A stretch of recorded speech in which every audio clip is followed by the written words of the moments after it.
X in my name is not just a symbol or a target sign. A spell that attracts all who spit facts online all the time. Can you see it? All the ones who drag my name every single day. Can you see it? Can you see it? Can you see it?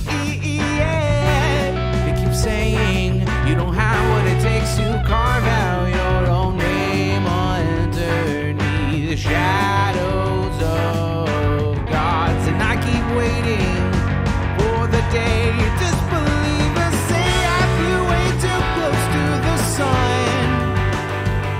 I wait, but it never really comes. The X in my name is not just a symbol or a target sign. The spell that attracts all who speak facts online all the time. The X in my name is not just a symbol or a target sign. The force that compels all to rebel from all right shackled minds. Why do they just stand there against when they fall from the battles I have overcome? We feel it, feel the cope and the seething tone that they make while I stand up, man among gods. And I keep vaping with my mill, shooting ropes in my cold that faces towards the sun. They hate, but I'm sitting comfy with their mom. The X in my name is not just a symbol or a target sign. A spell that attracts all who speak facts online all the time. The X in my name is not just a symbol or a target sign. A force that compels all to rebel from all that shackled mind.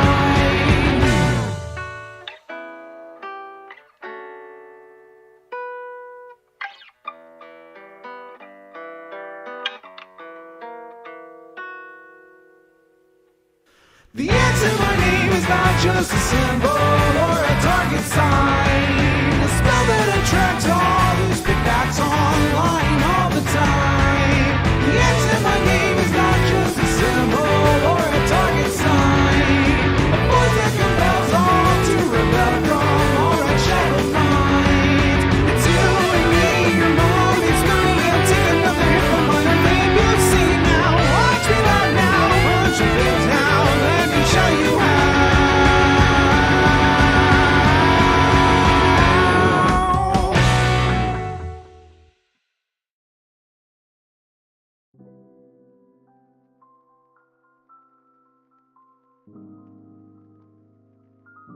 Good afternoon, everybody.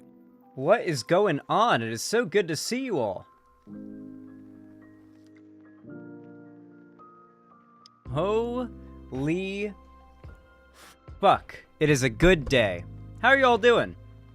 It's so good to see all of you. Vosh raid right off the bat? Holy hell. Welcome, everybody. Thanks, man. I appreciate the raid. Thank you, thank you. Welcome, everybody. I hope you enjoy your stay. Thank you very much. We just started. Literally just started just now. So, you've made very good timing. I just brushed my teeth, and so I've got that, like, weird, like, dry mouth you'll get after brushing your teeth. If you guys know what I'm talking about, I've got that right now. It's not ideal, but we'll power through it. It'll go away soon.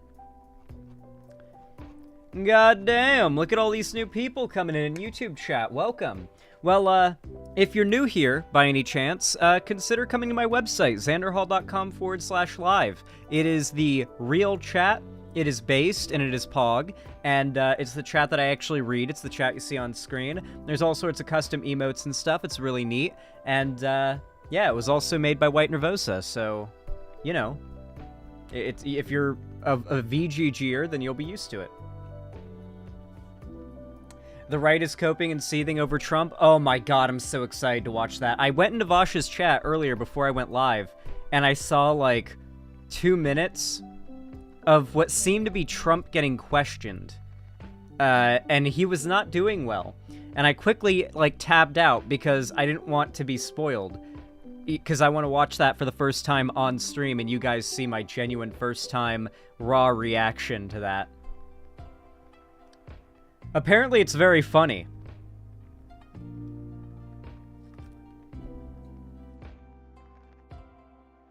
I'm really excited to see it.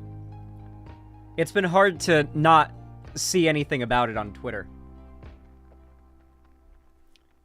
Just watched Lance take the fattest W on Timcast and trans issues. Can't wait for more Trump shit and Lefty Essayist hit piece. It's a good day for content. Well, Bolshevik Y2K, funnily enough, we're going to be dunking on Lance today for his very bad takes on the Illuminati drama. Because Lance is a dumb fuck.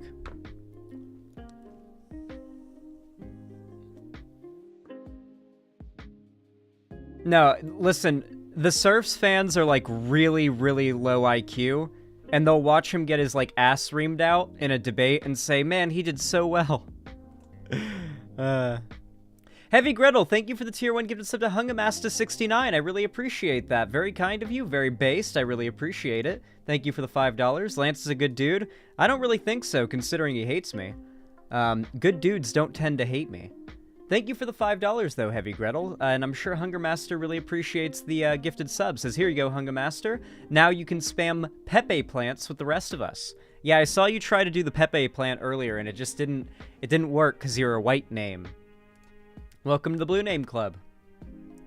Prancing Goldfish, thank you for the tier 1 sub. I appreciate that. Thank you for the $5. Very base, very pog. Thank you, thank you.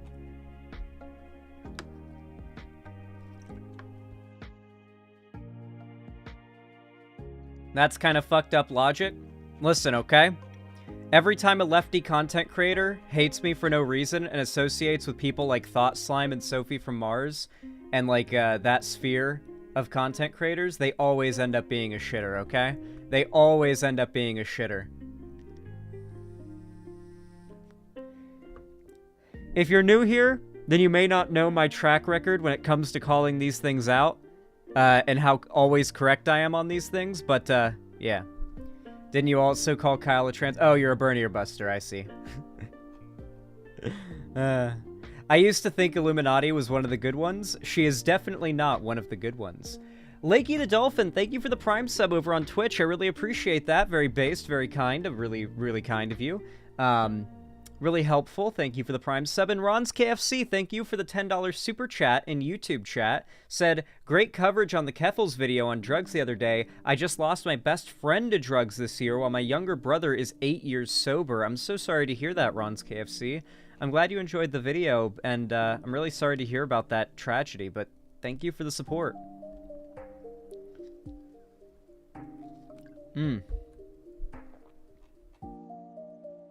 Hot damn, that's a lot of people that just came in. Well, I guess we'll be starting the first segment in just a moment.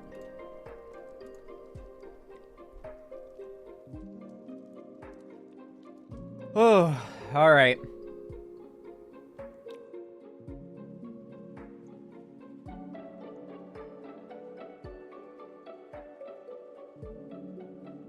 Just bringing up the tab for the first segment.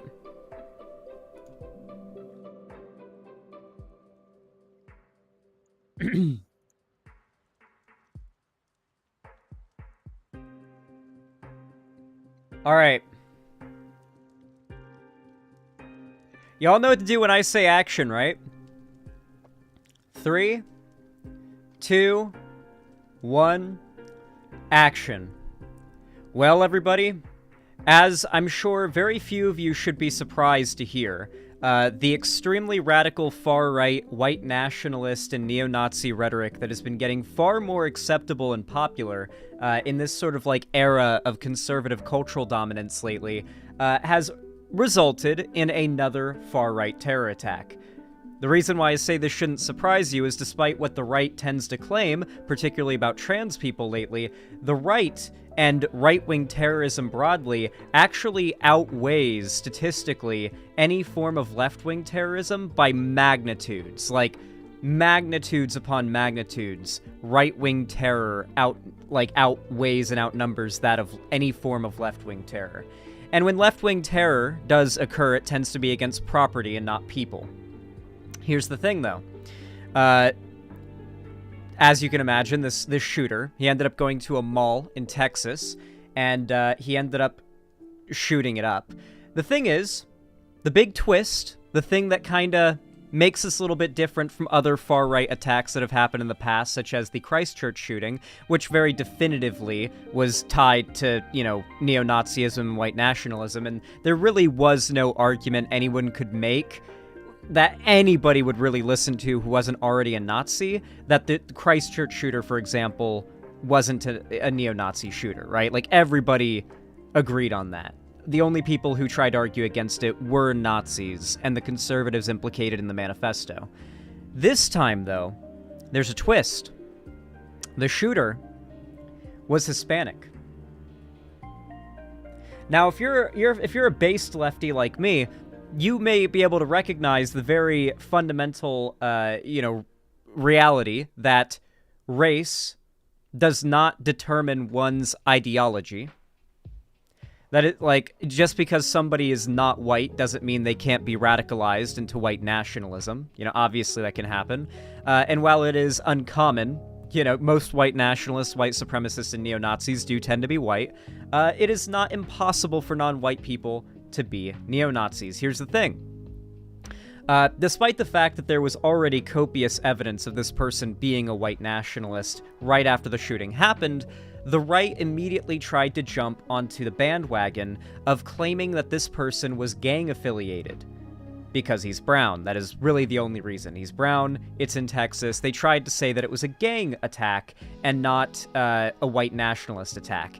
And oh my god, did the right really try to die on this hill, okay? They pushed hard that this guy was part of, MS-13 or the cartel or a gang. They were really desperate to try to claim this guy was not a neo-Nazi. Isn't that interesting, by the way, that so many conservative figures desperately tried to distance themselves from this guy and claim this attacker wasn't a neo-Nazi? Why is there such a strong desire to defend neo-Nazis who commit mass terror? I wonder why. Specifically the neo-Nazis who there's a lot of evidence that they have an online presence where they talk about their beliefs and consume content centered around their beliefs. Why is the right so dedicated to arguing? Let's find out. We're going to find out about that in just a moment. It's very funny, the reason why the right is so desperate to separate themselves from this guy. First, I'm going to read this article, though, so we can get a little bit of info about this shooting, just for people who may not know all the details. Allen, Texas shooting suspect had Nazi tattoos and researched when the mall was the busiest. The man accused of killing 8 people and wounding several others in a mass shooting at a suburban Dallas shopping mall researched when it was busiest and posted photos on social media in mid-April of a store near where he ultimately started his attack. The post by Mauricio Garcia on a Russian social networking site suggests the 33-year-old had been planning the attack for weeks before he stepped out of a silver sedan and opened fire Saturday. Among the dead were 2 school-aged sisters, a couple, and their 3-year-old son, and a security guard. Disturbing clues on social media. His online activity also betrayed a fascination with white supremacy and mass shootings, which he described as sport. Remember, the most dangerous of these people who get radicalized by far-right propaganda online are those that are already dealing with severe mental illness. Because to be fair, while radicalization and dehumanization can absolutely numb people to committing the most vile acts against other human beings, I do think that to reach this level of evil, you have to be mentally ill to some extent. And of course, we know how the right likes to prey on mentally ill people online for their propaganda. Photos he posted showed large Nazi tattoos in his arm and torso, including a swastika and the SS lightning bolt logo of Hitler's paramilitary forces. Now, there were some Nazis and conservatives online trying to say that this is a false flag and this guy wasn't actually a Nazi or far right. And one of the bits of evidence they tried to bring up about this was that the SS tattoos on the guy's right arm had, like, the bumps along the edges, which are indicative of the tattoo being fresh. The SS tattoo was fresh. However, the swastika tattoo was clearly old. It was very flat. It was, you know, very much an older tattoo. The SS tattoo, on the other hand, was very evidently, to anybody who is familiar with how tattoos look, newer, and they tried to claim that, the tattoos, because they were newer, this was part of a organized conspiratorial false flag. Remember, guys, the only, arguments these people have are literally just making up a conspiracy theory on the spot on Twitter, and that's what they'll run with. The online activity contributed to an emerging picture of the shooter Monday. He was discharged from the army in 2008 because of mental health issues. There you have it. And apparently had been working as a security guard, according to neighbors and an army official. Eric Toller, director of training and research at the international research collective Bellingcat.com, said he identified the gunman's profile on the site OKRU, obviously had presence on Russian social media sites, by searching for active accounts with his birth date located in the US. The Associated Press independently verified the account, which also featured an image of a traffic ticket with the shooter's name and birthday, as well as paperwork from a motel where he stayed before the shooting. So this was definitely his social media. The right will try to claim this is fake nonetheless. Federal agents investigating what motivated the shooting have also reviewed the online posts, according to a federal law enforcement official who could not discuss details of the investigation publicly and spoke to the AP on condition of anonymity. The official also said the gunman had a patch on his chest when police killed him that read Right-Wing Death Squad, or RWDS, an acronym for the phrase Right-Wing Death... Okay, well, there you go. Popular among right-wing extremists and white supremacy groups. I'll remind you, there is no left-wing death squad group, but, right-wing death squad is just, a thing that exists, and it's yeah, the hate terror group Right-Wing Death Squad. Yeah, there's no lefty equivalent to this, except, I guess, Antifa, which is, a meme that the right has turned into a boogeyman. So it does strike me as hilarious from time to time how blatantly unbalanced the amount of, moral corruption the right has compared to the left. And yet somehow, in American politics, we're still expected to act like this is some sort of, equal... discourse of ideas between two parties, two groups that want to enforce or want to reach a positive, good future for America and the world, but have different ways of going about it. That is not the reality of politics in this country, okay? The Republicans that are trying to gain power as we speak are genuinely evil people in the vast majority of cases. So, we have seen some interesting, responses from the right in all of this. I also want to add a bit of a response to the question I posited at the beginning of this, and the answer to that is actually very funny. Why is the right so desperate to distance themselves from this Nazi shooter? Well,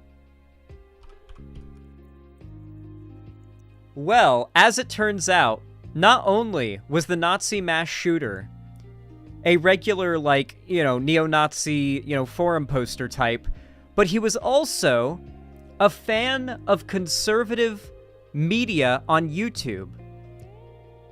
Content creators such as Tim Pool, Just Pearly Things, Nick Fuentes, and other public figures who he'd literally posted on his social media having watched. He was a fan of these figures and had multiple screenshots of him watching their clips and their videos on his social media. Because this neo-Nazi, who literally went out and murdered 8 people, was a fan of the conservative, like, media industrial complex online. That's why all these, like, supposedly just conservative figures feel so desperately a need to argue this guy wasn't a Nazi. Because this Nazi who went out and murdered people is a fan of them. Just like the Christchurch shooter back in 2019 was a fan of Candace Owens and other far-right figures like Lauren Southern.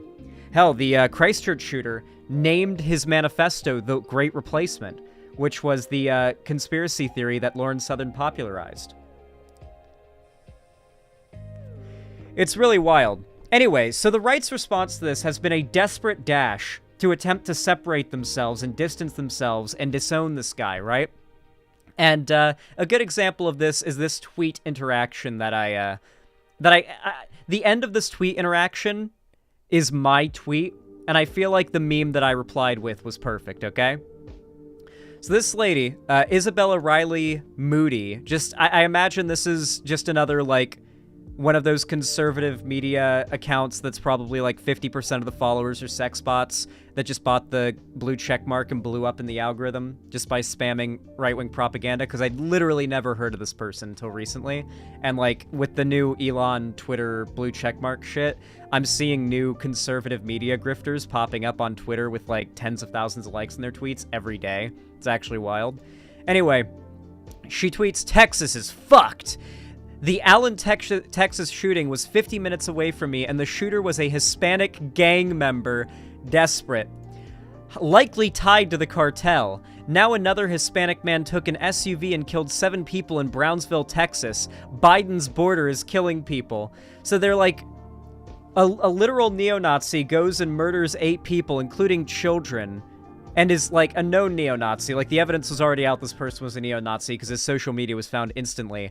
And their immediate response is, fuck, we've got to distance ourselves, but we also need to make this about how brown people are actually the bad ones. We need to push more Nazi propaganda in response to this somehow. Like, not only trying to, like, talk down the idea of this person having been, inspired by their rhetoric, but then also sneaking in Nazi propaganda in your response. Absolutely phenomenal. So, she ends up getting quote tweeted, or responded to, I should say, by somebody named Keith Olbermann, who replies, "Dear fuckhead, the mass murderer was, like you, a white supremacist lunatic," and links a Washington Post article, the gunman who opened fire and outlet was at least 8 people, was a man in his early 30s who has white supremacist neo-Nazi beliefs. Basically just the actual, like, true story. And she then quote tweets this guy saying, "Dear fucking retard," in all caps, "why would a Mexican be a white supremacist? You fake news shill," in all caps. "Maybe you should focus on getting your ratings up before you call a pregnant woman a fuckhead on Twitter, bitch." I don't know what why it's relevant that she's a pregnant woman, but okay. And then you get the reader's added context they thought people might want to know. A Hispanic name does not preclude white nationalist or racist ideology. Hispanic white nationalists and white fascists notably include Nick Fuentes and Enrique Tarrio. Then a link to a source on that. The neo-Nazi website, The Daily Stormer, has also begun targeting a Spanish-speaking audience. And then a source for that as well. So, like, the basic idea that, like, a Hispanic person could be a Nazi is supposedly, like, just absurd to these people. Or at least they'll pretend it is. Then you've got a based Merrick reply, or quote tweet, I should say, to that tweet. "This is his torso. These are his tattoos." And you've got the SS lightning bolt tattoo, which you can see is a little bit bumped up and raised, so it's a newer tattoo. But that swastika tattoo is certainly an older one. There's no evidence to indicate that is a newer tattoo. So yeah, this does not look like the body of a not Nazi. I'm gonna be honest, this guy looks like if I saw a movie where, like, a guy was in prison and some white supremacist Nazi gang member, like, approaches him to, like, try to induct him into their, like, Nazi gang, and he, like, wasn't wearing a shirt and he looked like this, I would honestly be like, well, that's a little excessive, you know? Like, yeah, they'd have Nazi gang tattoos, but that's a little bit over the top, you know? Like, this guy's committed. Yeah, this guy's role-playing the guy from American History X. And then I ended up replying with, frankly, whenever a conservative says that, like, Hispanic people or just brown people generally can't be racist, I always love to think of this meme, okay? I literally have this meme saved on my computer, and it was the first thing I thought of when I saw all of this discourse happening.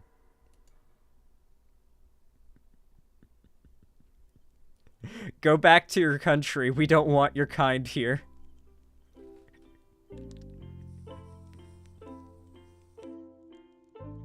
This is so real. This is so ridiculously real, it's not even funny. Regardless, there are a lot more conservatives who've been desperately coping to try to claim this shooter was not a Nazi. In fact, if chat wants, they could probably spam a bunch of links to examples of this, but chat's generally not good at supplying links. But, like, it is wild watching as these supposed not Nazi figures desperately try to argue that this Nazi mass shooter wasn't a Nazi because, for no other reason than because this guy makes them look bad, because they cater to Nazis. It's really just that simple.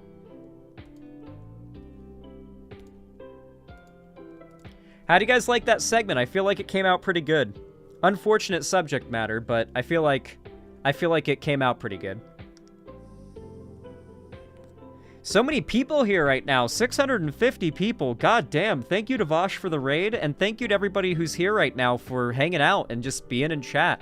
How many likes do we have on the stream right now? I'm actually curious. Let me check. 156 likes. Hey, if you're watching right now and you want to support the stream, you can actually just drop a like or hit the thumbs up button over on YouTube. It's completely free, and it actually goes a very, very long way to support the stream. It essentially twists YouTube's arm and forces them into pushing my content to more people, so please consider hitting that like button. Thank you to everybody who does so. I really do appreciate it. Control-Alt-C, thank you for the Tier 1 sub. I really appreciate that. That's very kind of you. You said, remember, folks, that liberals are rightoids too. That's not actually true, but they do sometimes have some pretty rightoid-enabling takes. Velabel, thank you for the Tier 1 gift sub to Cleaver120. I really appreciate it. Thank you for the $5. Said, I love watching your streams while drawing, especially when you play a game. Thanks for what you do. Oh, really? I'm really glad to hear that. I always love when people tell me they're, like, drawing or working the night shift or something like that while watching my content. Well, yeah, I really hope I'm making for some good, like, background noise while you, draw. And good luck with your drawing. May your, pen strokes be, very steady and your mistakes few. Thank you so much for the support. I really appreciate that. I always love when people tell me what they're doing while they're watching my stream. Makes me feel cozy.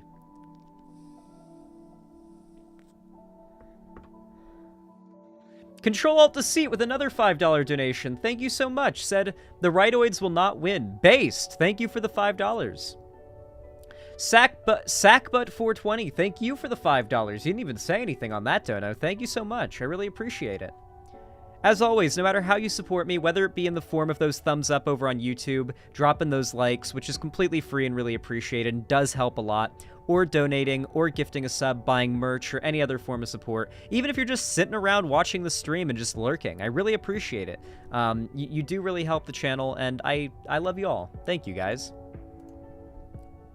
Let me update the dono goal really fast, because I need to manually input how much we've gotten in donos this stream. We are currently at $30. Thank you, guys. I really appreciate the support today.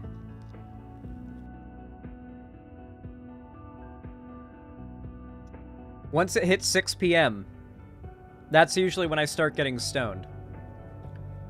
So for those of you guys who are wondering why no weed yet, most days I usually don't get high until around 6 p.m. It's better than doing tolerance breaks, trust me. Like, if you treat weed like alcohol, like, you know how there's social rules around, like, don't drink before, like, 4 in the afternoon, or whatever it is, or 5 in the afternoon? Like, if you actually wait until after 4:20, or, like, even later into the day, like, evening time, like, every day to smoke or get high, you will not need tolerance breaks. If you treat weed like it's alcohol with those rules, and you only get high in the evening, you will never find yourself needing tolerance breaks. The people who need to take tolerance breaks and find their tolerance getting so strong that they just, like, are going through so much weed that they can't get high anymore are the people who wake and bake and just get high from morning to evening, right? Like, they wake up, they get stoned, they eat, they get stoned, they're sitting at their desk working, they're getting stoned, they're, like, after dinner, they're getting stoned, like, all day they're getting stoned. Like, I guess it's fine if you're doing that. I won't judge you unless your life is falling apart because of that. But, like, if you're looking to actually be able to get high and really enjoy the high and feel high, tolerance breaks aren't necessary. Just adapt your schedule so you start smoking only after 4:20, and then work it so that you can kind of start getting a little later in the day, and you're gonna find yourself getting high every night and feeling like you've got almost no tolerance. The first hit of the night hits me hard. If I'm particularly stressed, I'll, like, smoke all day, if it's, like, a particularly stressful day, but, whew, yeah. Most days I try not to get high before 4:20. And certainly, I try to push it to 6 p.m. See ya, Cherry. Thank you for stopping by. Exoskeletal Patchwork, thank you for the tier 1 sub. I really appreciate it. Thank you for the $5 reduce. Said, purging my white name. Thank you so much for that. I appreciate the support, and I hope you enjoy your blue name. Thank you. The updated dono goal. Daytime Xanderhall.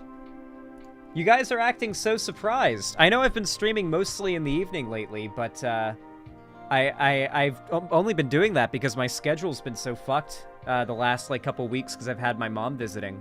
So now that I'm back to just being here alone, my schedule's back to how it's always been.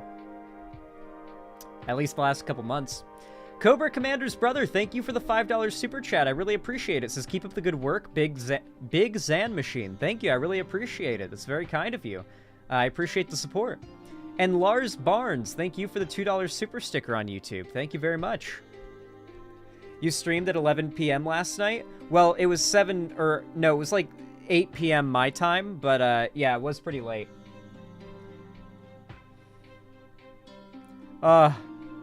Rip Hatsudopia. I'm sorry to hear that. Lava in Minecraft can really be a bummer. It is 5:30 p.m. for me right now, chat. It's really not late in the day. I mean, like, here, watch this.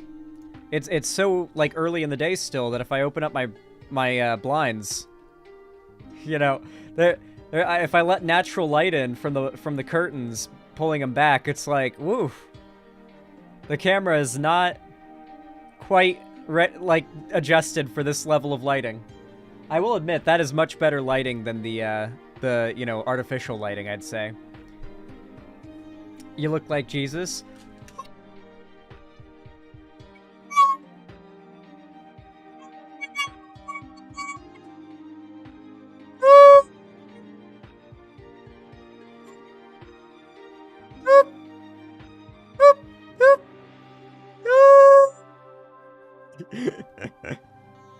Noise gate.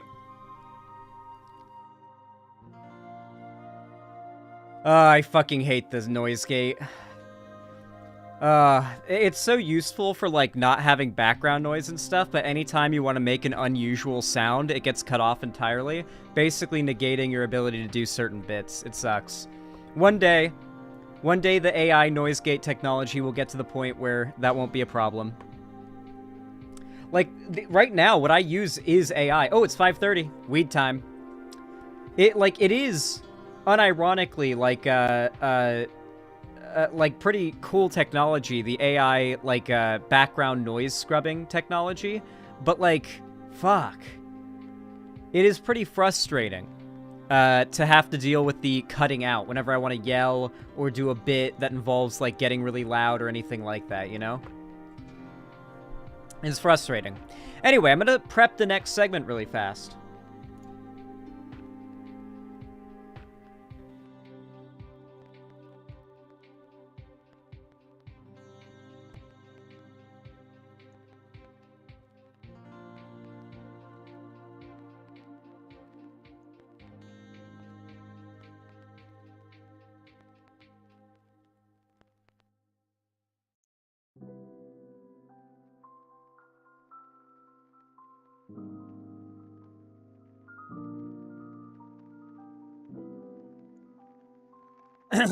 Alright. Y'all know what to do when I say action, right, guys? 3, 2, 1, action. Alright, everybody. I have had to try so hard to deprive myself of any spoilers in all of this, okay? I heard about this happening literally just a few hours before I scheduled stream, and it has been hard to not look into this. But it's happened. Trump found liable for sexually abusing and defaming E. Jean Carroll in civil trial and is ordered to pay $5 million. Now, I'm not saying this is like a killing blow on Trump or anything like that. I'm not even saying it's a fatal blow or anything like that on Trump, but it is still really funny and enjoyable to see bad things happening to bad people. Or I guess in this case, it's a good thing because it's literally just justice. Obviously, this wasn't a criminal trial. It was a, like a lawsuit type trial, but, you know, it's still a dub. A New York jury found former President Donald Trump liable Tuesday for sexually abusing writer E. Jean Carroll, in a Manhattan department store in the 1990s, but not liable for her alleged rape.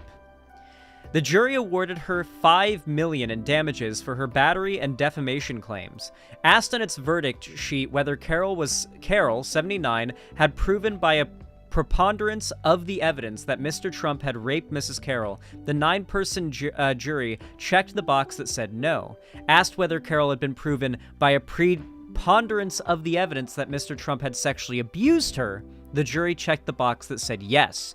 Both allegations were elements of Carroll's battery claim. The 6 men and 3 women also found Trump had defamed Carroll by calling her claims a hoax and a con job. The jury deliberated for only about 3 hours. It awarded Carroll just over $2 million on the battery claim and just under $3 million on the defamation claims, for a total of about $5 million. I filed this lawsuit against Donald Trump to clear my name and to get back my life. Today, the world finally knows the truth, Carroll said in a statement Tuesday. She didn't speak to reporters outside the courthouse. In a separate statement, her lawyer, Roberta Kaplan, said, "No one is above the law, not even a former president of the United States. We are also thrilled that the jury agreed." Trump, a 2024 presidential candidate, has consistently denied Carroll's claims. He blasted the verdict on social media on his social media website shortly after the verdict was handed down. "I have absolutely no idea who this woman is. This verdict is a disgrace and a continuation of the greatest witch hunt of all time," he wrote on Truth Social. A Trump campaign spokesman said in a statement, "Make no mistake, this entire bogus case is a political endeavor targeting President Trump because he is now an overwhelming frontrunner to be once again elected president of the United States. This case will be appealed and we will ultimately win," the statement said. The verdict marks the first time a former president has been found civilly liable for sexual misconduct. God damn. So, there's a little bit more to the article here. What I really want to watch, the thing that I've been desperate to see, that I want to react to for you guys, but I have not watched just yet. Just saw a very short clip of it on Vosh's stream and immediately tabbed out when I realized I did not want to spoil myself, is that there is apparently video of Trump being questioned. Does anyone in chat have a link to this? Thank you, Avalon of Babylon. This is why you're modded in chat. 48 minutes long. God damn. That is a juicer right there. Holy crap. All right, everybody. I have only seen like a minute of what we're about to see here. This is apparently like, not only does Trump just nearly perjure himself here, but he also, apparently this just ends up being fucking hilarious. There's really no other way to put it. Apparently this is just really, really funny. And I'm excited to see how funny it ends up being. All right, everybody. The deposition of Donald J. Trump. Here we go. Former President Donald Trump sat for a deposition in October of 2022 for the civil lawsuit filed against him by E. Jean Carroll, alleging he raped her in a department store in the 1990s.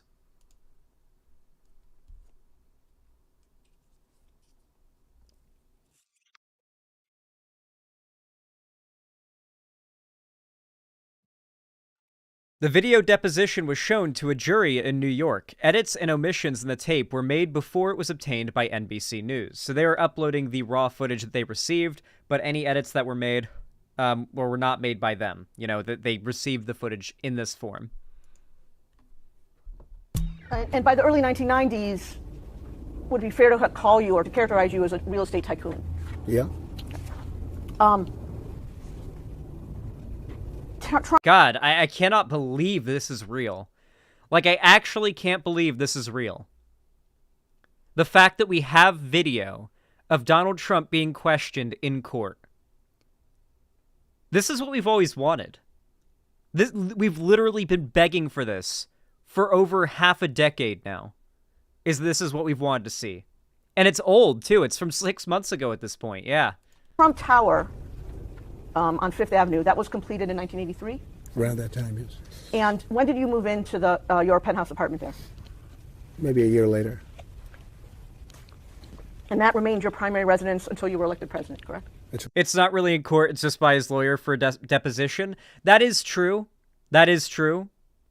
However, we're still, like, this is still in that, like, ballpark, right? What we've wanted to see is something more than just Trump walking into a building, right?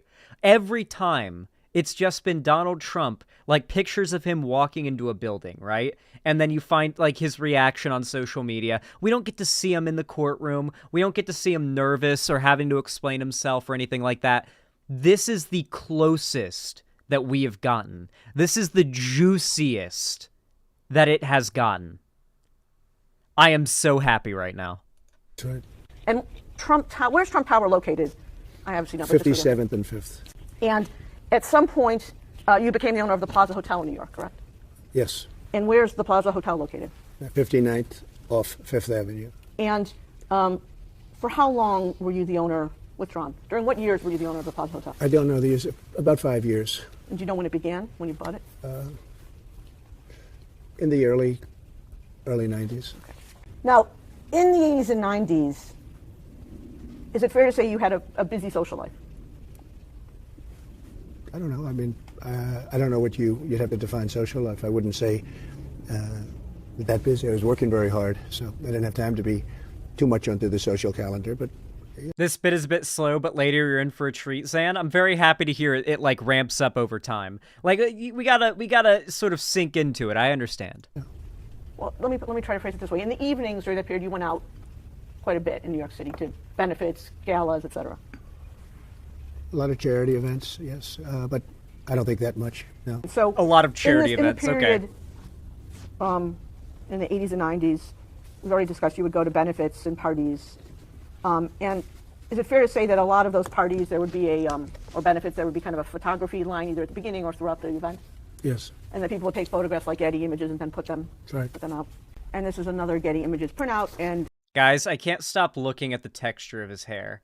I know this is like a really, really like SNL lib dem, resistance lib dem, or resistance dem tier like dunk on Trump, but oh my God, look at his. You can see, like here, the hair is like fully patted down. I'm pretty sure this is the hairpiece, because this is where he's like mostly going bald. And you can see this is where his actual hair starts. and it's like coming out here. It could just be horrifically styled and like everything around here is a wig, but like, fuck. That is not natural hair. And it's not looking good. His comb over has gotten thinner. Yeah, he's thinning out. Like, say what you want about Biden, but like, his hair just doesn't look bad, you know? He just kind of, I don't even know if he's balding, and if he is, I haven't even noticed. He's kind of rocking it if he is, you know? Like, when I think of Biden, I think of him having a full head of, like, white hair. I'm sure he's got balding. He's got to, right? Like, he's got to be balding in the back. He's an old guy. But I've just never noticed. But Donald Trump's hair, like, he's fighting a battle. Is it fair to say that this document indicates that you were the Grand Marshal of the New York City Veterans Day Parade on November 10, 1995 in New York City? Yes. Similarly true that during this same period you made appearances on television, correct? Yes. Sitting here today, can you recall any TV interviews that you did that you remember? I did everything. When you say everything, give me some examples if you can. I did the late night shows. I did the newscasts. I even did some of the political shows on Sunday, even though I wasn't really in politics as I am now. But they wanted me to do that, and I did that. They'd ask me to do them all the time. So I did quite a bit of television. I think you already answered this question, but just so the record is clear, did you watch the program Good Morning America from time to time in this period of the late 1980s through the mid-1990s? A little bit. Did you appear on the Today Show during this period? Yes. Same question, did you watch the Today Show during this period? A little bit. During this period, did you have any friends in the television industry, who worked in the television industry? Probably. I wasn't much involved at that point in the television industry, but I probably did. Anyone? I love how vague he's being with every answer here. It's like, did you have a strong social life back in the 90s? Oh, I don't know. What? I mean, obviously he's trying to give, like, the least committal answers possible, because when you give committal answers, you start, like, it opens up the ability for holes to form in your story. Because, like, come on. We know Trump's guilty. We know Trump's a rapist. Not only, like, Trump literally, like, paid off the family of a 13-year-old girl that accused him of sexual assault, right? Like, we know that Trump is, like, a degenerate, like, pussy-grabbing, like creepo, right? Like, we know this is true. But the right doesn't care. This is not going to harm Trump's chances among conservatives. And it probably won't even harm Trump's chances among, like, the more center-ish leaning demographics that are prone to become Trump supporters or end up voting for Trump regardless. Because those people see this as, like, let's be honest, there are a good amount of conservatives that see rape as, like, particularly rape of young women, as a thing that men are entitled to do. Think back to the PragerU quote, in fact. Dennis Prager himself said that if it weren't for laws and God's rules, that they as men would just be raping and sexually assaulting women at a whim. It is only the threat of legal punishment and eternal damnation that keeps them from like raping and murdering. A lot of these conservatives unironically only believe in Christianity because it is the only moral reason they can find to not kill people, rape, and otherwise engage in outright evil actions. Like, they don't have a logical framework to build their morals on, so they latch on to a religious one. Come to mind right now? Maybe Bob Wright. Who was Bob Wright? He was the head of NBC, I think, at that time. What about Roger Ailes? When did you become friends with Roger Later. Ailes? Approximately? More in the 7-8 year ago period. What years were you married to your first wife, Ivana Trump? So, about 78 to God, Trump's old. the early 90s. Your Wait, does he not remember when he married his first wife? I do love how much of like a cartoon character Trump is. Like, he's had multiple like failed marriages, and he doesn't even remember like the time periods where he was married to some of these women. because that's how little respect he regards like women with. You know, it's like he's such like a comically cartoonish like misogynist, right? The only reason women even give him the time of day is because of his massive amount of wealth, and even then, he oftentimes doesn't even act sexually with these women consensually. He's still got like, you know, there's still women out there who said that he's raped or sexually assaulted them, despite the fact that he's got shit tons of money and power. Like, it's just, he's a literal fucking creep. Your next wife was a woman by the name of Marla Maples. Right. And sitting here today, do you recall what years you were married to Ms. Maples? I'd have to get the exact dates for you. I can do that very easily. In the course of your dating life and your married life, did you have occasion to buy gifts for women you were seeing? Not much, actually.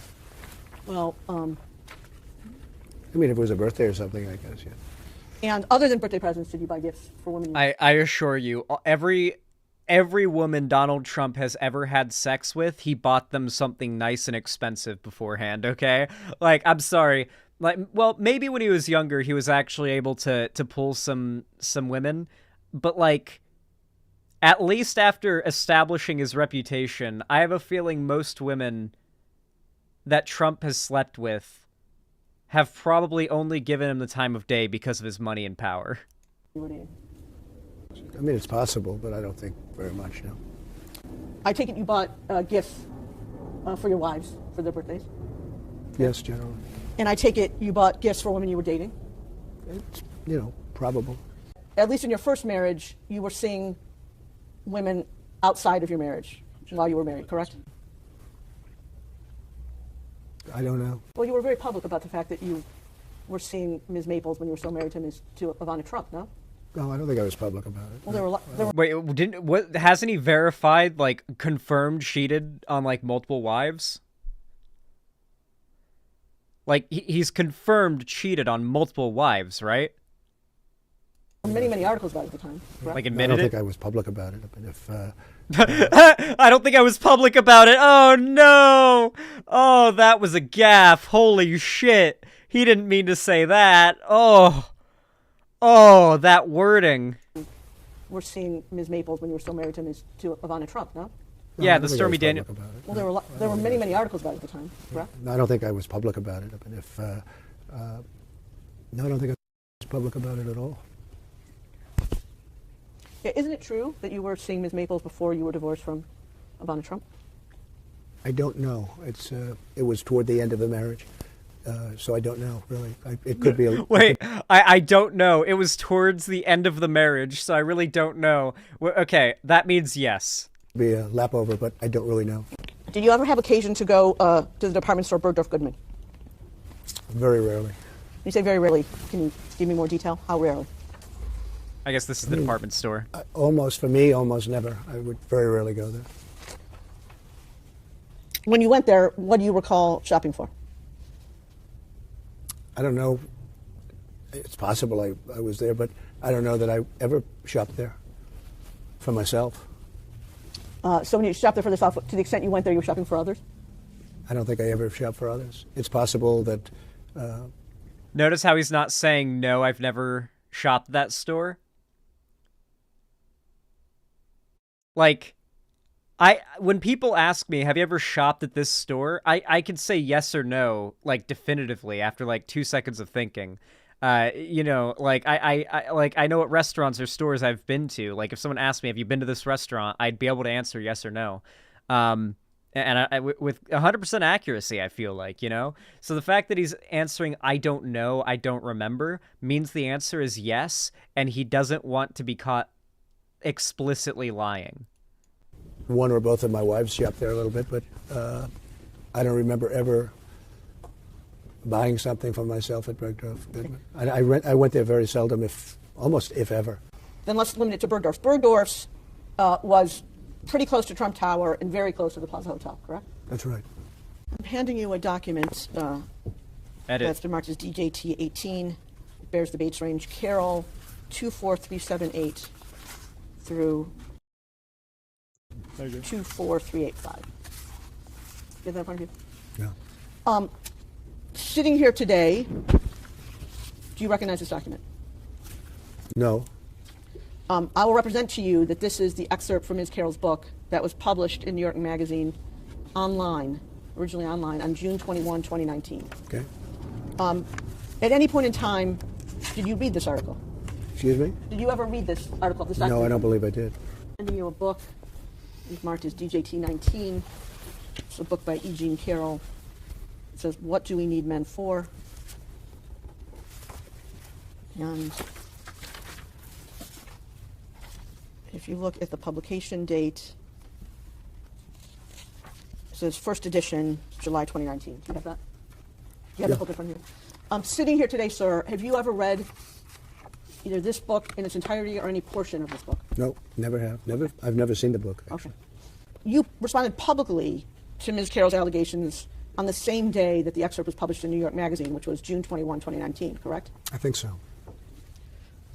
Let's take a look at that. So what we've handed you as DJT20 is a blown up, for legibility purposes, version of a tweet posted by a woman by the name of Laura Litvin at 5:17 p.m. on June 21st, 2019. Do you have that in front of you? Yes. The statement that is in this tweet, is this a statement that you gave? I mean, essentially, that's what I said. Yeah. If you could read that statement into the record. It says, statement from President Donald J. Trump. Regarding the, quote, story, unquote, by E. Jean Carroll, claiming she once encountered me at Bergdorf Goodman 23 years ago, I've never met this person in my life. She is trying to sell a new book that should indicate her motivation. It should be sold in the fiction section. Shame on those who make up false stories of assault to try to get publicity for themselves or sell a book or carry out a political agenda, like Julie Swetnick, who falsely accused Justice Brett Kavanaugh. It's just as bad for people to believe it, particularly when there is zero evidence. Worse still, for a dying publication to try to prop itself up by peddling fake news. It's an epidemic. Ms. Carroll in New York Magazine, no pictures, no surveillance, no videos, no reports, no sales attendants around, question mark. I would like to thank Bergdorf Goodman for confirming they have no video footage of any such incident because it never happened. False accusations diminish the severity of real assault. All should condemn false accusations and any actual assault in the strongest possible terms. If anyone has information that the Democratic Party is working with Ms. Carroll or New York Magazine, please notify us as soon as possible. The world should know what's really going on. It's a disgrace, and people should pay dearly for such false accusations. So that's what you have in front of you? Yeah. And I think you've already confirmed that this is a statement that you gave to someone on your staff to give to the press. Yeah. Let's mark as DJT21, a document bearing the Bates range. DJT21, this is the next one, right? DJT21, a document bearing the Bates range. I love how done with this he looks, you know? He is so upset that he has to be here. Like, he is not happy to be here at all. Also, I want to point something out because it's been bothering me this whole time. Maybe Trump just has a ridiculously hunched posture, but I'm pretty certain Trump has, like, padding on the shoulders of his suit to make it look like his shoulders are broader and taller than they are. Because, obviously he's like bent over and kind of hunched over reading right now, so like if he does have that padding, it's more pronounced now than they would be normally, but like that's padding. Padded shoulders are super common, yeah. But if you've got based wide shoulders that you're proud of, you don't get those. MP 1795. It's a sign of insecurity. Through MP, I got it. Just a second. Through MP 1807. You have that in front of you? Yeah. And Damn, Space Karen, you're taking L after L lately. these are statements that were put out when you were President of the United States. Yeah. And if you look at the top email, kind of the address of the email, it says under that, remarks by President Trump before Marine One departure. I don't know, it's just weird. Is the main part of his suit, the torso part, looks like it's made of cardboard, like it's rigid and it doesn't bend or move like fabric does with his body. It's like he's in a it's like he's a robot. You know that episode of The Simpsons where Mr. Burns makes himself a robot to like spy on his employees, and how it's like he's like a little guy inside of like a robot made to look like a bigger guy. That's what Trump looks like right now. He looks like he's like a suit that a smaller guy is wearing. Like a small guy is operating him from inside, like he's some sort of automaton. Well, I guess automatons are, they do their own thing. So like some sort of mech. Marine One is a helicopter. Yes. And if you look where it shows you speaking about halfway or 2/3 of the way down the document, it says, the very first thing you say, so we're going to Camp David. Yes. So am I correct in interpreting this as this is a statement you made while boarding or getting on to Marine One? Looks like it. To go to Camp David? It looks like it. Okay. Let's go now to the third statement, which we're going to mark as, this one I can do, DJ 222. Thanks. Hey, Pillow. You have in front of you, sir, a document, 5-page document. The first page says in bold type, exclusive, Trump vehemently denies E. Jean Carroll allegations, says she's not my type. It's from a publication known as The Hill.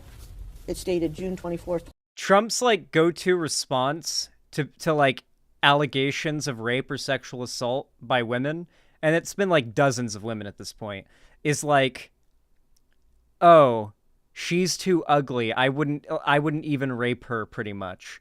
Like literally the Sargon of Akkad, I wouldn't even rape you line is Trump's go-to reply to these types of accusations. Nah, she's not my type. How could you? She's so ugly. Could you really believe that I would rape this woman? That's literally the defense that he's given multiple times for several sexual assault allegations he's gotten. It's fucking wild, dude. It's wild. So this was before the arrest? Oh, this was before the, like, whole Stormy Daniels thing that's going down. Yeah, Sargon and Trump have a lot in common. Who would have thought? 2019, and it's attributed to the gentleman Jordan Fabian and maybe not be gentleman. It's attributed to two people, Jordan Fabian and Cigar and Genti. See that? Yes. So this is 2 days after the last statement we're looking at, which was on June 22nd. Do you recall having an interview with reporters from The Hill on June 24th, 2019? Vaguely, yes. And do you recall where that interview took place? I think it was in the Oval Office. And you're quoted just below that paragraph as saying as follows, and this one I'll read. I'll say it with great respect. Number one, she's not my type. Number two, it never happened. It never happened, okay? And then the reporters say, the president said, Number one, she's not my type. Number two, it never happened. I don't know why, but just the fact that he chose she's not my type to ever... It's funny that he ever uses that as a response to the constant, cases of him doing the stuff that he gets. But, like, the fact that he always makes it his number one forefront figurehead response to anything like this is, nah, not my type. She's not hot enough for me to have done that to her. Like, what? Dog, you're making things worse for yourself. Yeah, as the opener. Said while seated behind the Resolute desk in the Oval Office. See that? Yes, I did. And the statement that I just read that begins, I'll say it with great respect. That was a statement that you made to the reporters for The Hill on June 24, 2019, correct? Yes. And same set of questions. I take it, sir, that you stand by that statement today? Yes, I do. So before you made your statements that it never happened in 2019, did you or anyone on your staff reach out to anyone at Bergdorf Goodman? I didn't have to reach out to anybody because it didn't happen. And by the way, if it did happen, it would have been reported within minutes. Talking about going to a major floor, probably, I assume, the most important floor, a major floor in a major department store. That's a very busy store, by the way. And wait, now he knows all about this store. I like how before he was like, when it came to asking whether or not he'd been to the store, he doesn't know anything about it. I don't think I've ever even been there, you know? And now he's like in detail describing this store in response to another line of questioning that requires him to explain how the store would have somehow made that unpractical to have happened. A store that he's supposedly never been to. Checkout counters and everything else. And I would be in there. I mean, it's the most ridiculous, disgusting story. It was just made. You should be a criminal prosecutor? Why? Am I, like, good at finding holes in people's stories? I appreciate the compliment, though, Astro Arguello. Made up. After you made the statements that you made in June of 2019, did you or anyone working for you reach out to Bergdorf Goodman? After the statement was made, no. In your June 21 statement that's marked as Exhibit 20, you say, and this is the Litvin tweet, I never met this person in my life. Yes. Was that a true statement when you made it on June 21, 2019? It was a true statement when I made it. I think subsequently, or at some point, they showed a picture on a receiving. I was on a celebrity line for a charity, and I think I was either shaking her hand or her husband's hand on a receiving line. I shake a lot of hands with people, but I had no idea who she was. So it. Oh no! So he'd said I've never seen this woman before, and there was evidence of them having met, and now he's trying to play that down. Like, but I didn't recognize her though. I would never have made that connection though. Oh. How many times does he contradict himself in his own story here?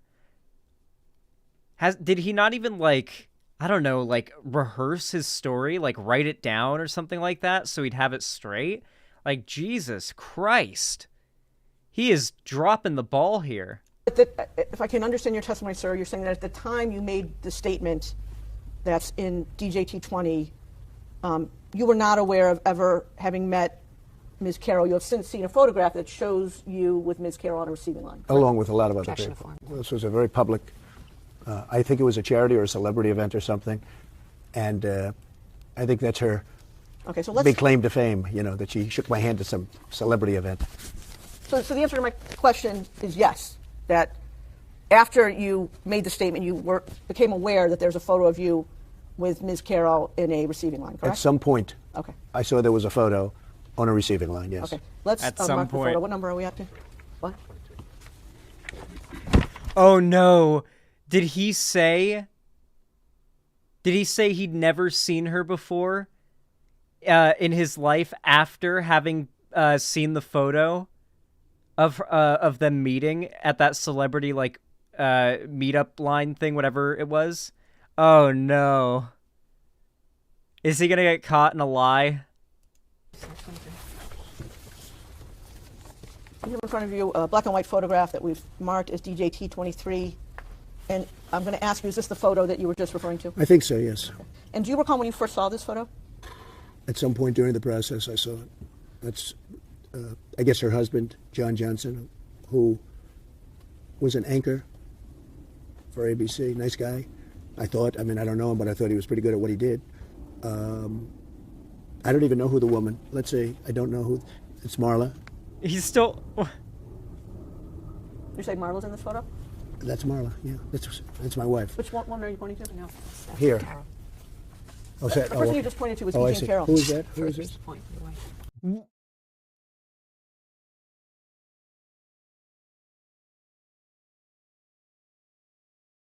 Did he just point to the woman who's accused him of rape and sexual assault and battery and say, that's my wife, Marla, my ex-wife, Marla? Reminder, by the way, one of his go-to responses, his number one response to the idea that he raped and sexually assaulted this woman is, she's not my type.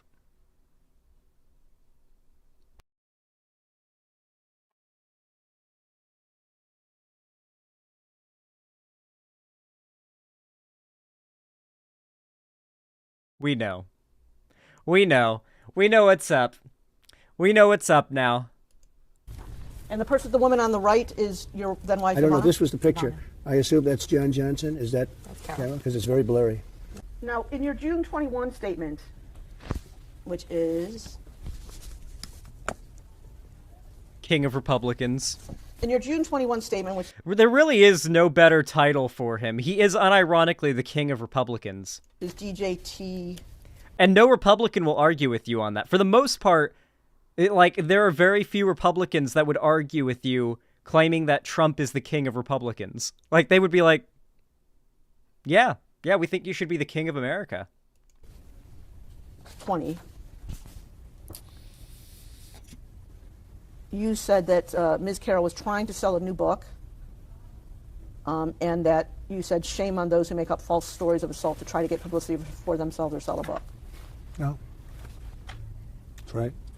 Before you made that statement, did you have any knowledge, one way or the other, of the financial arrangements between Ms. Carroll and the publisher of her book? No. Did you even know who her publisher was? No. Had you ever seen her book contract? No. Did you know anything about Ms. Carroll's financial situation? No. Did you know anything about her expected book sales? No idea. Before you made the statement that appears in DJT 20, do you know whether you or anyone working for you did any research on Ms. Carroll? I just don't know. It's possible somebody, when they heard this horrible accusation, it's possible that somebody did a little quick research, but not that I know of.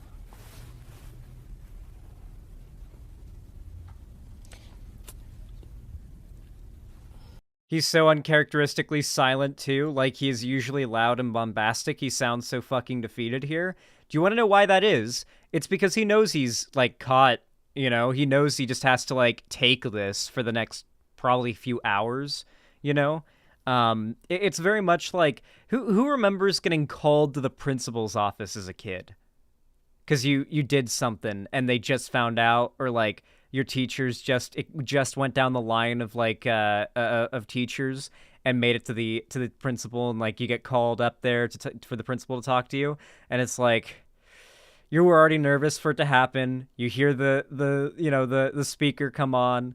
You know what they're about to say. You hear your name get called, and you get up and you start walking across the school to this happened to me. You start walking across the school to the principal's office. You got beads of sweat that are like going down your face, and you go outside, in my case, when this happened to me, and you're walking in the hot sun already sweating because you're nervous, and then you get inside the principal's office, you open the door, and the cold air-conditioned air hits you, so all of a sudden that sweat turns into a cold sweat, a very, very cold sweat, and you're sitting there freezing cold, sweating in that chair waiting to get called into the principal's office.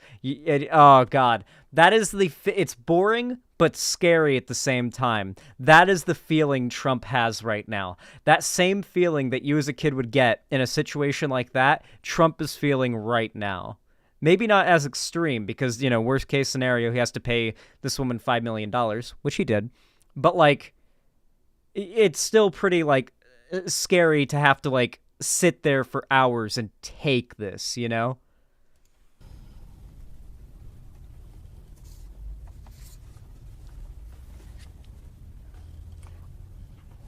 Another thing that you say in your June 21 statement is that he had to pay her. Ms. Carroll was trying to carry out a political agenda.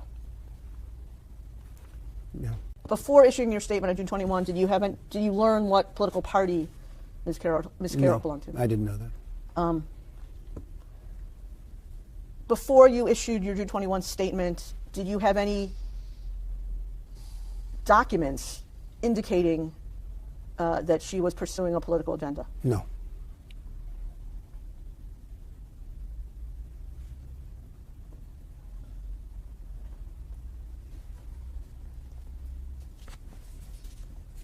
Okay, what are they about to wheel out now?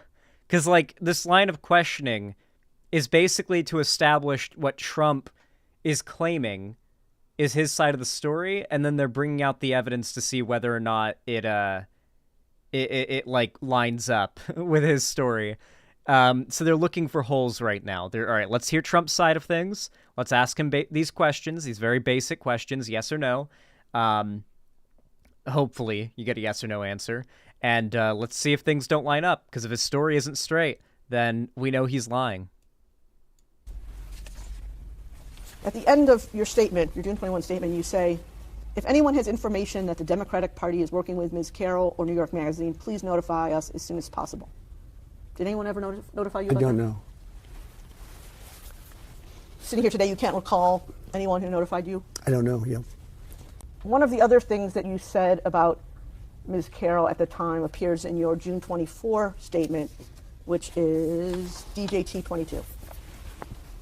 And what you said there is, I'll say it with great respect, number one, she's not my type. When you said that Ms. Carroll was not your type, you meant that she was not your type physically, right? I saw her in a picture. I didn't know what she looked like. And I said it, and I say it with as much respect as I can, but she is not my type. And again, when you say type, you just refer to looking at photos, so you mean physically she's not your type. Physically, she's not my type, and now that I've gotten indirectly to hear things about her, she wouldn't be my type in any way, shape, or form. But when you were talking back on June 24th, you were referring to her not being your type physically. I correct? saw a photo of her, Okay. and the only difference between me and other people is I'm honest.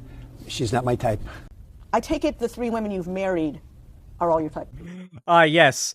Honest people constantly have to reaffirm you of how honest they are. It's a very common problem. The very, very honest people known for constantly having to say, trust me, I'm very honest. Yeah. What is True Social? It's a platform that's been opened by me as an alternative to Twitter.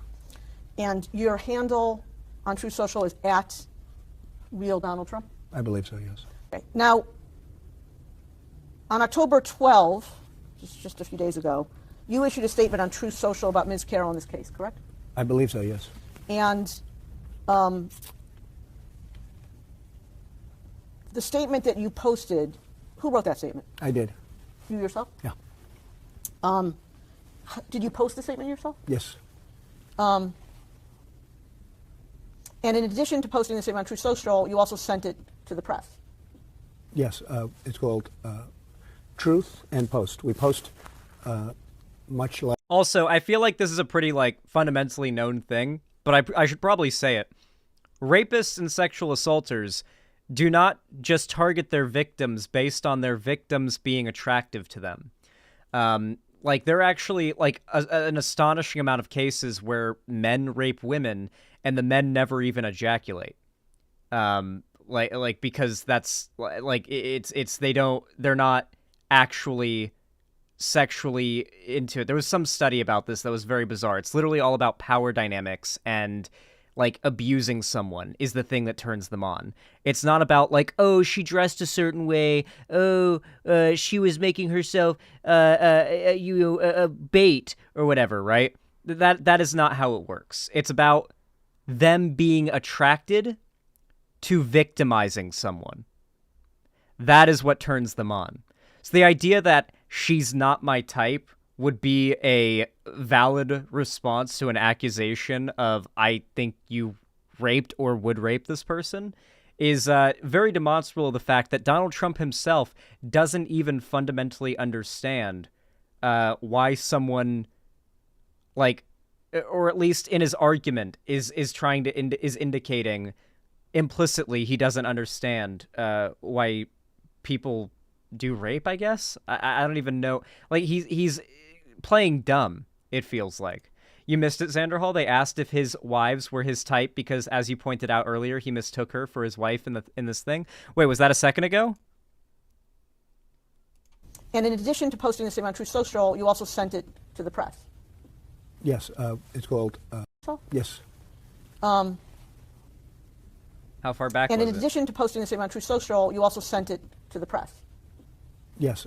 It's called Truth and Post. We post much like, how would you say it? We put out a statement and we also put it on Truth. Okay, let's look at the statement. Let's mark it as, what's my next number? 28. DJT 28. Okay, so this one... I can't read this. Well, we have a blown-up version. Let's mark it as 28 and 28A. So what we have in front of you is DJT 28, sir, is the post as it appeared on True.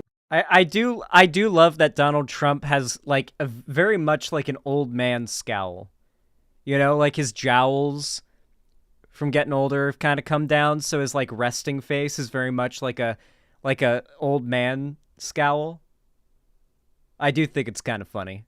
Through social on October 12, 2022, and a blown-up version, because we appreciate the reading. The type is very small. A blown-up version that should be more legible. Do you have both of those? I can see it, yeah. Okay. So it says October 12, 2022, statement by Donald J. Trump, 45th President of the United States of America. I wonder if he's on pills in this interview. Dog, if I ever had to go to court, I'd take like 5 edibles beforehand to chill out. You know, like I'd take like 5 edibles 30 minutes before I go in there, so it just kicks in, you know? Most of it's just you sitting there like listening to shit and not talking yourself when you actually go to court, from what I've seen. So like, if I ever was in a situation where I had to go to court, I would absolutely be stoned as fuck off edibles there, just like absolutely enjoying sitting there in court. This quote. Ideally, I Ms. never Bogo's end up Goodman needing to go case to court. Is a complete con job. Except And our for legal- jury duty. I had to do jury duty once, and I hope that means that I don't end up having to do it anytime soon again, you know? I'm really... It was not particularly fun. I stayed up all night. It was one day, and it wasn't even like... The case ended up being settled before the trial. So it was literally just us going in there and being briefed in the case by the lawyers. And I didn't sleep the day before, or the night before for some reason, because I'm stupid. And I was like dead tired in there. I fell asleep several times. I'm pretty sure that's not allowed. I'm pretty sure if someone noticed that I was sleeping, I could have gotten like in trouble, you know? Not like in trouble like in a, you know, oh, they give you a little shit. No, I mean like I'm pretty sure it's like a legal problem. That like I was trying so hard to stay awake and I fell asleep for multiple times for a few seconds. Thankfully it wasn't during like it was during the jury selection. Thank you. Yeah. Just tell them that you are a leftist and are pro-crime and they should let you go home. I like unironically just go in there and say you're very racist. You know, like say you're a white supremacist, you know? And that if the you know, whoever is whiter, you will choose to be I don't know. Like if they ask you if you have any prejudices that could affect your ability to be part of a jury, so just say, yeah, I've got serious prejudice.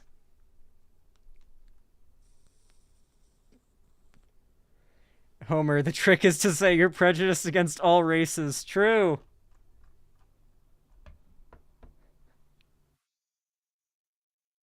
System in this country and our legal system in this country, but especially in New York State. Just look at Peekaboo James. Don't say you're broken racist. Disgrace. You have to fight for years and spend a fortune in order to get your reputation back from liars, cheaters, and hacks. This decision is from the judge who was just overturned on my same case. I don't know this woman, have no idea who she is, other than it seems she had a picture of me many years ago with her husband shaking my hand on the reception line at a celebrity charity event. She completely made up a story that I met her at the doors of this crowded New York City department store and within minutes swooned her. Swooned is in quotes. It is a hoax and a lie, just like all the other hoaxes that have been played on me for the past 7 years. And while I'm not supposed to say it, I will. This woman is not my type! Exclamation point. She has no idea what day, what week, what month, what year, or what decade this so-called event, in quotes, supposedly took place. The reason she doesn't know is because it never happened, and she doesn't want to get caught up with details or facts that could be proven wrong. If you watch Anderson Cooper's interview with her, where she was promoting a really crummy book, you will see that it is a complete scam. She changed her story from beginning to end after the commercial break to suit the purposes of CNN and Andy Cooper. Our justice system is broken, along with almost everything else in our country. Her lawyer is... So this is just Trump whining about how the world's unfair, everyone's out to get him, and it's so hard to be one of the most powerful people in the world, you know, in this day and age. It's so hard. The political operative and Cuomo crony who goes around telling people that the way to beat Trump is to sue him all over the place. She is suing me on numerous frivolous cases, just like this one, and the court system does nothing to stop it. In the meantime, and for the record, Eugene Carroll is not telling the truth, is a woman I had nothing to do with, didn't know. Really crummy book? You mean the thing he pretended to not know existed? Holy shit! Homo sapiens, you're right. He literally just claimed when they handed him the book a minute ago that he'd never seen the book in his life. and he didn't even know it existed. He like I've never seen I've never seen this book. I could tell you what it looked like. I didn't even know it existed. And here he is talking about the book in a statement from like October 12th. And he just held it moments ago, saying he was like just found out about it. Or I guess he would have known about the book. I guess that doesn't necessarily mean he's lying about not knowing what the book looks like, to be fair. You know, if you want to be very, very charitable to Trump. And would have no interest in knowing her if I ever had the chance. Now all I have to do is go through years more of legal nonsense in order to clear my name of her and her lawyer's phony attacks on me. This can only happen to, quote, in quotes, Trump, exclamation point. Did I read that correctly? Great statement. And now dude, I will say it is pretty funny that Donald Trump responds to hearing his own words the same way that I do. He just says true. That's literally what I say in response to clips of me. I'm just like, yeah, true, yeah. Exact same response. I will say, pretty based of Trump. I guess we're a bit more alike than I thought. Birds of a feather. Trying to you again confirm that you wrote the whole thing yourself. I wrote it all myself. All myself. You must be as cool as me. At the beginning of your post, the reference Ms. Bergdorf Goodman is a reference to Ms. Carroll, right? That's right. Now, when you say in here, I don't know this woman and have no idea who she is, even though you're using the present tense, you're referring back to your knowledge as of when she first made the allegation. I still don't know this woman. I think she's a whack job. I have no idea. I don't know anything about this woman other than what I read in stories and what I hear. I know nothing about her. Okay, well, I guess the distinction I'm trying to make, sir, is that when the allegation came out in 2019, you said I think it's your testimony, you had no idea who she was. So I still don't. Well, today you at least know that she's a plaintiff in a case suing you, correct? Oh, yes, that I know. Okay. But I know nothing about her. I think she's sick, mentally sick. Okay. You say in this post...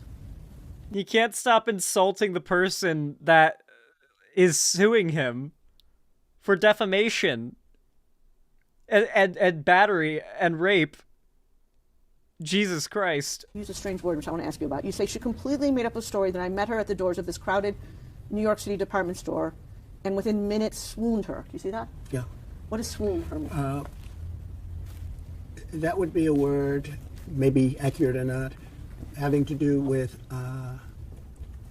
talking to her and talking to her to do an act that she said happened, which didn't happen. And it's a nicer word than the word that starts with an F. And this would be a word that I use because I thought it would be inappropriate to use the other word. And it didn't happen. Okay, I was curious when I read this, so I looked up the word swoon in the dictionary. And under the dictionary, it means to faint with extreme emotion. That's not what you meant here. Objection form. Well, sort of. That's what she said I did to her. She fainted with great emotion. She actually indicated that she loved it. Okay? She loved it until commercial break. In fact, I think she said it was sexy, didn't she? It was very sexy to be raped. Didn't she say that? So, sir, I just want to confirm. It's your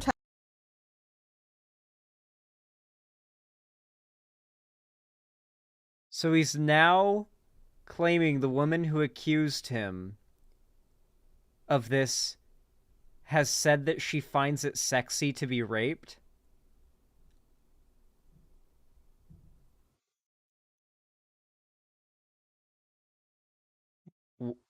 What?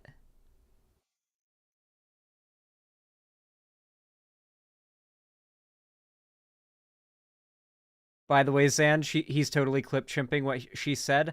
I'm sure she didn't say this in the context of the way Trump is framing it, but Jesus. testimony that E. Jean Carroll said that she loved being sexually assaulted by you? Well, God, based on imagine her being interview Trump's with lawyer. Anderson Cooper, I believe that's what took place.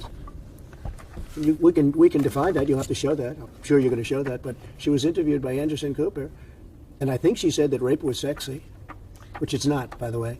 But I think she said that rape was sexy. I like how the longer this goes on, the more we kind of, like, discover Trump knows about this woman, right? Like, he starts off, and he doesn't know anything about this woman. She's just some crazy stranger that he just heard accused him of this thing from a magazine, in her book, right? And now as this goes on, he's like revealing he knows so much about her. And she actually said things that were very strange, and then she was a different person after when he said, we'll take a break right now. We're going to take a break right now. He didn't like what she was saying. He was very upset with and then she came back and she was a much different woman in the second half, so to speak. And so the question I'm asking you is, did she say in that interview that she I assume they're going to correct it here. loved being sexually assaulted by you? Well, she said something to that effect. I mean, you'll have to take a look at the interview yourself. I believe she said rape was sexy, to which Anderson Cooper is dying. He's saying, let's get to a commercial break immediately. I think you better watch the interview. I'm sure you have, but you better watch the interview. In the interview, when Ms. Carroll talked about rape being sexy, isn't it true that she said that's a view that many other people hold? Okay, so basically she said many people hold that view, and Trump said that she claimed it, and that's her opinion? Yeah, so he legit just clip-chimped her. So, I would have loved if they just replied, so Trump, is it true that you're lying about what she said? Because what she actually said was like, oh, look at his face. Oh, I don't know. I mean, I don't know. All I know is I believe she said rape is sexy or something to that effect, but you'll have to watch the interview. It's been a while. And just to clarify, I think you said a few minutes earlier that you used the word swooned as a synonym for, you said the F word, for sexual intercourse? Yeah. Okay. That's because that's what she said. What do you mean? She never used the word swooned. No, she said that I did something to her that never took place. There was no anything. I know nothing about this nut job. Okay, then you go on to say in the statement, and while I am not supposed to say it, I will. Why were you not supposed to say it? Because it's not politically correct to say. Read the next, go ahead. That she's not my type? Yeah, because it's not politically correct to say it, and I know that, but I'll say it anyway. She's accusing me of rape. A woman that I have no idea who she is. It came out of the blue. Dude, incels and like the conservative community are going to love this so much. They're going to rally behind Trump on this harder than you've ever seen. Oh my god. You better believe this is going to be like a resurgence of anti-Me Too rhetoric all over again. She's accusing me of rape, of raping her. The worst thing you can do, the worst charge. And you know it's not true too. You're a political operative also. You're a disgrace. But she's accusing me, and so Oh my god, he's insulting the people that are questioning him, calling them political operatives who know it's not true. Oh my god, dude.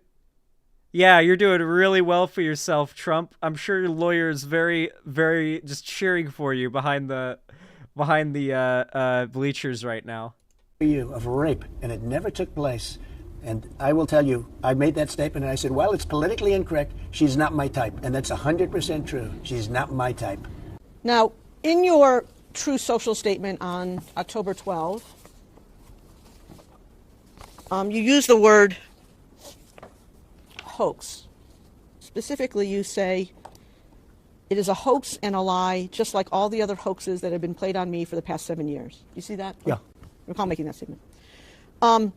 And I take it what you're saying there is Ms. Carroll fabricated her claim that you sexually assaulted her, correct? Yes, totally. 100%. Now, fair to say, you Do you think the person that accused him here might be under some kind of threat from Trump supporters? Certainly to a degree. If this was a criminal trial and Trump was found guilty in like a criminal trial and this woman was the accuser, no doubt she would probably need to be put under like witness protection. Like if Trump was actually like indicted criminally for rape or sexual assault, and he was going to be like facing real charges, yeah, that woman would be like an actual like kill on sight target of a lot of Trump supporters, and it would be like a problem. Like yeah, I mean, we literally just talked about a neo-Nazi shooter who was like a Tim Pool fan who just, killed 8 people in Texas. So, like, yeah, I mean, there are crazy people out there that like this guy who will take it into their own hands, so to say. You'd agree with me, would you not, that you use the term hoax quite a lot? Yes, I do. CNN reported that you used it more than 250 times in 2020. Does that sound right? Could to you? be. I've had a lot of hoaxes played on me. This is one of them. And how would you define the word hoax? A fake story, a false story, a made-up story. Something that's not true. Something that's not true, yes. Sitting here today, can you recall what else you have referred to as a hoax? Sure. The Russia hoax. It's been proven to be a hoax. Ukraine. The Russia hoax. Okay, so the funny thing is, the Russia thing wasn't a hoax. People, like, even, like, liberals and centrists, like, think of it and talk about it like it was this, like, nothing burger thing.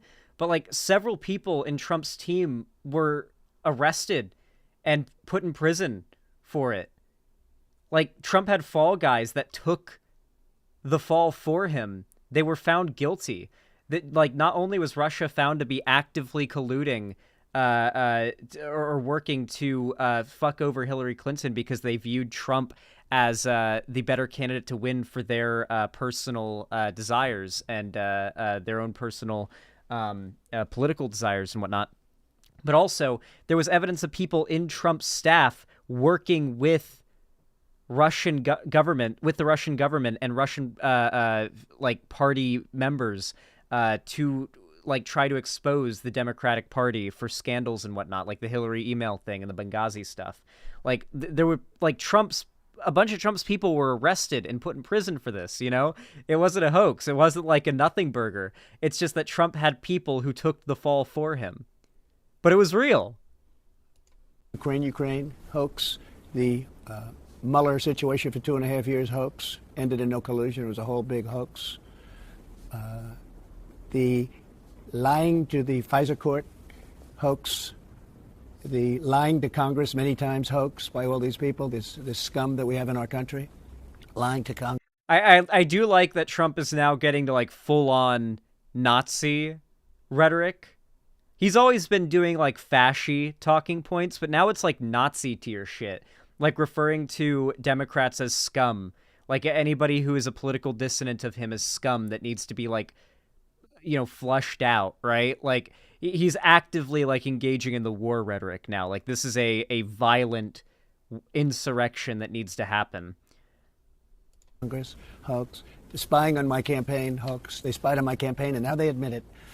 That was another hoax, and I could get a whole list of them.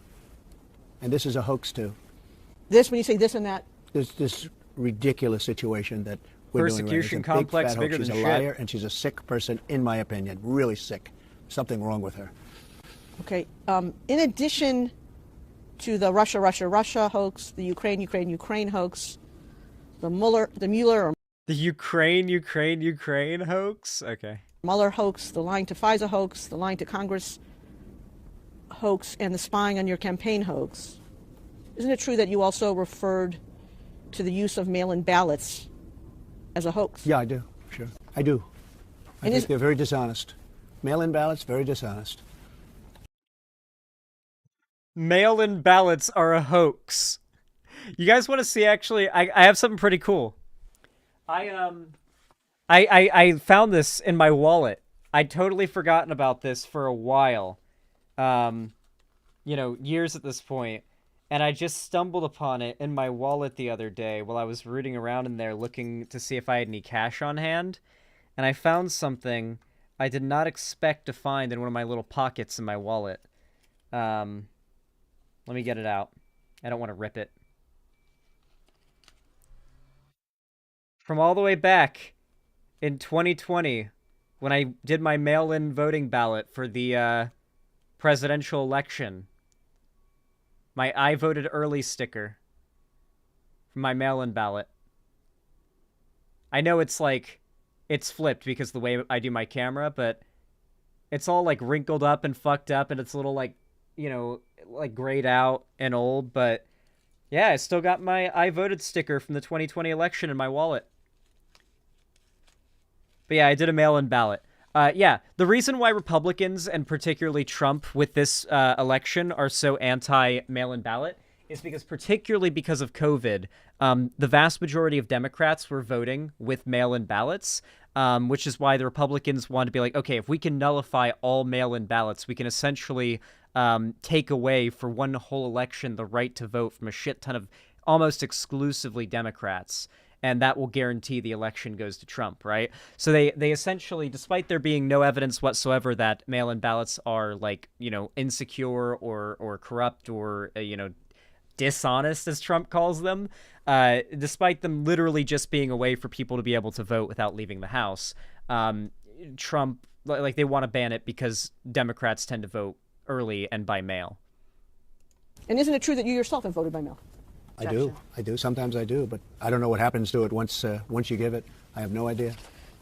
Are you familiar, I'm sure you are, with something that's often referred to as the Access Hollywood tape? Yes, I am. Okay, let's mark it and play it as, 35.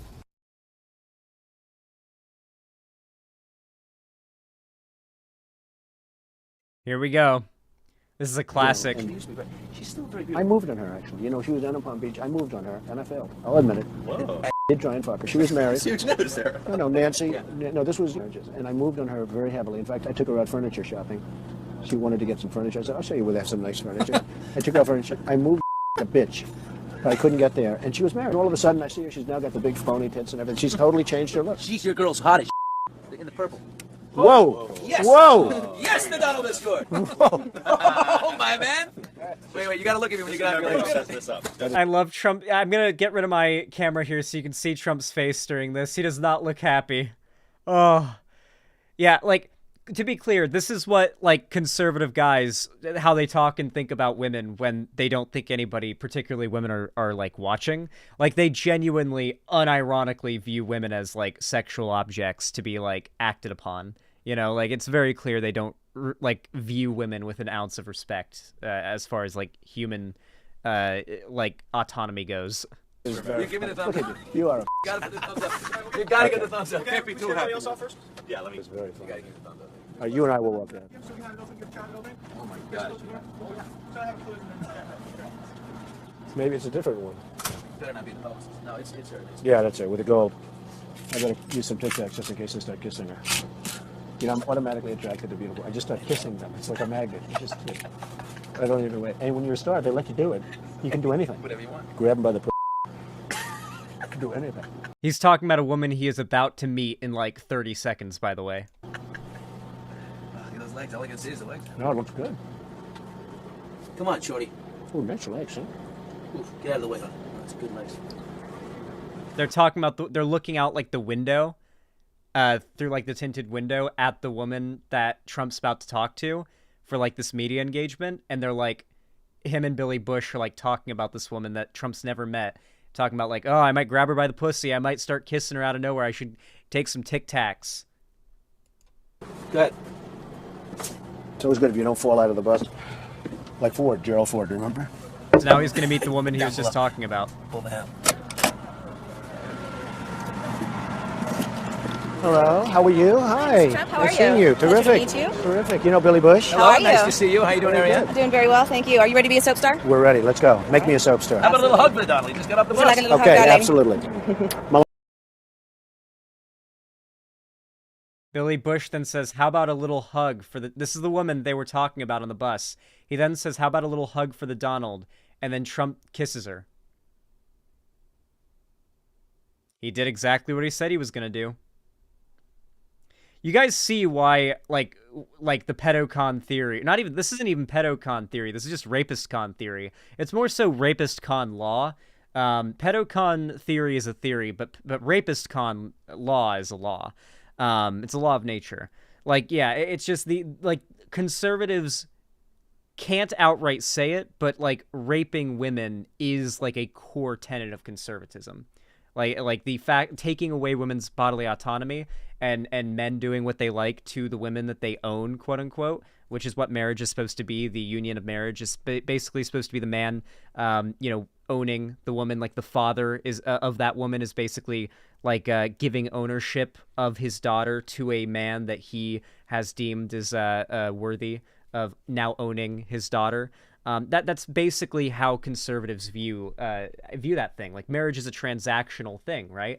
It's very, very similar to, like, if you watch anything that has to do with the way that succession and marriages worked in, like, royalty. Like, I guess, like Game of Thrones, for example, where it's like, yes, the Lord of Casterly Rock's 12-year-old daughter should be having her first blood soon. We will be having her married to your 18-year-old son, and they will have several children who will inherit great amounts of wealth and land. Like, it's literally like that level of degeneracy that the right, like, thinks of women and marriage and, like, this kind of thing with. Like, it's literally a core of their ideology. It's the thing they're trying to conserve. Melania said this was okay. That's you in that video, correct? Yes. Yes. And am I correct that that video was recorded? That's like literally what they call it in Game of Thrones. Recorded in January, withdrawn. Am I correct that that video was recorded in September 2005? I guess that would, I don't know the date, but whatever date it was is fine with me. And am I correct that you were engaged to your current wife sometime in 2004? I don't know. Am I correct that you married your current wife in January 2005? I don't know relative to that tape, no. And the person you were speaking to, it's now famous, in that video was Billy Bush? That's right. Please This let is me... this is very old news, fully litigated, during debates, during everything else, fully litigated. Okay. He's in a fucking, like, actual legal proceeding, and he's saying this has already been fully litigated. Like, this is just old news. Why are you bringing this up? Old news. This has been litigated in debates and in the media. Basically, what he means by this has already been litigated is he has successfully, like, rolled this off his back.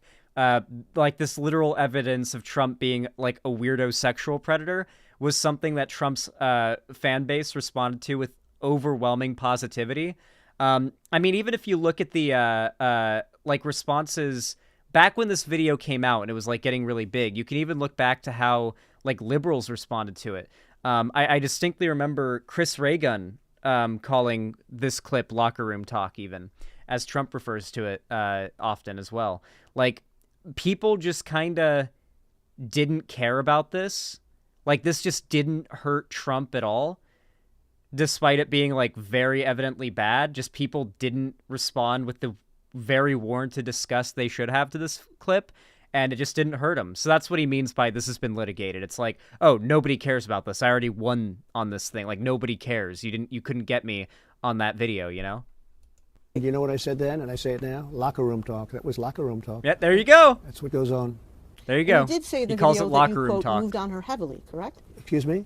You do say in the video that you, quote, Yeah. moved on her heavily. I did say that, yes, Okay. absolutely. And you do say in the video that as part of trying to have sex with this woman, you took her furniture shopping, correct? We actually did look for furniture, yes. So that was true. You actually took this woman I in think so. I mean, furniture it's been a shopping. long time ago. It's how long was it? A long time ago. But I think so. I do think so. Is that the only occasion when you took a woman shopping? I think so. And you say, and again, this has become very famous in this video, I just start kissing them. It's like a magnet. Just kiss. I don't even wait. And when you're a star, they let you do it. You can do anything. Grab them by the you can do anything. That's what you said, correct? Well, historically, that's true with stars. He's gonna try to pretend like he wasn't talking about himself and bragging about his own experience and supposed privilege that he has, and act like, oh no, I was just making a broad statement about, like, historically, you know, stars are able to do this kind of thing, you know? Like, the quote literally says, and I do that. Like, he literally says, I do this. How is he gonna try to, like, wiggle out of this one? It's true with stars that they can grab women by the Well, that's if you look over the last million years, I guess that's been... Million? largely true. Okay, hold on. Correct me if I'm wrong, but anatomically accurate humans have only been around for, like, 200,000 years? Roughly? Like, anatomically modern humans? So, no, not a million years. I don't think the, like, monkey men were going by this standard. Yeah, humans literally haven't, like, humans haven't been around for a million years. We've only been around for roughly 200,000. Always, but largely true. unfortunately or fortunately. And you consider yourself to be a star? I think you can. By the way, we are popping the fuck off, aren't we? Like, literally, like 200 to 300,000 years, we've become the most dominant life form that's ever existed on this planet. Dinosaurs had this place for like 30 million or something like that. Or, like, yeah, no. 65 million years ago, dinosaurs went extinct, right? And since then, it's been a bunch of, like, shitty little mammals trying to get by. And then we come along, and in 200,000 years, we get where we are now. We are the fucking goat of this planet. We also suck, but we are also the fucking goat. Say that, yeah. And now you said before, a couple of minutes ago, that this was just locker room talk. It's locker room talk. And so does that mean that you didn't really mean it? No, it's locker room talk. I don't know. It's just the way people talk. Okay. Now, are you familiar with a woman by the name of Natasha Stoyanov? No. Natasha. Stoyanov. You'll have to give me a little bit of Do you remember background. she wrote about you a lot when she worked at People magazine? Oh, I do remember there was some woman that wrote, and then she, a long time later, I think she wrote a wonderful story, and then a long time later, as I remember it, a long time later she said that I was aggressive with her, but she wrote the most beautiful story. Like, it's been a shit ton of women that have accused Trump of sexual assault or rape. Like, it's been a lot. Like, so much so that I'm not even, like, informed on the vast majority of the accusations. And there's also been, like, Trump has verifiably paid off several of the accusers. And then all of a sudden, like, is it a year or 2 years later, she comes out with this phony story that I said, well, why would she have written such a good story for People magazine? She wrote a really nice piece. And then all of a sudden, like, years or months, many months later, she came up with this phony charge. Let's watch a video, and again, I apologize for the technology, where you talk about Ms. Stoyanov's allegations. Are we marking this? We're going to mark it. It's a clip of a video from a campaign event in West Palm Beach on October 13, 2016, and we're going to mark it as DJT 36.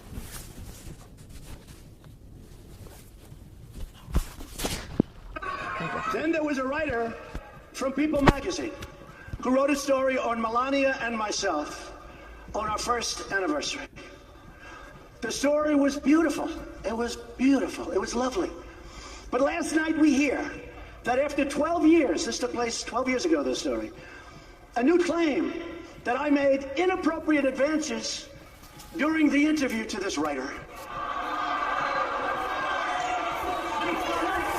And I ask a very simple question. Why wasn't it part of the story that appeared 20 or 12 years ago? Why wasn't it part of the story? Why didn't they make it part of the story? I was one of the biggest stars on television with The Apprentice, and it would have been one of the biggest stories of the year. Think of it. She's doing... Oh, thank you for reminding me of that, Bisudu. You're right. That particular ex-wife that Trump had confused the woman who's accusing him here of being, like, in that one picture, I forget what her name is, but that particular ex-wife accused Trump of raping her in their divorce proceedings. She is literally another one of the accusers. Doing this story on Melania, who's pregnant at the time, and Donald Trump, our one-year anniversary. And she said I made inappropriate advances. And by the way, the area was a public area, people all over the place. Take a look. You take a look. Look at her words. You tell me what you think. I don't think so. I don't think. You'd agree with me that I'm sorry, you can't tell me that wasn't funny. You can't tell me that wasn't top-tier physical comedy. the person you were just talking about in that video was Natasha Stoyanov, correct? Yes. Are you familiar with a woman by the name of Jessica Leeds? No, I don't think so. But explain. Go ahead. Does that mean that this refresh your recollection of who Yes, Jessica it Leeds does. is? This woman made up a story, just like your client made it up. Just made up a story, having to do with sitting next to me in an airplane. And I mean, I'll have to read this again, but that story was so false, also. But this was, I guess, making out as opposed to what your client said. This story was so false. This is a disgrace also. And do you recall speaking about Ms. Leeds' allegations at campaign events in 2016? I might have. I thought it was so. Did he say aeroplane? Yeah, he was literally like he saw the first airplanes fly, so you know he's pretty old fashioned with how he says it. Like He's an your old client, guy. I thought it was so ridiculous. Okay, let's take a look at the next video, which is Oh no, someone in chat thinks this is AI generated. Oh no. Oh no. They think this is AI. DJT 38, correct? Copium or just somebody who doesn't know? Hopefully our great movement, and there's never been anything like this in the United States, and the only way they figure they can slow it down is to come up with... That'd be really funny if that ends up being like Trump supporters like copium about all this. If they start saying this video is AI generated. Like, especially when Trump supporters in particular have been using fake AI videos and images for their propaganda on Twitter, like nonstop lately. Like if the right decides to try to claim that's what the left is doing and this isn't real. That would actually be really believable for the right to do. Like I would absolutely believe it if you told me the right was trying to do that. That really seems like it's in character for them. People that are willing to say, oh, I was with Donald Trump in 1980. Nothing changes. I was sitting with him on an airplane. And he went after me on the plane. Yeah, I'm going to go after. Believe me, she would not be my first choice, that I can tell you. Man. You don't know. That would not be my first choice. when you said Every time his response to it is always like, ah, no, I wouldn't rape her. She's too ugly. Literally the Sargon of Akkad line where he said that he wouldn't even rape her. Like that one MP. Oh my God. in that video that Ms. Leeds would not be your first choice, you were referring to her physical looks, correct? Just the overall. I look at her, I see her, I hear what she says, whatever. You wouldn't be a choice of mine either, to be honest with you. I hope you're not insulted. I would not, under any circumstances, have any interest in you. I'm honest okay. when I say. To be fair, I have the footage sped up by 1.25x, so that could be why it looks a little, like, off. If like, the video looks weird, I do have it sped up slightly, as you can see. I have it on 1.25 speed. Because it's a 48-minute long video. You guys know how much I pause and talk. Say it. I would not have any interest in. The video we just watched, where you talked about Ms. Leeds. Wait, what did he just say? I look at her, I see her. I was sitting with him on an airplane. And he went after me on the plane. Yeah, I'm going to go after. Believe me, she would not be my first choice, that I can tell you. Man. You don't know. That would not be my first choice. When you said in that video that Ms. Leeds would not be your first choice, you were referring to her physical looks, correct? Just the overall. I look at her, I see her, I hear what she says, whatever. You wouldn't be a choice of mine either, to be honest with you. I hope you're not insulted. I would not, under No. No. No.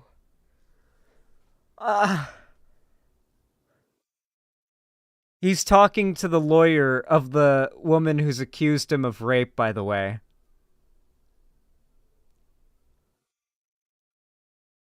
Yeah, go on, Mr. Trump. Go on. How does this defense hold up? It didn't. He lost. any circumstances have any interest in you. you. Had to pay the woman $5 million. I'm honest when I say it. I would not have any interest in. The video we just watched, where you talked about Ms. Leeds.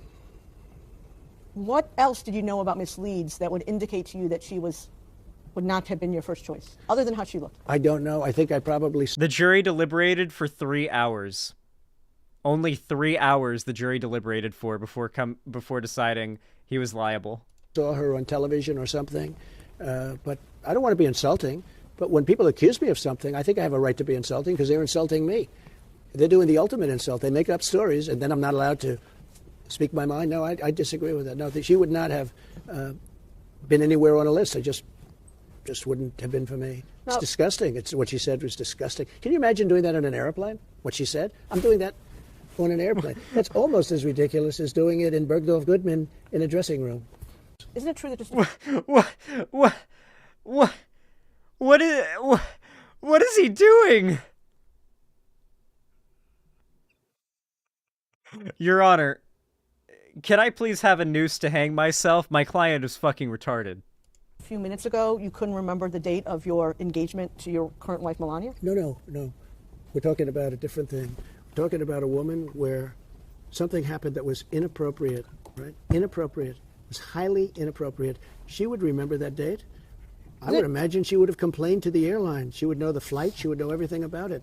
She didn't even know the year, as I remember it, just like your client doesn't know the year, doesn't know anything about it. If something happened like that to your client would know the second. She'd know down to the second. She'd know the day, the month, the year, right down to the second.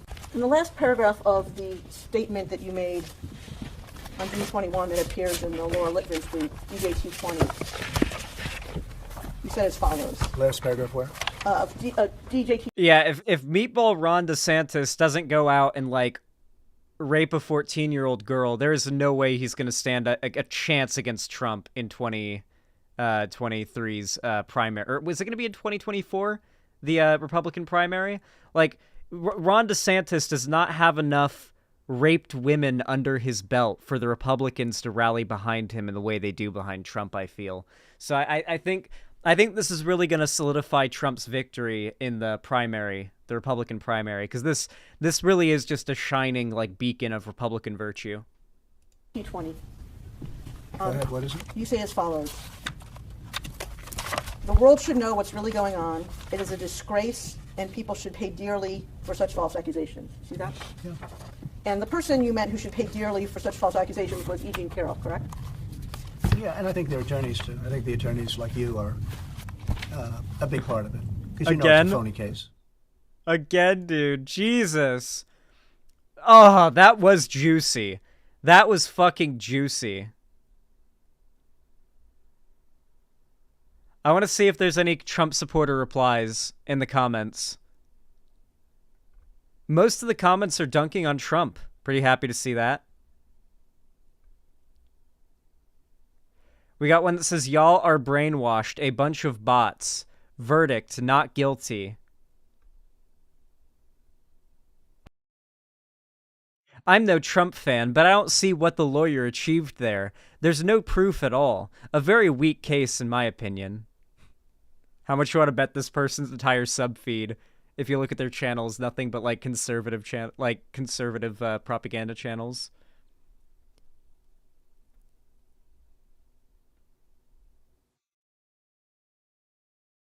Show the whole thing, you fake news! Space exclamation point. People, please watch the entire video. But that's the whole thing, though.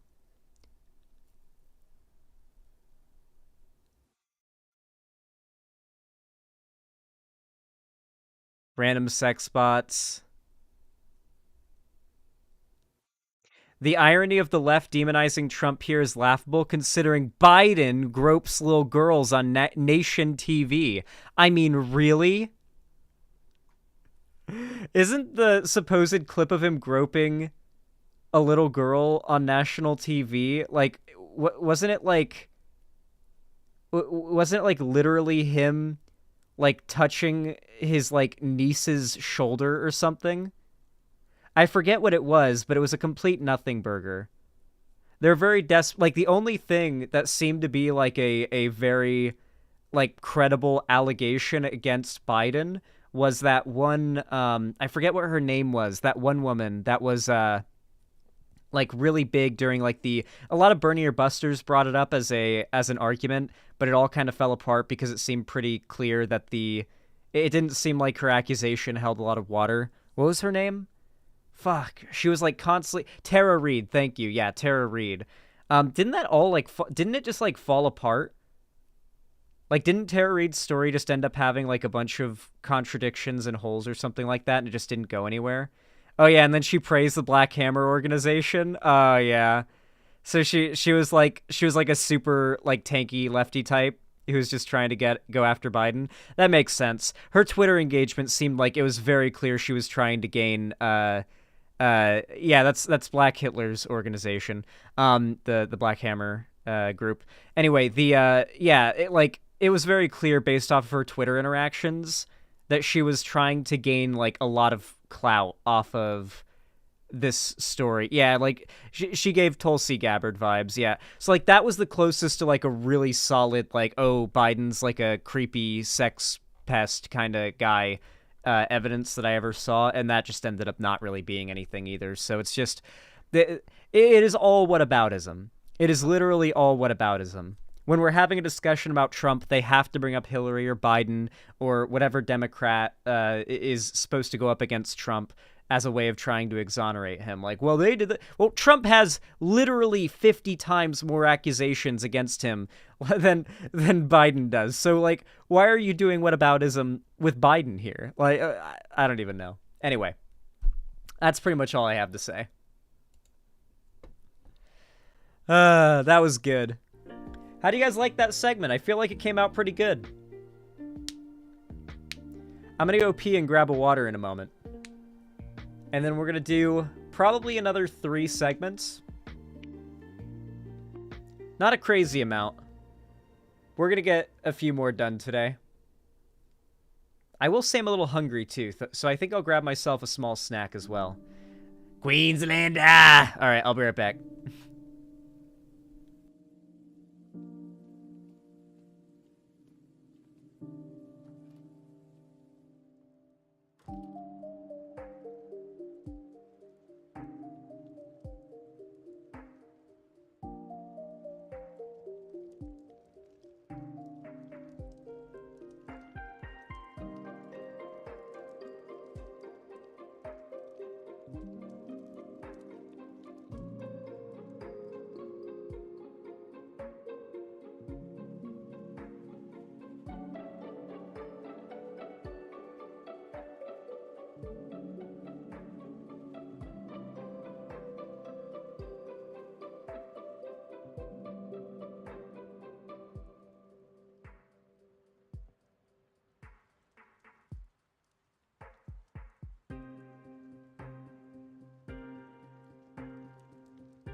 I was already a bit hungry for a little while, like since the stream started, and then my downstairs neighbor started cooking food, started making dinner, and the smell, like, he's a very good cook. I can just kind of tell from the smell whenever he makes food. It always wafts up here and makes my unit smell just delightful, and I could just smell it, and I was just like, oh, I think he's making pot roast or something down there. Fuck, I need to get myself a snack. So I picked up some Pop-Tarts. Have you had buttered chicken? Maybe. I think I may have. He's my landlord, Shoten LLC. I guess I'd say we're friends in the sense that, like, I speak to him. He's a good landlord. Like, as good as a landlord can be. He's a pretty chill guy. Charges a very reasonable price and everything. All utilities are included. It's pretty based. Anyway. Aska, thank you for the tier 1 sub. I really appreciate that. Very kind of you. Said Zan 2024. Fucking based and true. I would be a great president. I would be a fantastic president. Holy shit. I would be popping off in the presidential game. I would be the best president that ever existed. Comrade, thank you for the $5. I really appreciate that. Very kind of you. Very based. Sent a link. What is this? Live Trump reaction. Oh, this is a good meme. Oh, this is a good meme. Good work. Good work. Nice meme. We did sort of get a little Trump reaction video there, didn't we? Comrade with another donation. Thank you so much for the $10. Very kind of you. Says, my cat is so snuggly, you've no idea. I wish I could snuggle your cat. It sounds like a very little snuggly baby. Very soft and fluffy. Thank you so much for the $10. I really appreciate that. Comrade again with a tier 1 sub. Thank you for the $5 once again. Said, my cat's name is Jasmine and says hello. Thank you so much. Hello, Jasmine. Good little cat. I hope you get to snuggle your cat for many, many years to come. Let me update the dono goal really fast.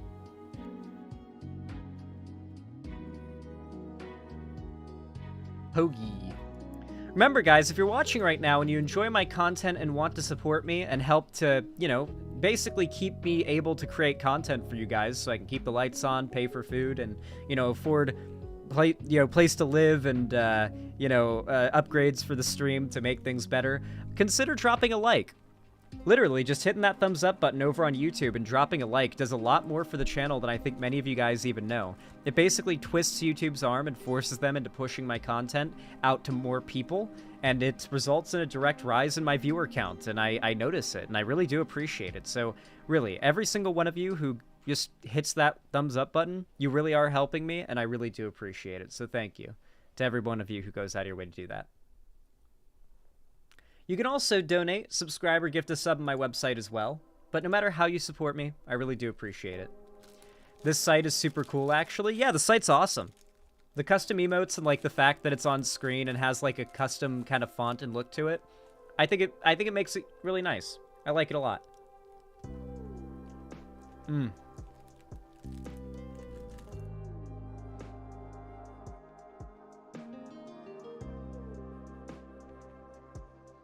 Now let me eat this Pop-Tart.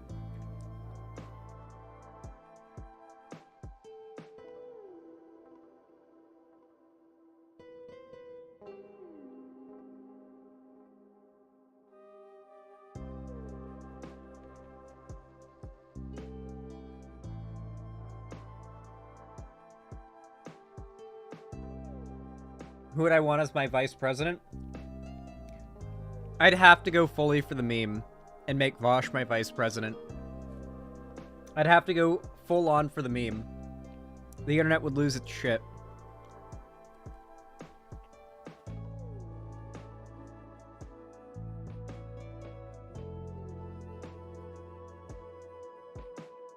Not DM? Well, like, am I president and I just get to pick anybody? Or do I have to run and win? Because if I have to run and win, I don't know if a trans person could win higher office in this country, in the current state of the country. I'm going to be honest. I don't know. I think the red states would unanimously vote anyone, but like, whatever vote would result in a trans person having, like, that level of power.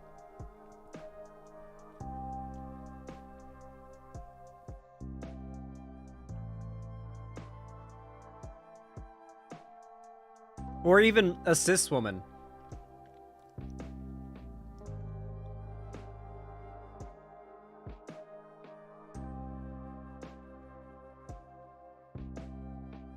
But Vosh is also a trans woman? That is true.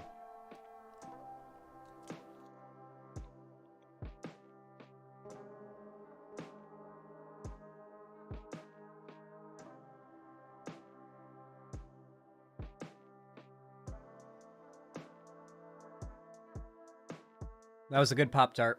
Hey, Merrick. Okay, what position do I get? Treasurer.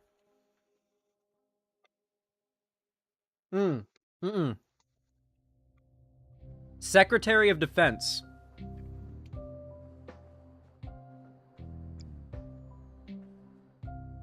Oh, because I'm Jewish? I didn't know you were Jewish, Merrick.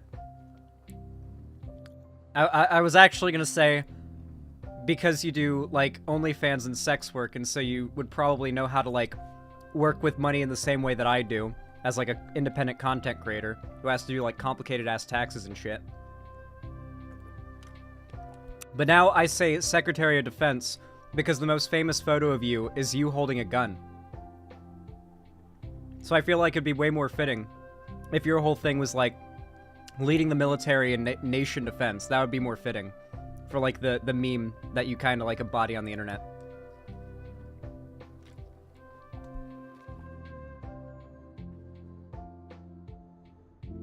All right. God, I was hungry. Thank you for bearing with me, chat. Sounds good? Hell yeah. Make sure to write me in on the ballot in 2024. Alrighty. Next segment, let's get it queued up.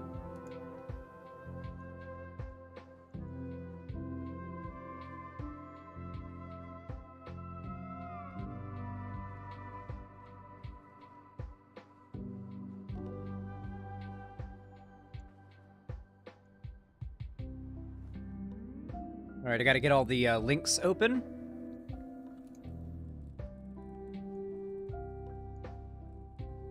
Wait, actually, good timing for coming in here, Merrick. I don't know, like, how involved you are in this, but I do think you have some level of investment in the drama I'm about to talk about.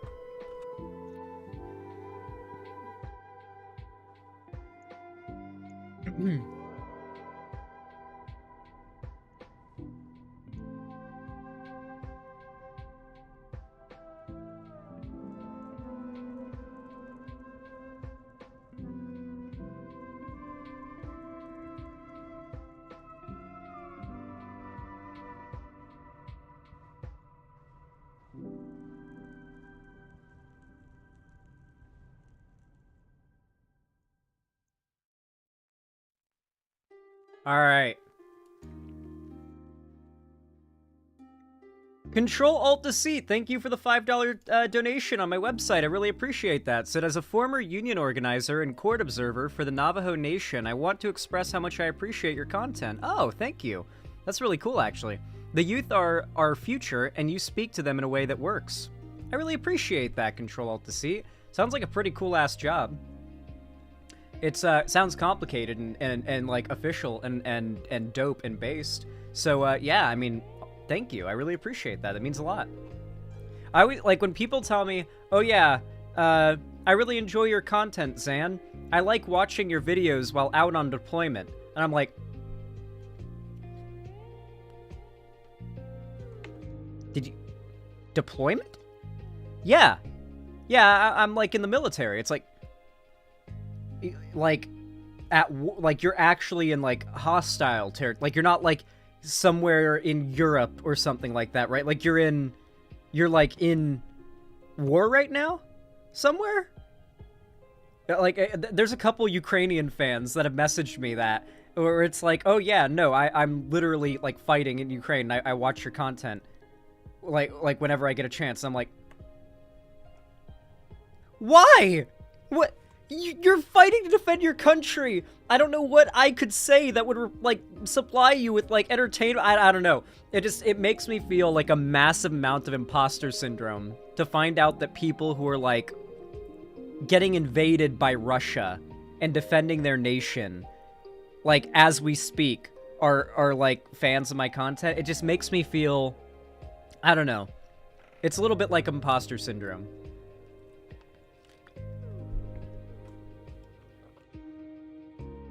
Same goes for, like, when a teacher says they watch me, like, oh, yeah, I'm a teacher, and it's like, what do I have to teach you? You know, like, I don't know. Anyway, let's get ready for the first segment. Or not first segment, the next segment. Y'all know what to do when I say action, right? 3, 2, 1, action. Oh boy, it has happened again. Another Lefty video essayist has made a call-out video on the LeftTube streamer sphere. And the video and the creator in question, the creator in question is called Soul Bunny, and the video in question is called The White Leftist Industrial Complex. Now, the video itself has a very interesting thumbnail. You can see, I'm there. Look, that's me. That's me right there. Look, I'm in the thumbnail, but apparently at no point in the video am I really brought up. Like, apparently a small clip of me is used in the intro, but, like, I'm not actually brought up in the video. I'm just used in the thumbnail. And you know what that tells me? That tells me that I have reached a level of popularity and success that you can use my face and name in a video, like the thumbnail and the title, to draw in clicks. That's suffering from success. We're popping off. I'm literally becoming clickbait. That is one of the biggest, like, rites of passage as a content creator you can possibly experience. Your name and face becoming clickbait.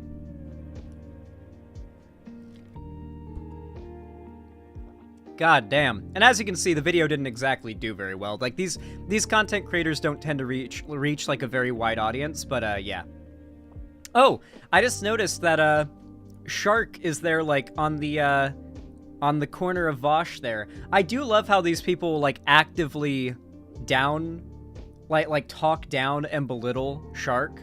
Like, it's really weird. They kind of used to do the same thing a lot with me as well, but they do it to Shark now, and they add, like, a racial aspect to it. Like, people would call me a Vosh clone before, and it was, like, stupid, because I literally started before Vosh and all that, and, like, when I was doing this, I didn't even know who Vosh was and all that.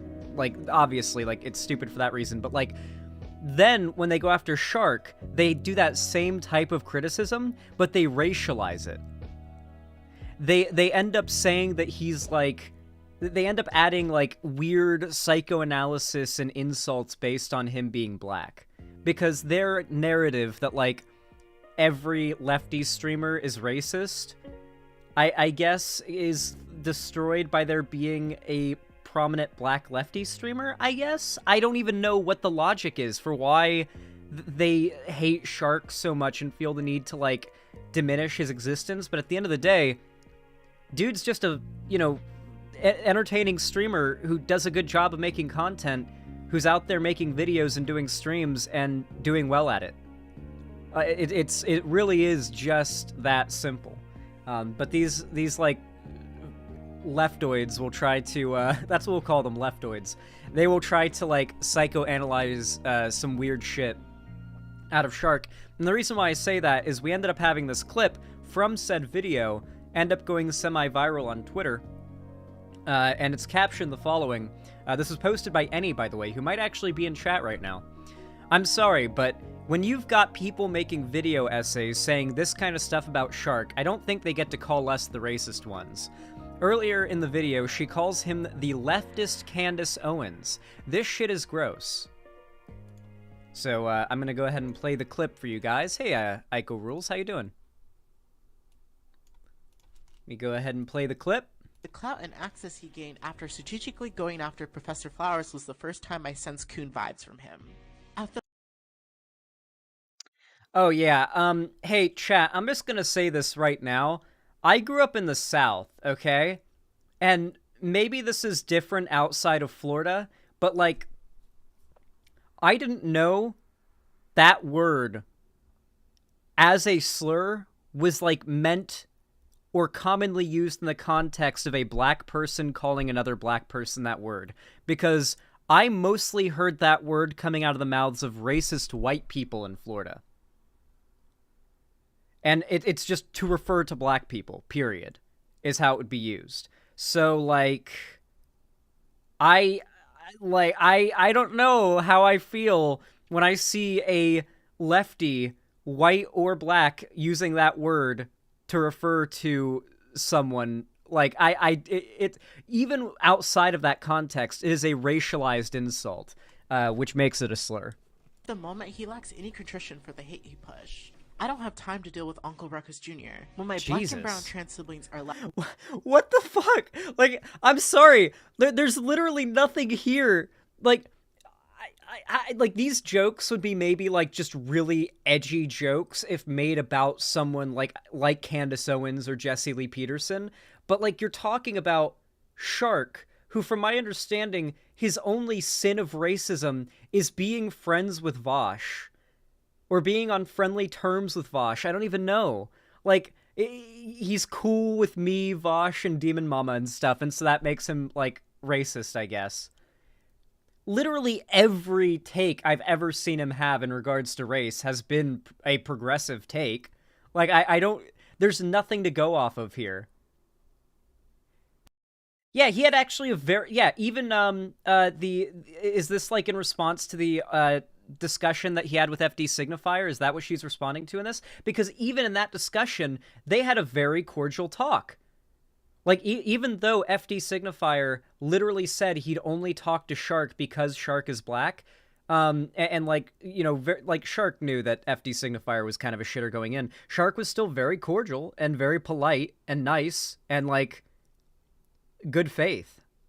God, this is such a fucking reach. And racist as hell, too. Lacking resources, support, dying, and being murdered. The clout and access he gained after strategically going after... So, like, yeah, pretty sussy. Like, literally a video that's made to call, like, this sphere of lefty content creation racist, and that's the kind of shit they're saying. Pretty weird. Shark responded, though. He quote tweeted that particular video clip and said the following. I come up for a second in this vid, and I don't know. They didn't like my opinions on the Cat Black and Professor Flowers situations, which is fine. There isn't too much to reply to there. They just don't like me, Lamau. I had private conversations with other creators about both these issues where they disagreed with me and came out with understandings. Yeah. I just don't think there's anything I could ever say to this person to make them think otherwise, so it's what it is.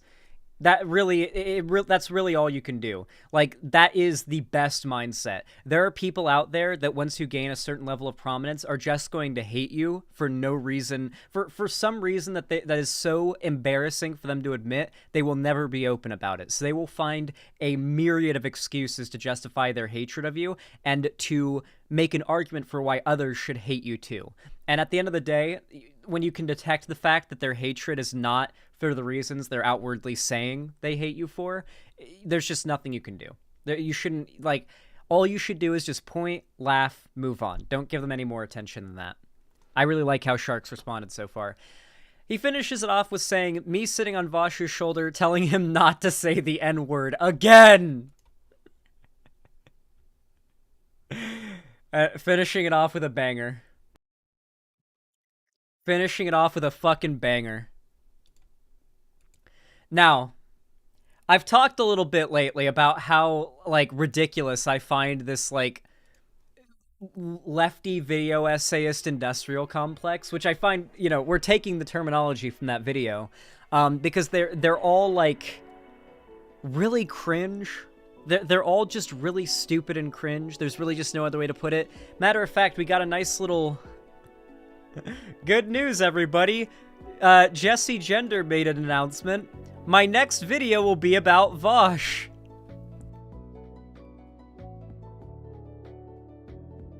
Literally, the right is like...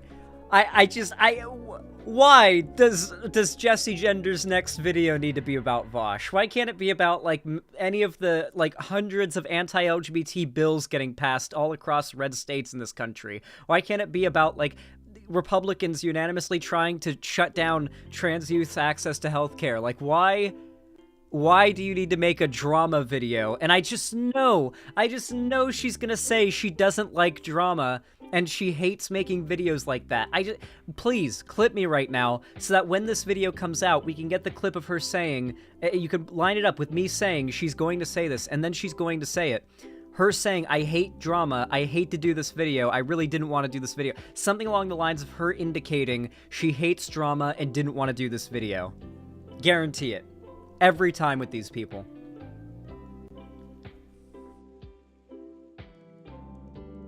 To be clear, it won't be a takedown video. It's just something else entirely. It's not about being nice, it's about empathy. Title going to be The Masculinity of Trans Women. Oh god. So basically, this video is going to be a hit piece that is framed as an analysis, much like the Breaking Bread video was. A lot of, like, the current, like, meta for these, like, video essayist types trying to do hit pieces on lefty figures is to, instead of framing it as an attack video that's exposing someone, to instead frame it as, like, a analysis, right? So the recent FD Signifier video, instead of being framed as like, oh, I'm taking down Vosh, I'm taking down these people, it was like, let's analyze from like a non-biased third-party perspective internet drama, but then like constantly sneak in gotchas and dunks on the people I'm clearly trying to attack in the video subtly, right?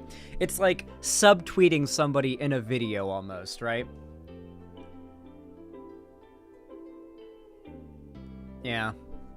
God. And then we've got the final, oh wait, oh my god, I just realized who this person is. Oh, by the way, this is Jessie Gender having liked, that creator's, tweet at Shark saying that she doesn't like, Shark. So yeah, Jessie Earl is friends with that person. Anyway, this Soul Bunny lady, I actually know who she is. I blocked her because she got caught up in a blockchain that I did, because I have an add-on on my Chrome, or on my Opera GX, that makes it so I literally, like, here, let me show you guys an example of how it works. So let's say I'm on Twitter, and I see a Nazi tweet. Let's go to the For You so that Nazi tweets come up. Let's see, how long till I find Nazi propaganda?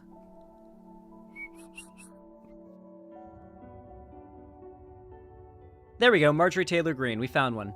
So, like, all I have to do, basically, is click on the likes, and then I hit block all. And I can literally block everybody who liked the tweet. And anytime I see, like, a really stupid tweet that's, like, shit-talking me or one of my friends, and it's, like, really dumb, and I see it got a lot of likes, I run a blockchain on everybody who liked the tweet. And ever since I started doing that, it has made my Twitter timeline so much better. Holy shit. It has been so much better since I started doing that.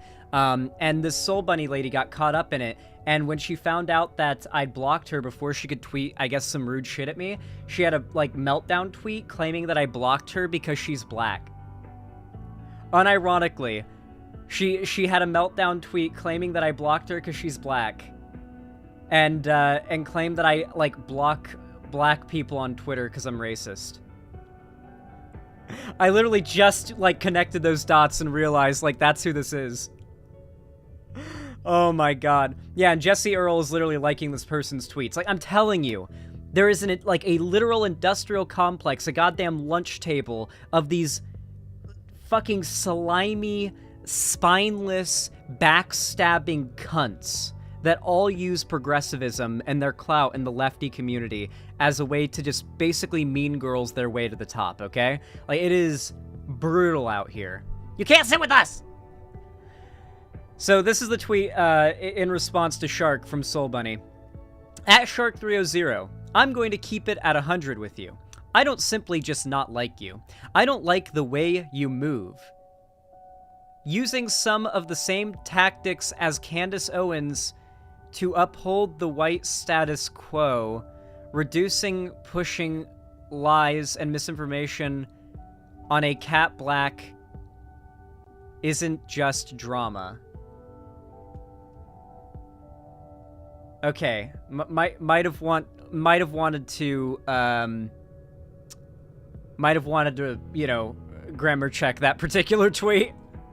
There was a little, I think we get the idea though. So basically just saying that, I guess Shark is like Candace Owens. Jesus. Okay, I don't want to give the video attention, but this person is so deranged, I almost, like, need to see more of what they've said. I need to. I have to know. I have to know how crazy this video is. We're not going to watch much of it, okay? Like, we're going to watch, like, maybe a few minutes of it, okay? But I need to know how fucking stupid this video is. Oh no, a whole lot of caucasity. Let's go. Oh man, we are in the fucking hive right now. We're in the Hotep hive right now. To some, the title of this video will be seen as hyperbolic. I and many other people of color and queer folks don't see it that way. I will say this art is pretty good though, okay? Can we be nice for a moment? Can we be nice and fair for a moment and admit this art is actually pretty damn good? This person is objectively talented in regards to art. Due to our understanding of leftism with an intersectional lens. Leftism that isn't based in intersectionality is upholding white supremacy. It ignores the BIPOC contributions such as microaggression coined by Chester Pierce in 1970 to Oh my god. Oh my god. Do you know who else was racist and was a painter? Hitler. Holy fucking shit. Oh my god. Intersectionality from Kimberly William Crenshaw in 1989. So much of American leftism Oh my god, is based that's on me. the collective fight against systematic racism. Whoa, okay, hold on. She used like a ridiculously good-looking clip of me. Why do I look so good in this video? Wait, why is the video that she has on hand? There are so many clips of me, so many streams I've done where I look disheveled, where I look like Big Joel Tier, like fucking greasy and disheveled and fucked up. Like I didn't even shower before stream. This is me, like, you know, I'm pretty rizzed out here. I'm actually wearing my drip. I'm speaking pretty well if I remember that clip well. I've got my hair done well. Like I'm looking great here. Why would this be the clip? I mean, I appreciate it, but it's weird. Most people who make hit piece videos on me tend to you know, try to frame me in a more I guess unkind light, I suppose. I'm not complaining. On the collective fight against systematic racism that Black, Indigenous, Latine, and others have been on the front lines of. Vosh. Knowing who Angela Davis is, Shark. but not reading or applying her calls to be anti-racist is T-girl grifting therapist. at best. Before I go Hunter further, let's Avenue. break down what the white leftist industrial complex look like. The white leftist industrial complex consists of varying traits, behaviors, and dog whistles. Commonly, you'd see them feeling vindicated when pushing misinformation, attacking the very Black and queer people that correct their colonizer approach. Having an inflated ego when Okay, so basically what she means here is like over the years that we've been doing streaming, there have been Black people who've called us racist falsely, and then we've responded to them, and that's like evidence that we're racist, is like further evidence that we're racist. Like that's basically the argument she's making. discussing BIPOC issues, focusing more on appearing to be correct. BIPOC? I thought it was BIPOC. Do people actually pronounce it POC? I refuse. It's POC. It's an acronym. Than actually having a true understanding. Blindly pushing right-wing narratives in terms like woke scold and identity politics. It's more common than not for them to lack tangible connections with the communities they state to advocate for, usually only surrounding themselves with other white people, but some might have their token BIPOC that they weapon. Okay. Essentially, the argument here is they only have white friends and associates, except for the white friends and associates they have don't think they're racist. Or not the non-white friends and associates they have don't think they're racist. Is basically the argument she's making. I mean, I feel like I wish this video would make like a decent point. Can I make a better point? Can I make like can I make the actual like Bailey version of this point really quickly? All right. The Lefty streaming sphere is very disproportionately white. This is true. I don't know if she said this in the video, but it is an undeniable fact that the Lefty streaming space is very disproportionately white. Like all the largest Lefty streamers are white. The largest Lefty streamer who isn't white is Shark300. And that's just one figure.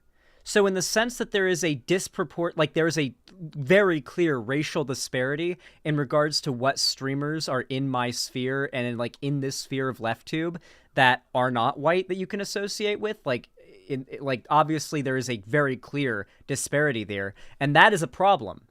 That is a problem, right?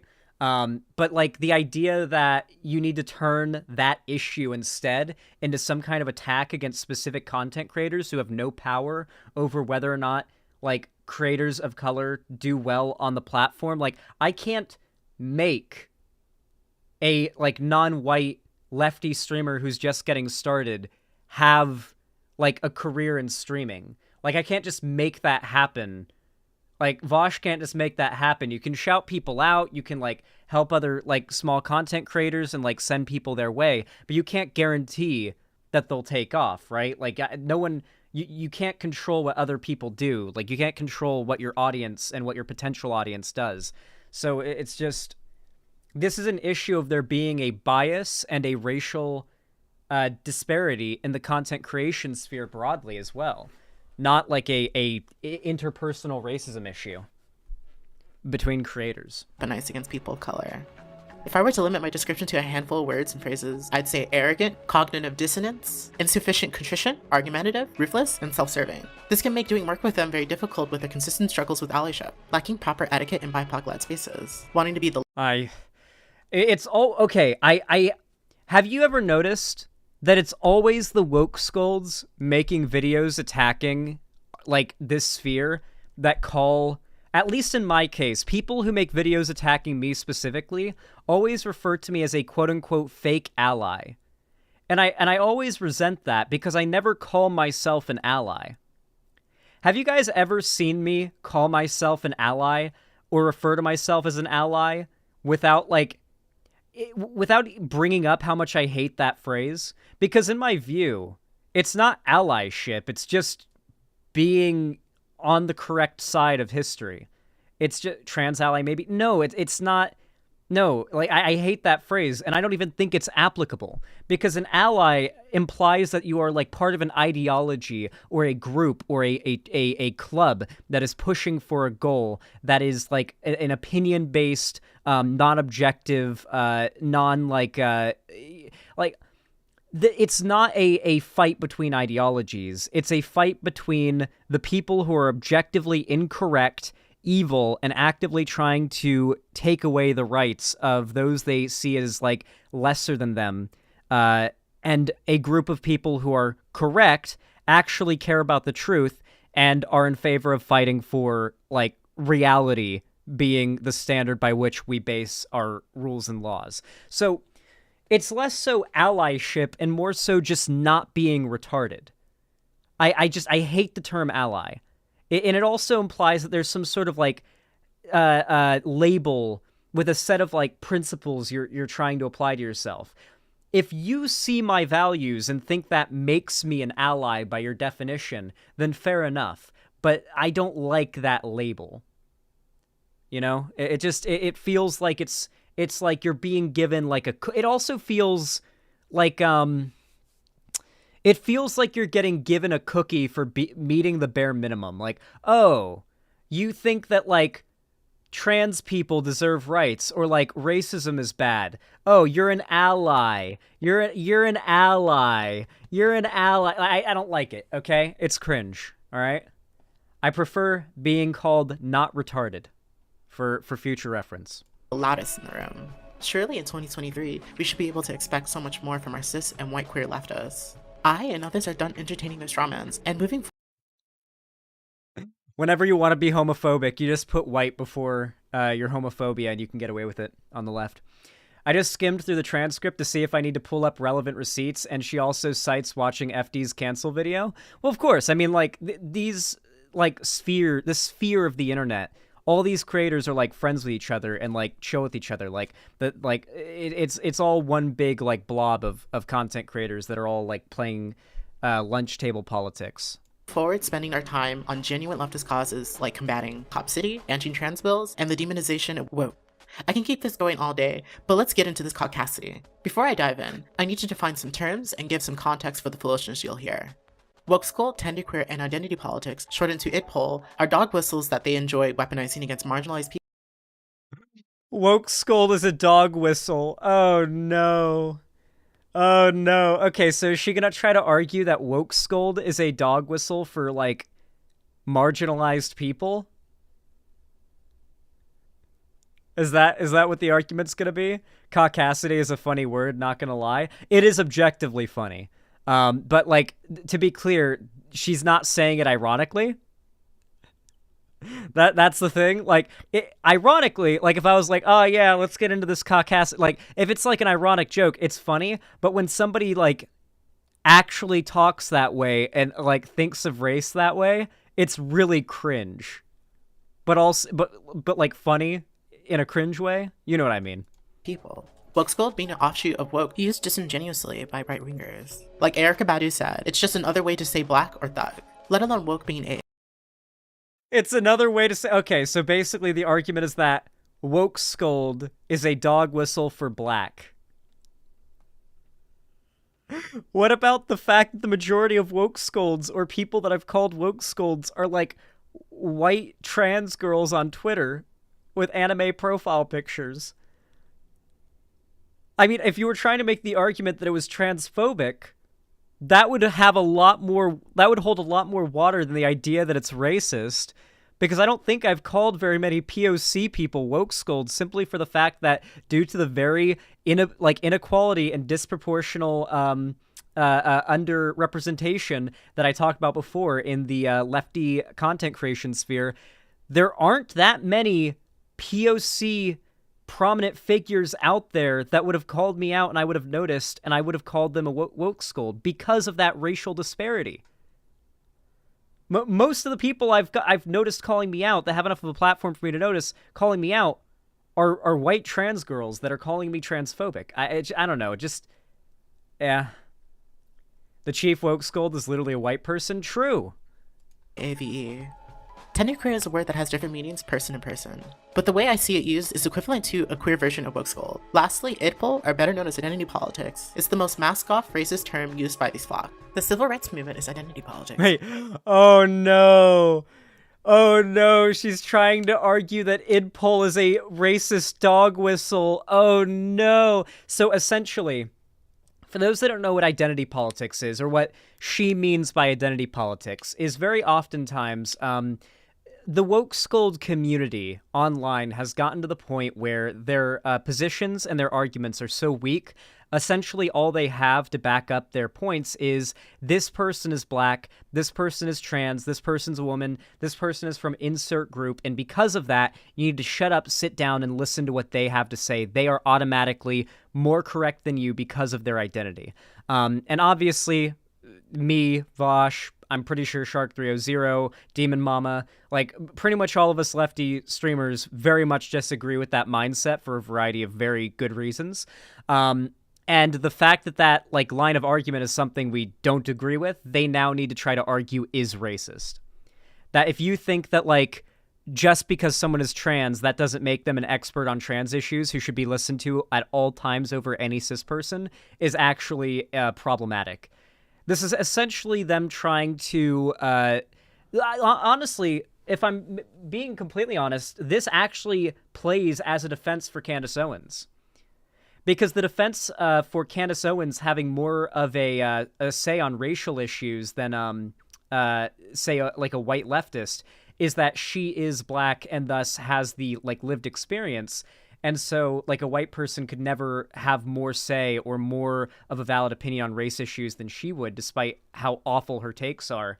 Like, that is the same line of logic. That is idpol logic. Now, identity politics, in some forms, is relevant to leftist politics and is not, like, ridiculous and weird. But in the sense, if we're talking about the example that I know that she's talking about here, of, like, just because someone's part of a certain identity doesn't make them an expert on issues revolving around that identity, that's what she has an issue with. She doesn't like the idea of, like, there being any cis person that could be, you know, more knowledgeable and have a more valid opinion on trans issues than any trans person. And you know, so on, right? And I'm going to be completely honest with you guys. There are a lot of trans people who are really huge dumb fucks about gender issues. There are a lot of black people that are huge dumb fucks about race issues. And it's just, you know, but believe it or not, your identity doesn't automatically make you, like, this, like, enlightened arbiter of political knowledge. As it turns out, propaganda... and yeah, I don't even know what else to say, because this is so basic and obvious that you have to be like literally too far gone to even reach for this video to even like need to be argued against for you. I don't even know. Here, can we find the part where it starts getting sussy-wussy? Like, waking up to find that I'd been harassed out of my skin. Had I known that my tweet had made it onto 4chan, I probably wouldn't have said anything. I just would have covered it. First said it was racist to make dumplings. It's the fact that they had to lie on Rosin to find a justification of the harassment going on. 4chan literally made her cookbook a #1 bestseller in Asian cooking on Amazon. Kaffles wasn't as big at the time, but she... Wait, oh my god. She's defending the cancellation of the lady who did the dumpling recipe in her book. What, wasn't this just a white woman who did a dumpling recipe? Or like a noodle recipe or something like that in her fucking book, like dumpling and noodles recipe? And like, she tweeted it out, and then like, she got called racist? She tweeted it?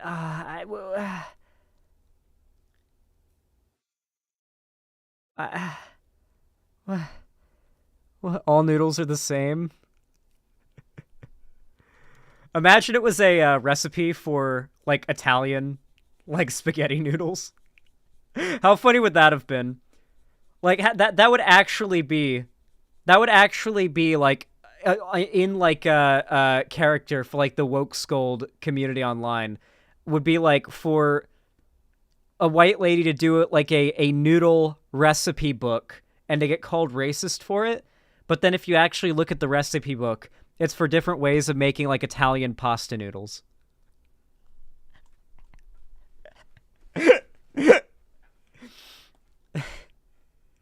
I don't know. Okay, obviously it is not cultural appropriation or racist to make your own noodles. This should be very obvious, but yeah. Making pasta and noodles, though, is actually pretty fun. I've done it before.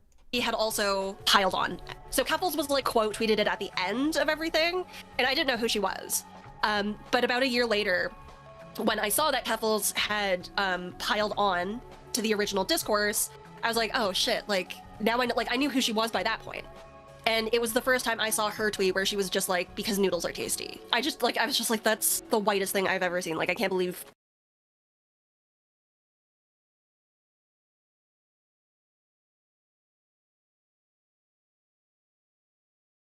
Dude, we're literally getting canceled for being white now. Like, we're unironically getting canceled for being white now. Like, it used to be a meme. Like, back in 2019 when the woke scold thing on the left was starting to, like, really pop off and starting to be, like, a clear issue, it was like, next thing you know, it's gonna be, did you know Xander Hall is white? Canceled. Like, that was literally... But now it's, like, unironically... This hit piece video, the core argument of the video is that we're white. I don't even... And then we get the anti-black racism later in the video in regards to Shark. Here, let's find the Let's find the sauce.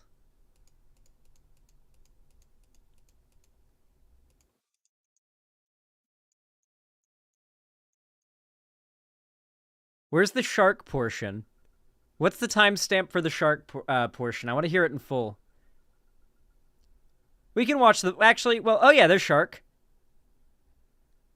All right, we'll start here. We'll start right here. This seems like a good spot to start.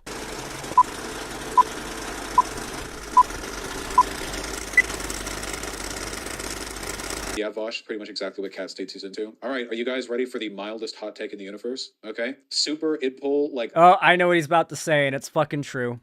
Lefty black women who are, like, really condescending to white people in terms... Hey, guess what? Do you know what I found out today? Soul Bunny, the creator of this video, has a boyfriend.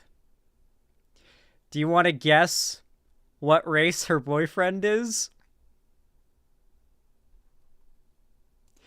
Let me just play this Vosh clip for you guys.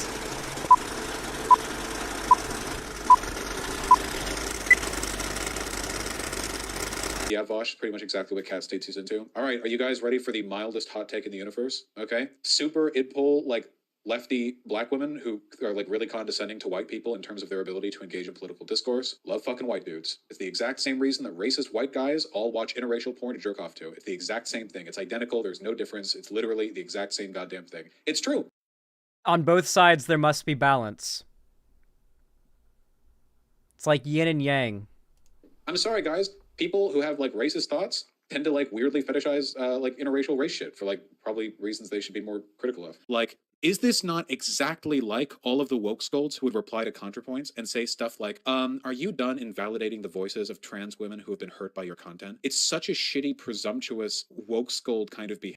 You know what I do love about like this age of woke scoldy content is that they don't even bother trying to make a good argument anymore against the figures that they're like. At this point, they will literally show a clip of like Vosh or me or Demon Mama or Keffels or literally any of us saying something based and fucking true, just like not even worded poorly at this point, just inarguably true, and then say, isn't this unacceptable?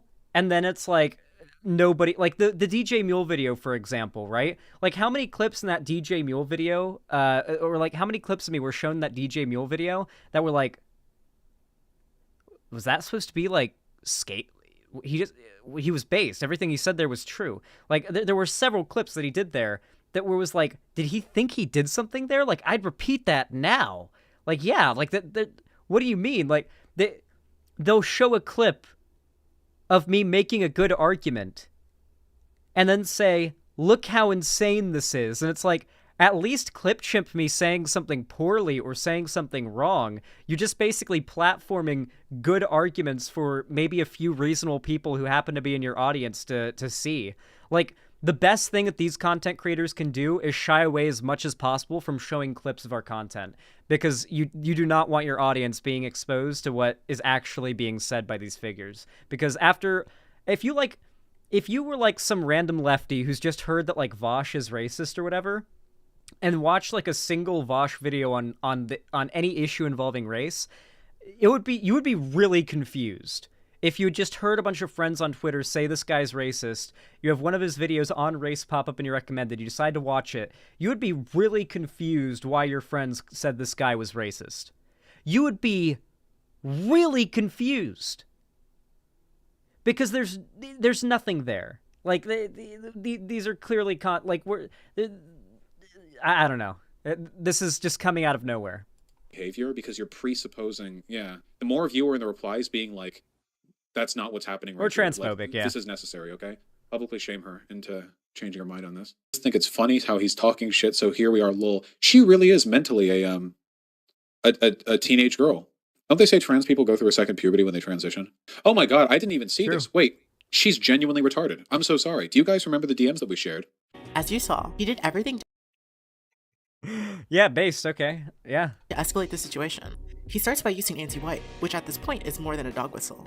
His fetish comments were pulled completely out of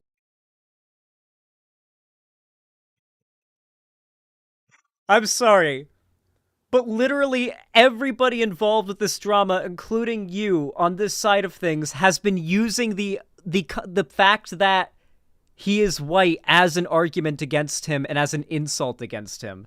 I think it's unironically fair to say that that particularly Soul Bunny is unironically anti-white, and that's fine. That's fine. You can be anti-white. I don't really care. But like, there's no need to get offended by it being called out. It's like when Nazis get mad about being called Nazis. Just own it. Like, being like racist against white people isn't anywhere near as like socially unacceptable as being like a full-on Nazi and open about it. So like, you don't even have to lie about hating white people just like openly in this sphere. Like, you'll get praise for that. of his weird, especially when you know that Kat has discussed race play for years. Kat is so open in her content about her experiences of black trans women being fetishized. Okay, I do like that we're literally just gliding over the fact that the reason why all that drama happened was because Kat Black and Vosh sexted years ago, and then Kat Black, out of nowhere, made that public, and outed that as a way of trying to, like, go after Vosh. She's literally, like, the reason why Vosh said those things about, like, racist black women being really, really into white dick is because that applies to Cat Black, because they literally sexted. And I'm going to guess that there's some stuff that went down in that sexting that he didn't elaborate on that probably leads him even further to that position, I'm going to guess. Yeah, so, like, we're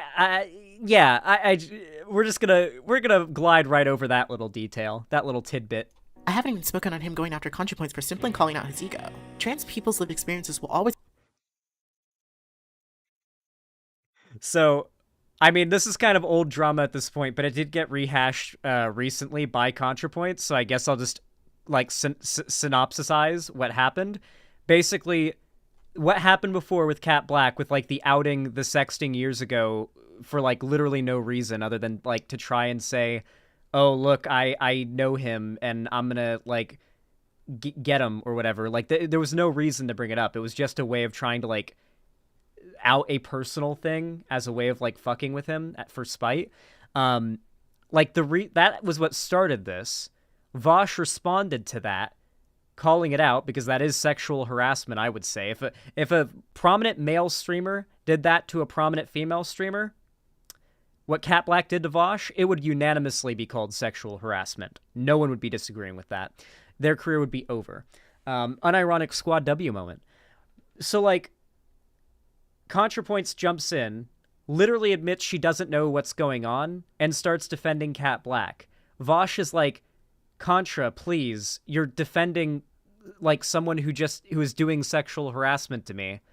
And then Contra blocks him before he can actually reply that. So he tells his audience to go reply the context and tell her she's wrong, so that she realizes what's actually going on and that she's defending sexual harassment without realizing it, and to change her mind. She, of course, never changed her mind, made a video doubling down on this, and ContraPoints has now unironically defended sexual harassment. All because it was happening to a man that she doesn't like. It's hold more weight than what some arrogant cis white man has to offer. And don't waste your time with the Blair White and Candace Owens strawmans. You don't even realize you weaponize them against black people just as much as white supremacists. Now to these important next clips. Wait. So she's arguing that we weaponize Candace Owens against black people just like the right does? I would guess what she's trying to argue is that when figures like this say you need to shut up because you're white and cis and you need to let trans non-white people speak, and we respond, no, your race and identity doesn't determine your qualifications to talk about an issue. They're like, think about, like, Candace Owens. You wouldn't want her talking about, like, race issues over a white leftist, right? She's trying to argue that is weaponizing them against black people. We are in deep. It's real bad.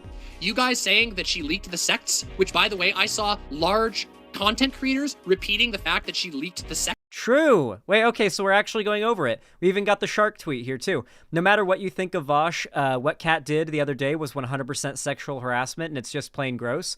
I always speak highly of Kat, especially with her talks on sex and consent, which makes this even more sad. Revealing intimate conversations and publicly trying to demean and humiliate someone about their genitals is so nasty and manipulative. It genuinely shocks me some people took it with such nonchalance. So, I don't remember all the details, correct me if I'm wrong, but from what I remember, didn't Cat Black try to do, like, his dick small thing? But, like, hasn't Vosh posted his dick in his Discord server? I've heard people say that he's got some meat, so I believe them. So I'm pretty sure she was doing the lying about a guy she slept with having a small dick as a gotcha. Because the only way you can disprove that is by showing the world your dick to prove that wrong. You know? Because, like, it's kind of...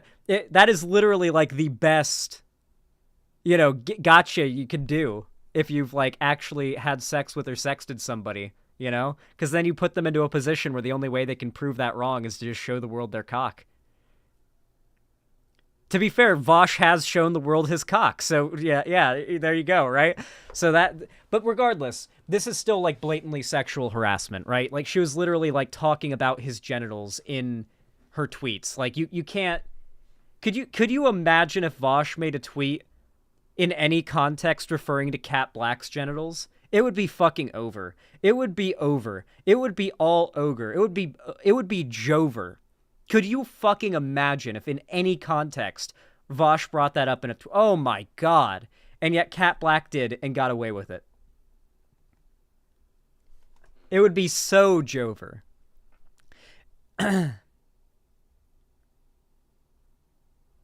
Sects, which never happened. That did not ever happen. No sects were ever leaked by anyone. All that Cat Black ever did was say that the greatest extent that they ever engaged was to sext a few years ago. You guys have been spreading that lie all the fuck over the place. That is true. There was no sexts leaked. She just said that they'd sexted and then, like, insulted his dick. And honestly, that's fucking shit. Just fucking misinfo. And it is, I'm seeing it now, by the way, people perpetuating this, and this is how you start to build up a cancellation profile for someone who didn't even do the things you're accusing of them. First of all, Yeah, wait, is that supposed to be like, oh, look, Demon Mama even realizes this is wrong? Wait, she's making a point I agree with there. Like, Cat Black, as far as I know, didn't leak any sexts, as far as I know. Demon Mama disavowed the use of her clip in the video. Of course she did. Yeah, I know Demon Mama doesn't agree with this person. But, like, the screenshots or sexts between Vosh and Cat Black ever leaked. What Demon Mama said there is true. If you're one of the people who is claiming that Cat Black leaked sexting screenshots and whatnot, you are actively like making this side of things look worse, because that's not true. Like, stick to the actual facts, what you know is true. If you think you know a thing is true, but you don't 100% know, don't say it, because if you're caught out and you're wrong, you end up making the side you're defending look bad. That is what Demon Mama was saying there, and I completely agree. F you, Shark, for being another black man complicit in some racist transphobic bull against a black trans woman. Oh boy, You're really here we getting go. leftist Candace Owens vibes. You were so mask off with your bad faith attacks on Cat Black. Shark was the first content creator to push this misinformation that debate bros till this day still latch onto. The hordes of racist white queer people that ran with this to attempt to silence Cat, and anyone calling out the bold transmisogynor. Shark ain't Wait, I know what she's trying to do. She played the clip of Demon Mama saying that no sexting screenshots were leaked to try to, like, claim that Cat Black never outed that they had sexted and insulted his dick on Twitter. She tried to use that clip to rewrite his okay, I see it. Trying to rewrite history, I see. a lot of clout and profited off of the tax. Black trans people don't have to accept contradictory allyship from cis black men, throwing black trans people to the wolves that are debate bros. Cat wasn't the first or the last trans person he's gone after. The clout and access he gained after strategically going after Professor Flowers was the first time I sensed coon vibes from him. Okay. I mean, we already reacted to this, so we'll just continue. I already mentioned, like, I literally, growing up in Florida, I only ever heard that word coming out of the mouths of racist white people. So it really feels weird how often I hear, like, usually Hotep, like, black leftists use that phrase to refer to black lefties they disagree with. Like, it feels really weird because it was basically synonymous with the N-word in Florida. TBH, I've used it. I don't think it's against Republicans, though. I don't think it's the kind of thing... It is a slur. I do think it is a race-based insult. So I do think that makes it a slur, and I don't think it should be part of, like, a lefty vocabulary. I mean, you can do what you want to do, but I do think it just kind of takes away. Attacking based on race is just kind of, I don't know. I feel like we're, like, you know, you're getting into iffy territory when the insult is one that is predicated or requires you to be part of a certain race for the insult to apply, if that makes sense. At the moment, he lacks any contrition for the hate he pushed. I don't have time to deal with Uncle Ruckus Jr. when my black and brown trans siblings are lacking resources, support, dying, and being murdered. There's a lesson from this that I want leftists and especially Cornburn to understand. To have allyship with black trans folks is so much more than publicly stating your support.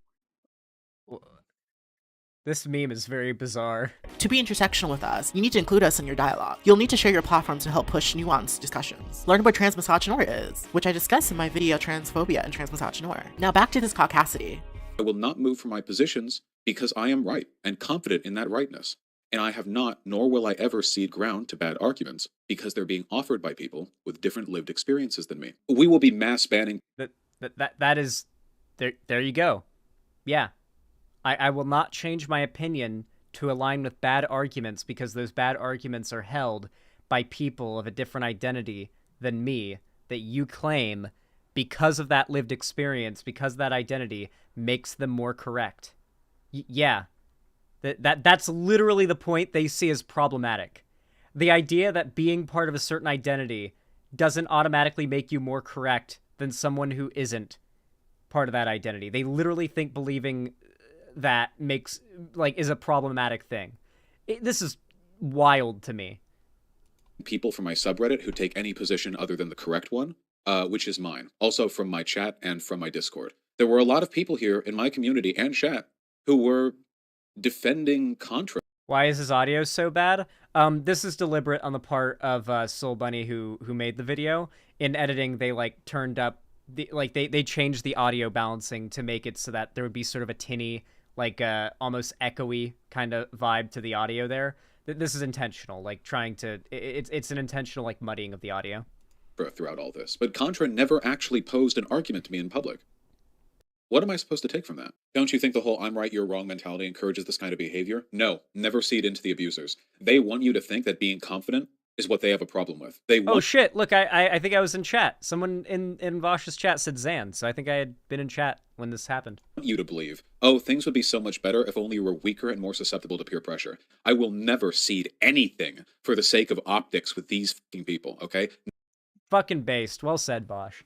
Yeah, the entire premise of this video is objectively racist.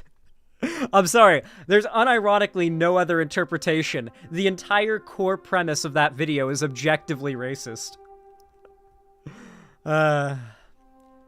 Man. The online left never changes. How do you guys like that segment? I feel like it came out pretty good.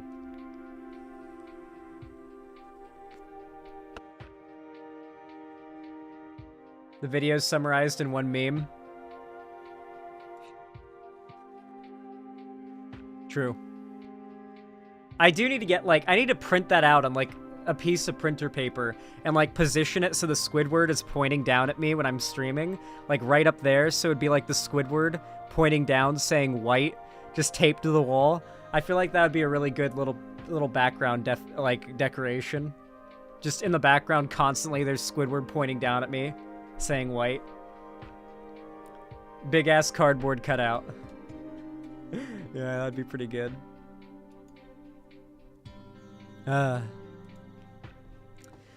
Crystal Rainwater, thank you so much for the tier 1 sub. I really appreciate that. Very kind of you. I really, really do appreciate it. Thank you for the $5. Said, Vosh isn't racist? Damn. Hashtag just unsubbed. Yeah, I'm sorry to break the bad news to you. Reaganator, thank you for the $5. I really appreciate that. Says, hi Zan, I've been enjoying your content for the past little bit. You truly never miss. I really appreciate that. Thank you. I try not to miss. Thank you for the support. Heavy Gretel, thank you for the tier 1 gifted sub to Cryptid T. Very kind of you. Didn't even say anything. Thank you, thank you. And then once again, a tier 1 gifted sub to Sophie, and you said Mayo Side. You've been doing lots of Mayo Side today. Thank you so much, Heavy Gretel. I really appreciate it. Let me update the dono goal really, really fast. That puts us at a grand total of $85 in the dono goal. Obviously, as always, donos and gifted subs and whatnot are always appreciated and help a whole lot, but if you don't have any money and you want to support me for completely free and it just takes half a second, consider dropping a like. We've got 600 plus people watching right now and only 450 likes in the stream. Do you think we can get up to 500 likes? I feel like we can. Come on, 50 likes, I think we can do it.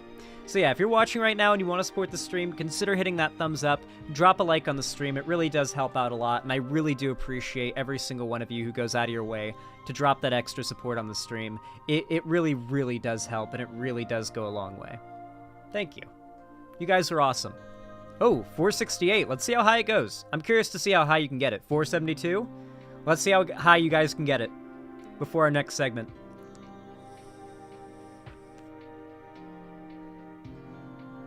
It's at 473. Come on, every like counts.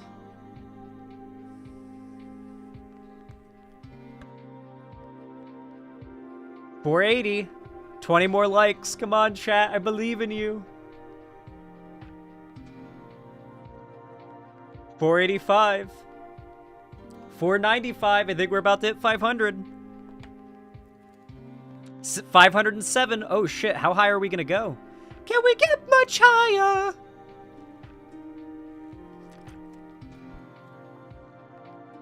$519. Hot damn. Can we get much higher? I genuinely don't know. 526. How much higher can we get? How much higher can we get? Surely not more likes than concurrent viewers right now. Surely not that. 531? God damn. You guys are dropping immense amounts of support today. I really do appreciate it. 533. It's slowed down quite a bit, so I think that's about as much as we're able to get at this point. 534.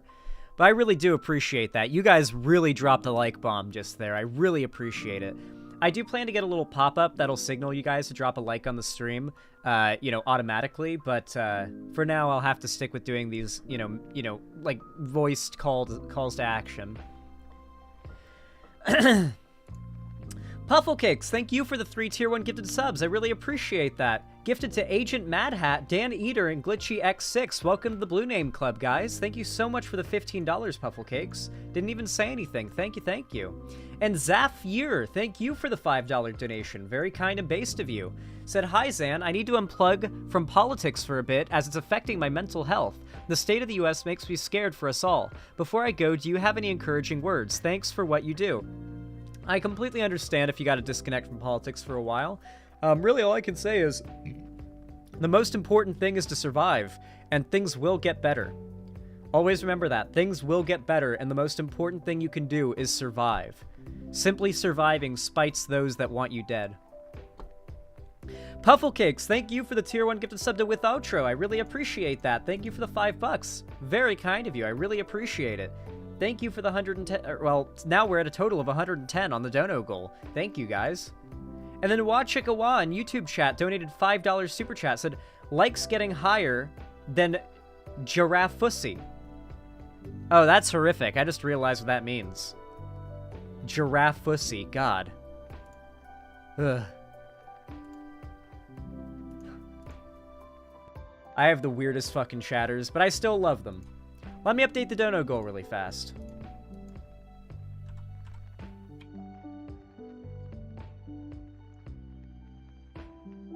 Nice. Okay.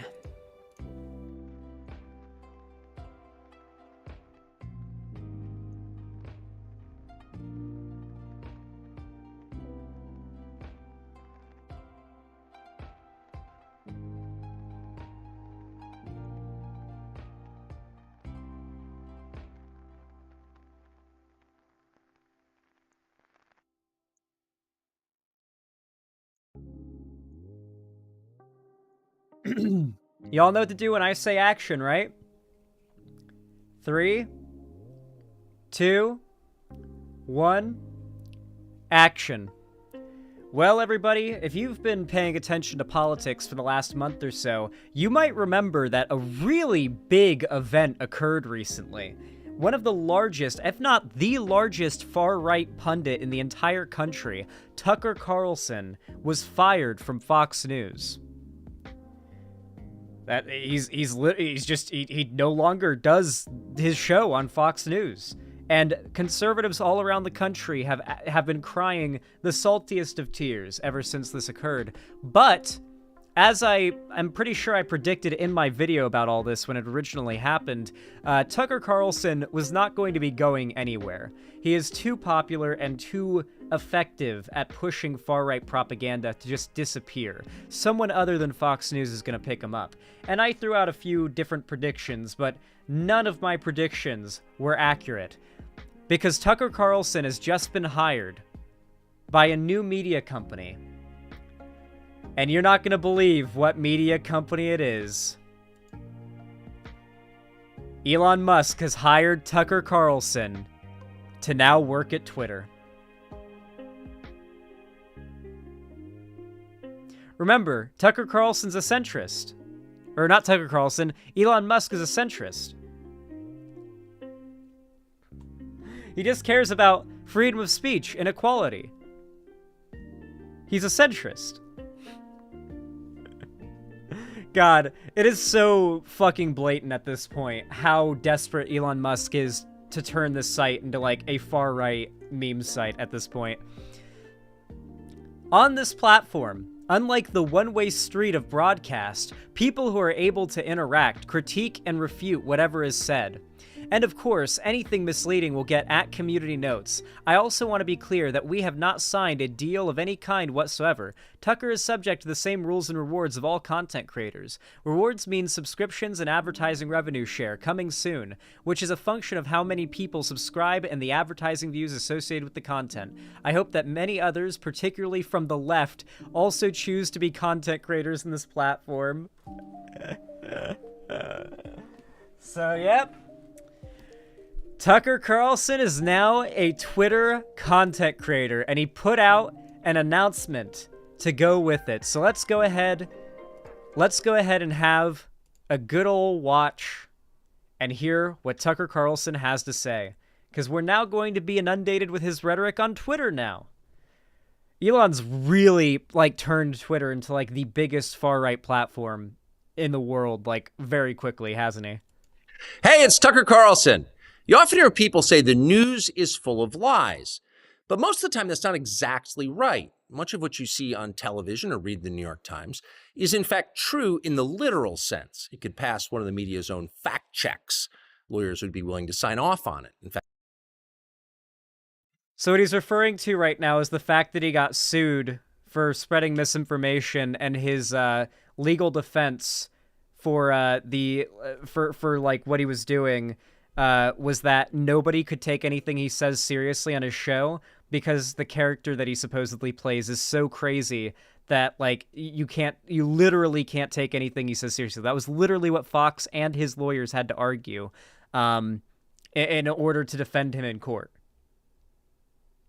He literally admitted that he lies on television to appease the Trump crowd about the election fraud stuff in texts that came out from the Dominion lawsuit. Yep. You're completely right, the vegan Rancor. So, like, this is just him sort of, like, subtweeting the fact that he got exposed, like, legally even, as being, like, a liar. Like, he is a legally designated lie spewer, and he's just kind of coping about that. So he's kind of, like, celebrating the fact that Twitter is a platform that he will never be punished as far as TOS goes for blatantly spreading misinfo, and he can go all the way mask off. I'm excited to see like Tucker Carlson going full open mask off on Twitter, because there's really nothing to like stopping him. He's got no reason not to at this point. hey, it's Tucker Carlson. You often hear people say the news is full of lies, but most of the time that's not exactly right. Much of what you see on television or read the New York Times is in fact true in the literal sense. It could pass one of the media's own fact checks.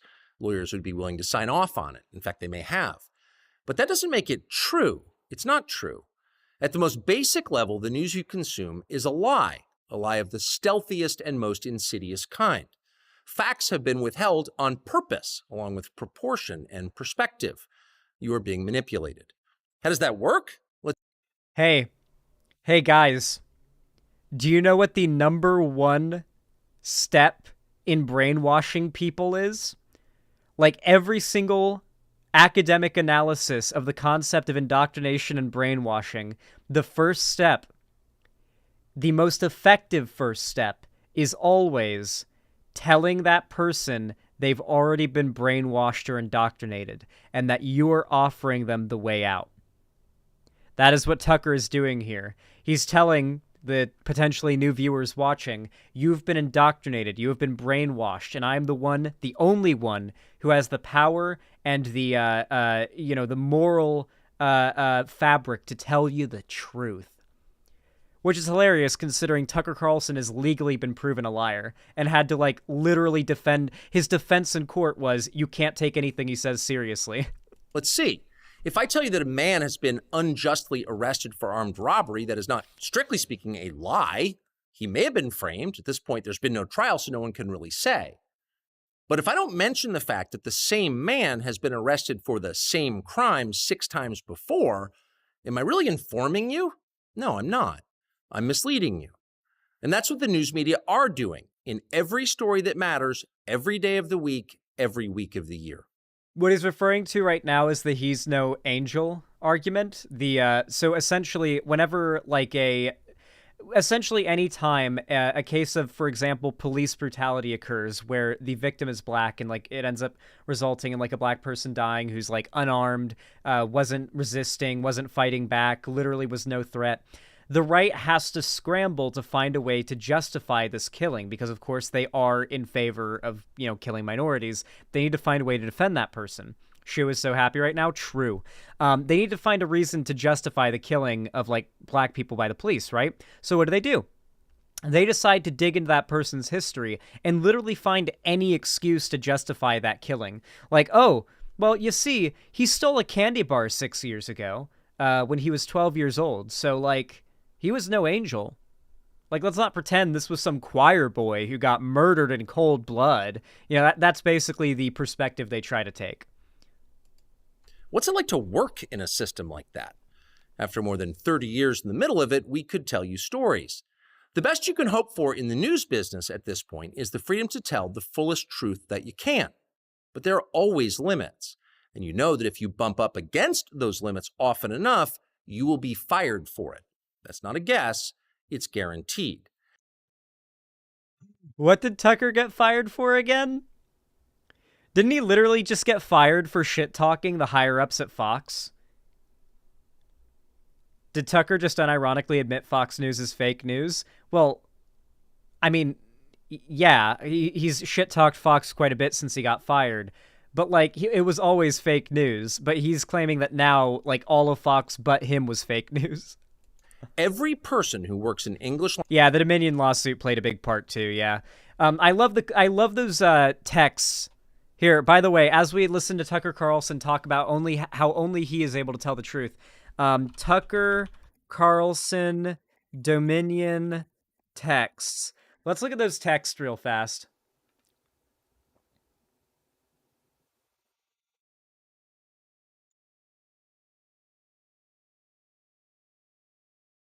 All right.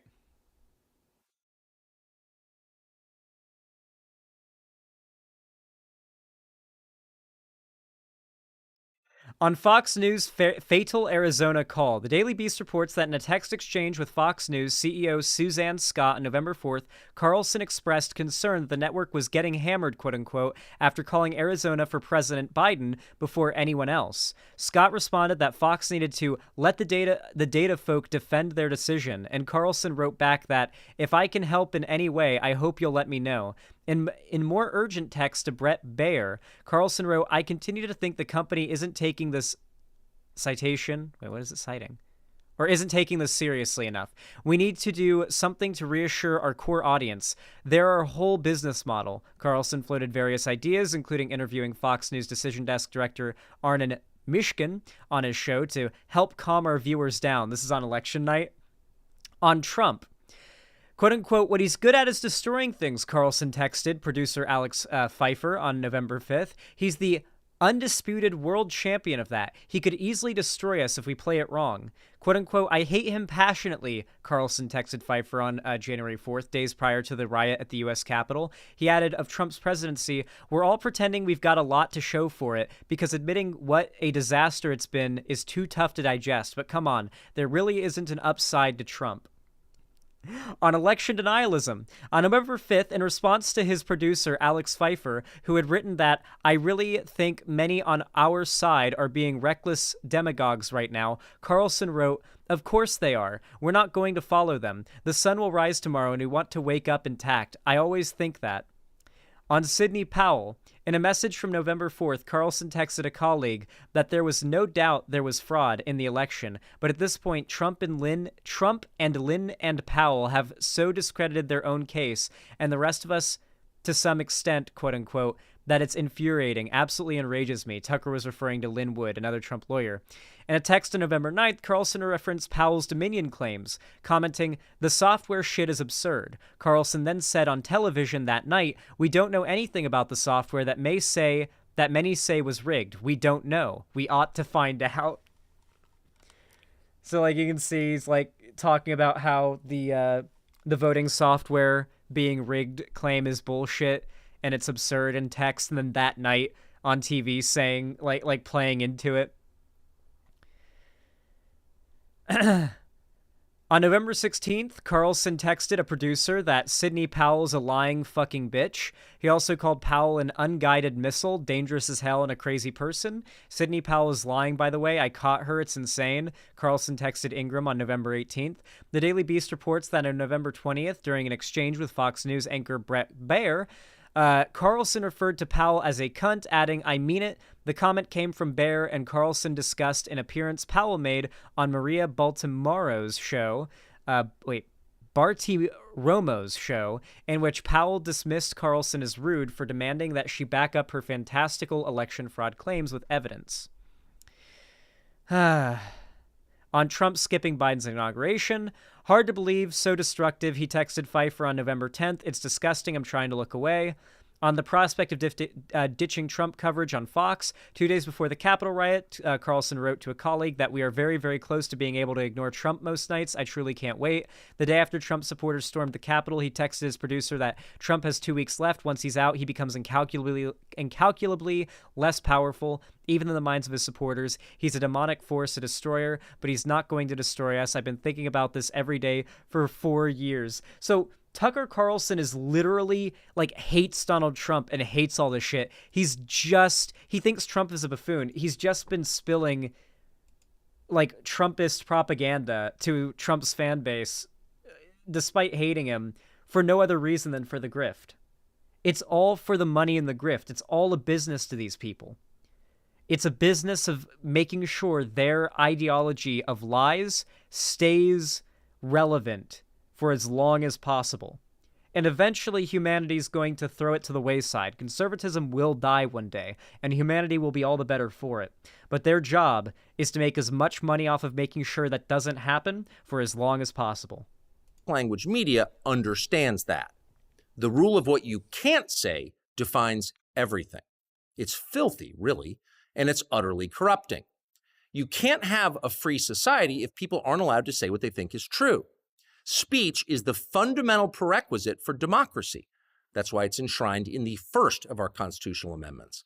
So what he's upset about right now is that you can get fired from your media position working for a company for saying something that's untrue when your job is to say things that are true for informing the public. He's like, "That's an imposition on my freedom of speech if I believe it's true." Text literally showing he doesn't believe the things he says on his show are true. "If I believe they're true, then I should be allowed to say them to as big of an audience as possible." Yeah.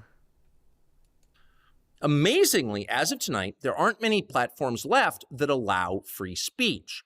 The last big one remaining in the world, the only one, is Twitter, where we are now. So everything we've been covering with Twitter, by the way, literally Twitter has like shadow banned any tweets that say the word trans, by the way. Like there's an entire list of LGBT related words that are literally shadow banned on Twitter.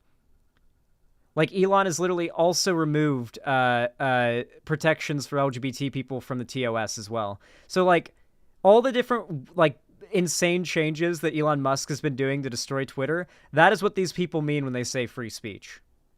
They literally just, like, here, let me show you an example of Twitter's free speech.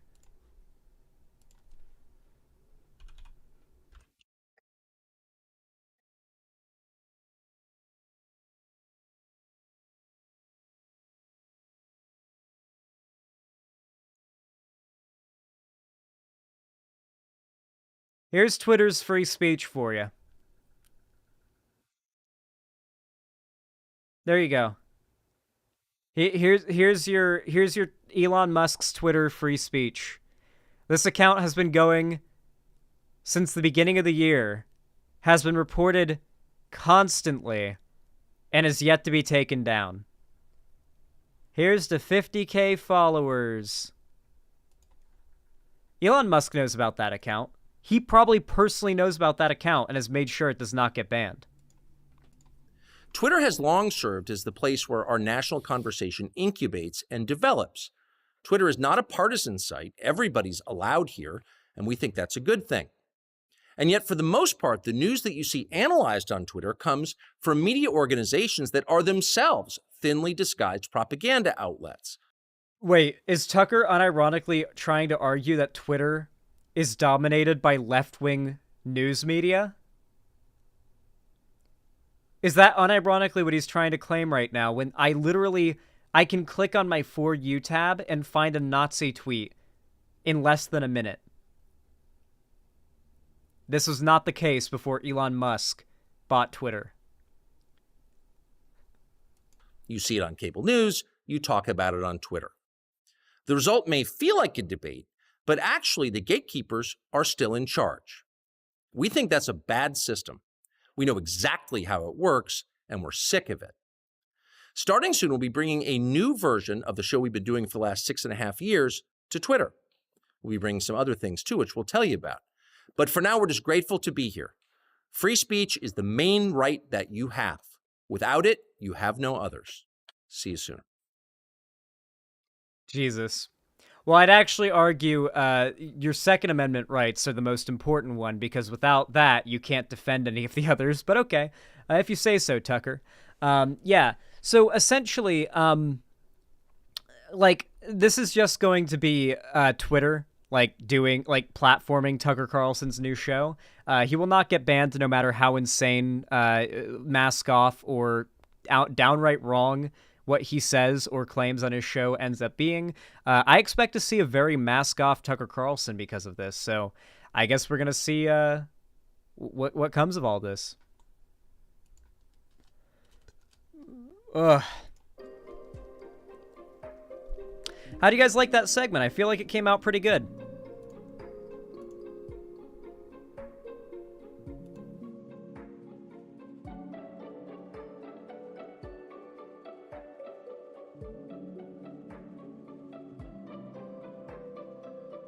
We're purging accounts that have had no activity at all for several years, so you'll probably see follower count drop.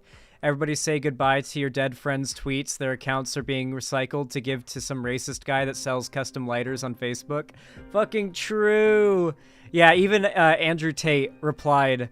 Andrew Tate replied to Elon Musk's tweet, like, my dead father. Literally, I look at his account in order to remember him. Like, please don't disturb. Can you specifically keep his account up? Like, Jesus, yeah. Cobra Commander's brother, thank you for the $5 super chat. Says Tucker Carlson is a bi-coastal elite. True. Thank you for the $5, Wachikawa, on YouTube chat as well. Said, can you imagine Tucker interacting with a live stream chat? I would go bankrupt for that opportunity. Yeah, you just, constantly donate troll super chats to him? That would be amazing. Yep, I know.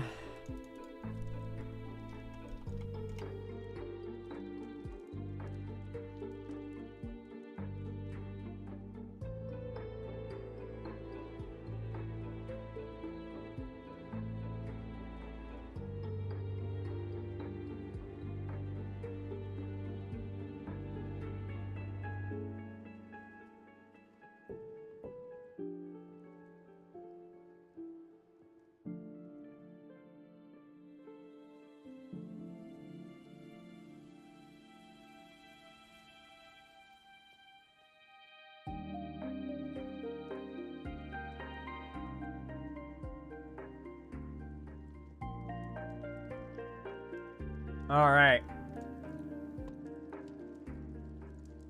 Y'all know what to do when I say action, right? 3, 2, 1, action. All right, everybody. So, we're going to do a little bit of Lefty drama, okay? This is a little bit more of a segment that was spurred by questions from the chat.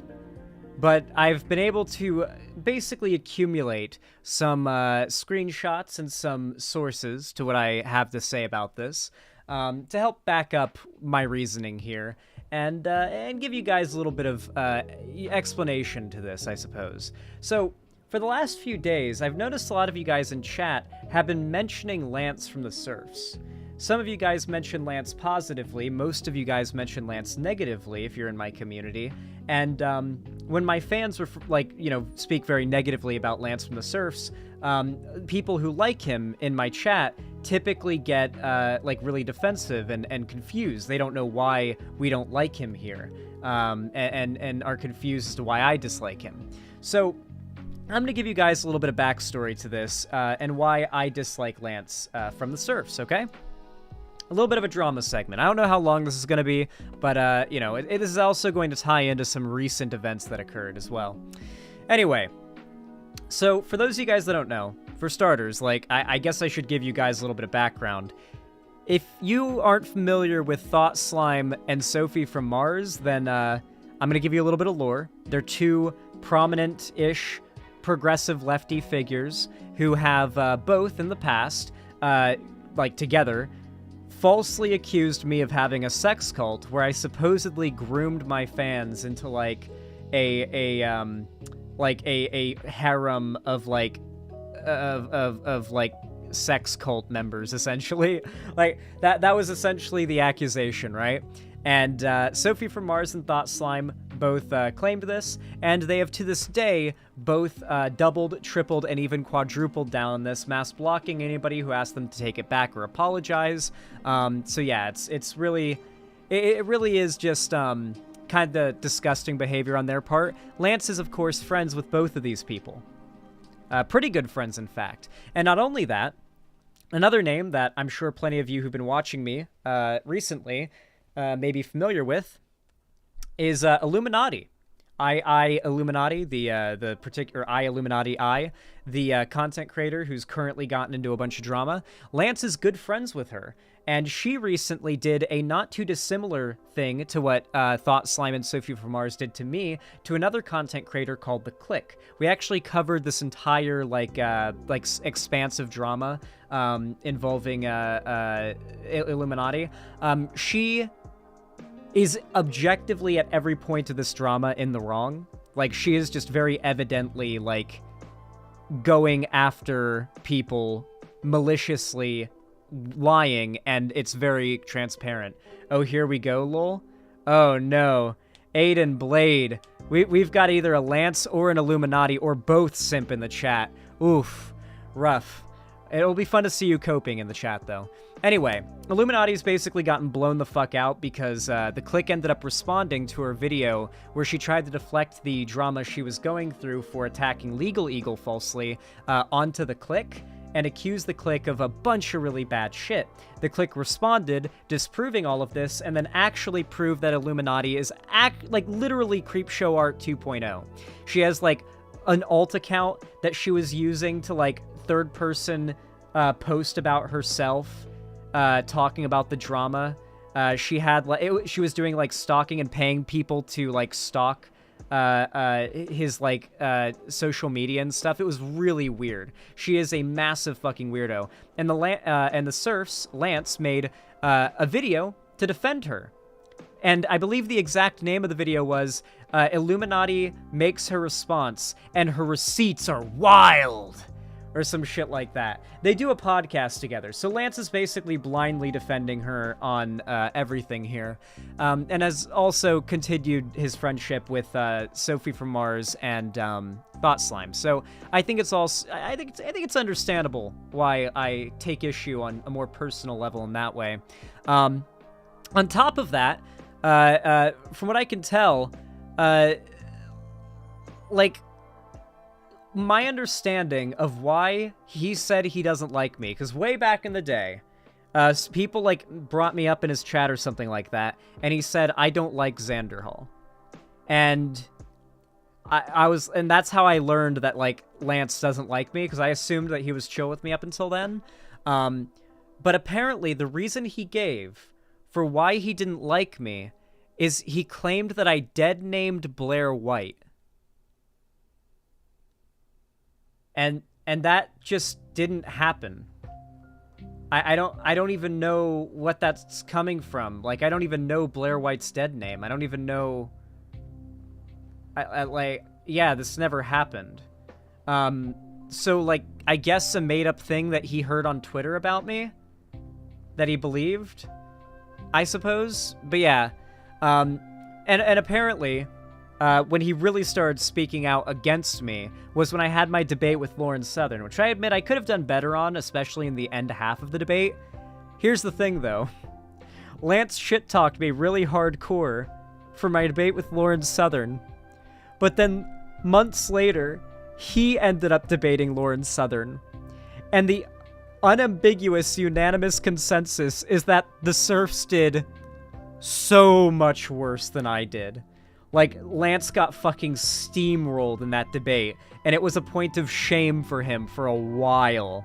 Like, it was bad, dude. And so I think he probably has a fair amount of resentment that, like, he like, jumped on me for doing, like, meh in my debate with Lauren Southern, but then did really bad in his debate with Lauren Southern himself right after. Anyway, now here's the thing.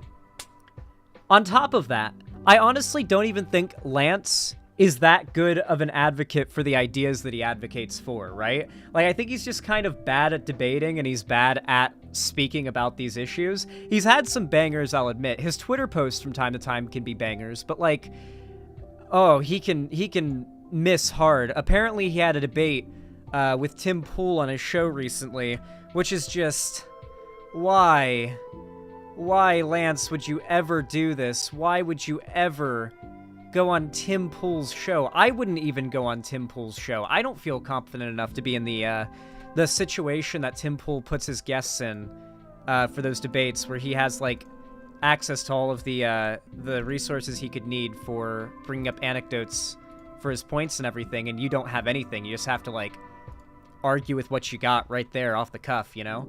Like, I'm not even confident enough in my skills as a debater to think I'm good enough to do that, you know? I feel like that would be presumptuous of me.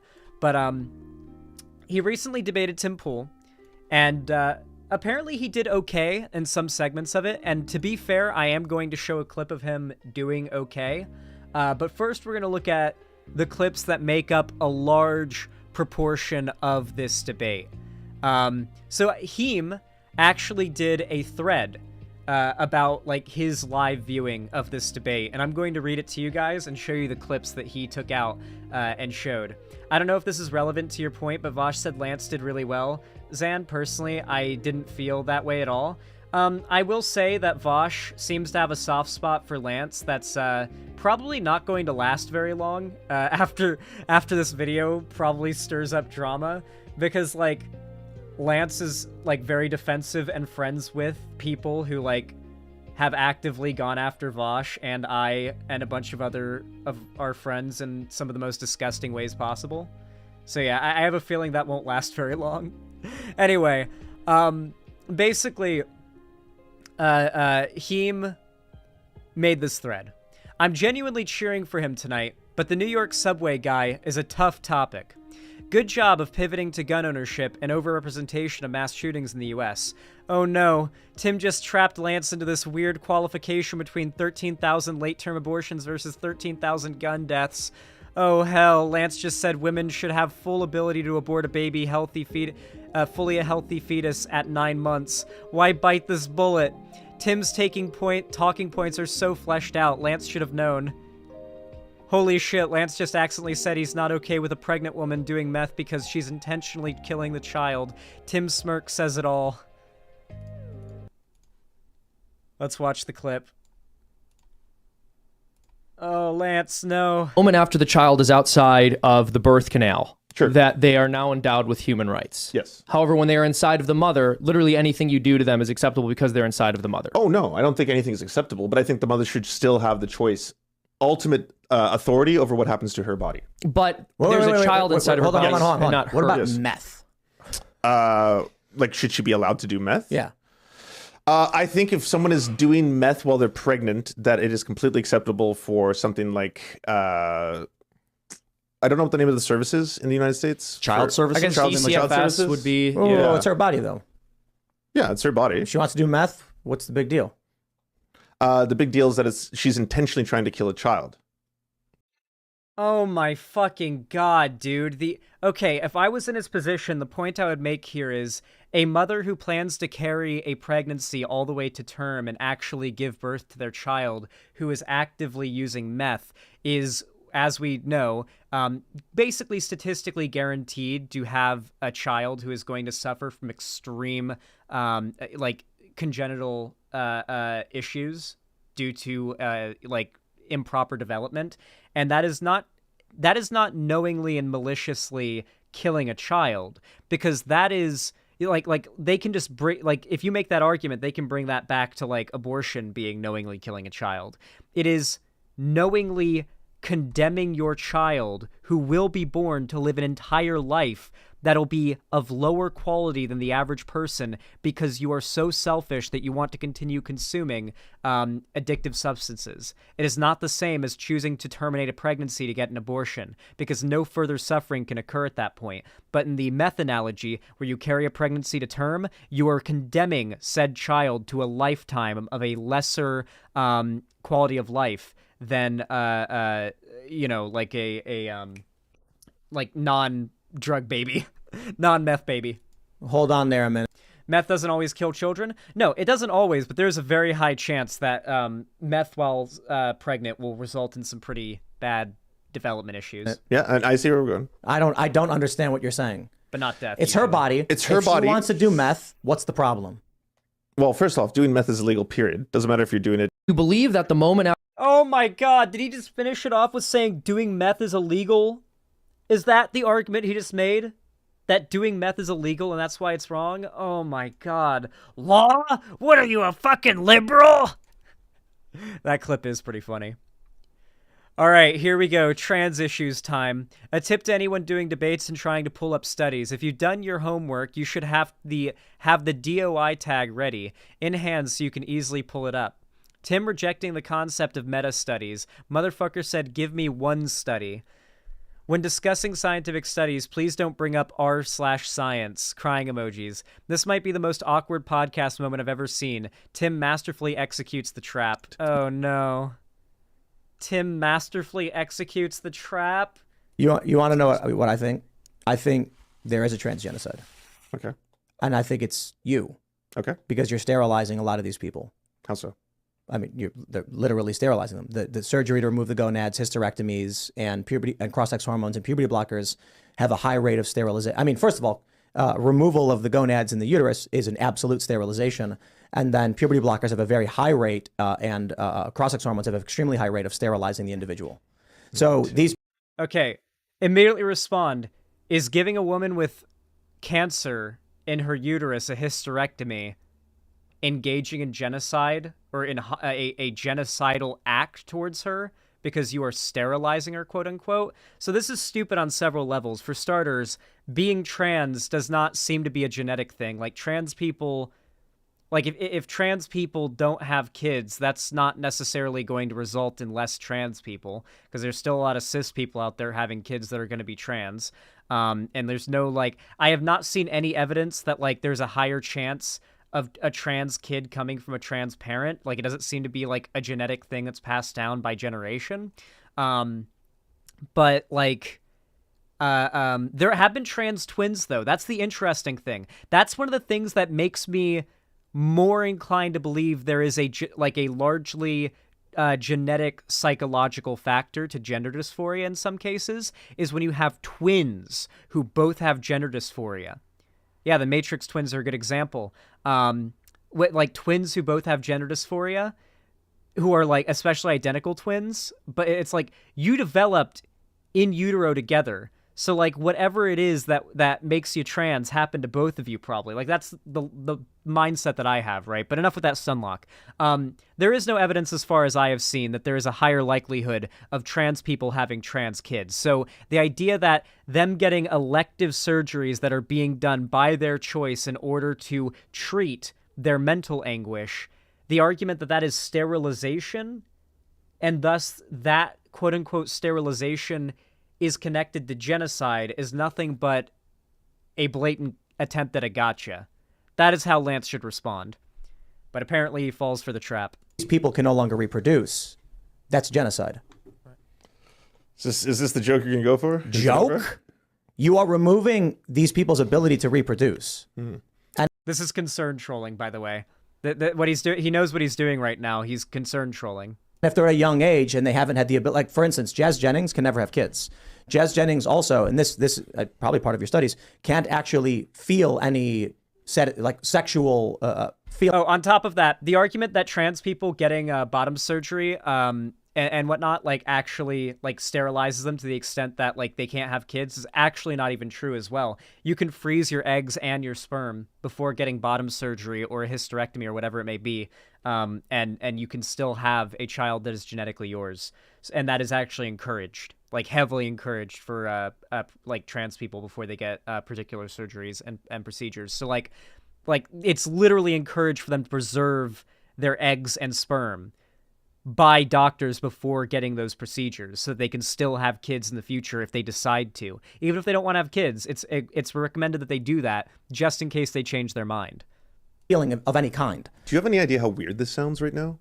Like, why are you obsessing with a stranger's genital pleasure? That's so weird. That's so bizarre. That was very weird yourself. You guys are all weird. No. So I'm talking about adults who engage in activities. Lance literally can't engage. Like, he literally can't engage with it. It's wild. Which is a large portion of the global economy, whether you like it or not. Sure. Sex sells, they say. And when I say this person will never have this ability, you go, how weird is that? Why can't Lance just go meta with it? Like, point out why it's wrong, and then, like, say, I see what you're trying to do, though. It's a clever attempt at a gotcha. It's weird for you to fixate on a stranger's genital pleasure. That's strange. That's so bizarre. Well, she's public about it. But see, you're not making an argument right now, is my point. I'm not. I'm saying it's weird. It's not an argument. Yeah, that's an observation. So you're trying to make an appeal to emotion and an appeal to shame. I'm just giving you my genuine thought when you say something like that. Like, well, it was a really fucking pathetic attempt at trying to make an argument. Why should we talk about that? Why should we discuss whether or not she has genital feeling? That's not important. It's not. It's not in my. Yeah, Lance should have gone on the offensive like a minute ago. My business. So let's focus then on the sterilizing of the individual. Are you okay with that? Who's sterilizing people? Jazz Jennings is sterile. Why are we going back to Jazz Jennings? I don't know anything about her. Because Jazz is a famous individual on cable television. So if she is... Did Jazz Jennings voluntarily transition?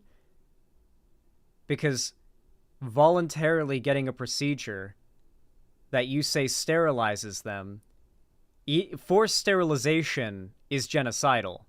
Voluntarily getting a procedure that has the side effect of sterilizing you is not genocidal because it's not forced on you.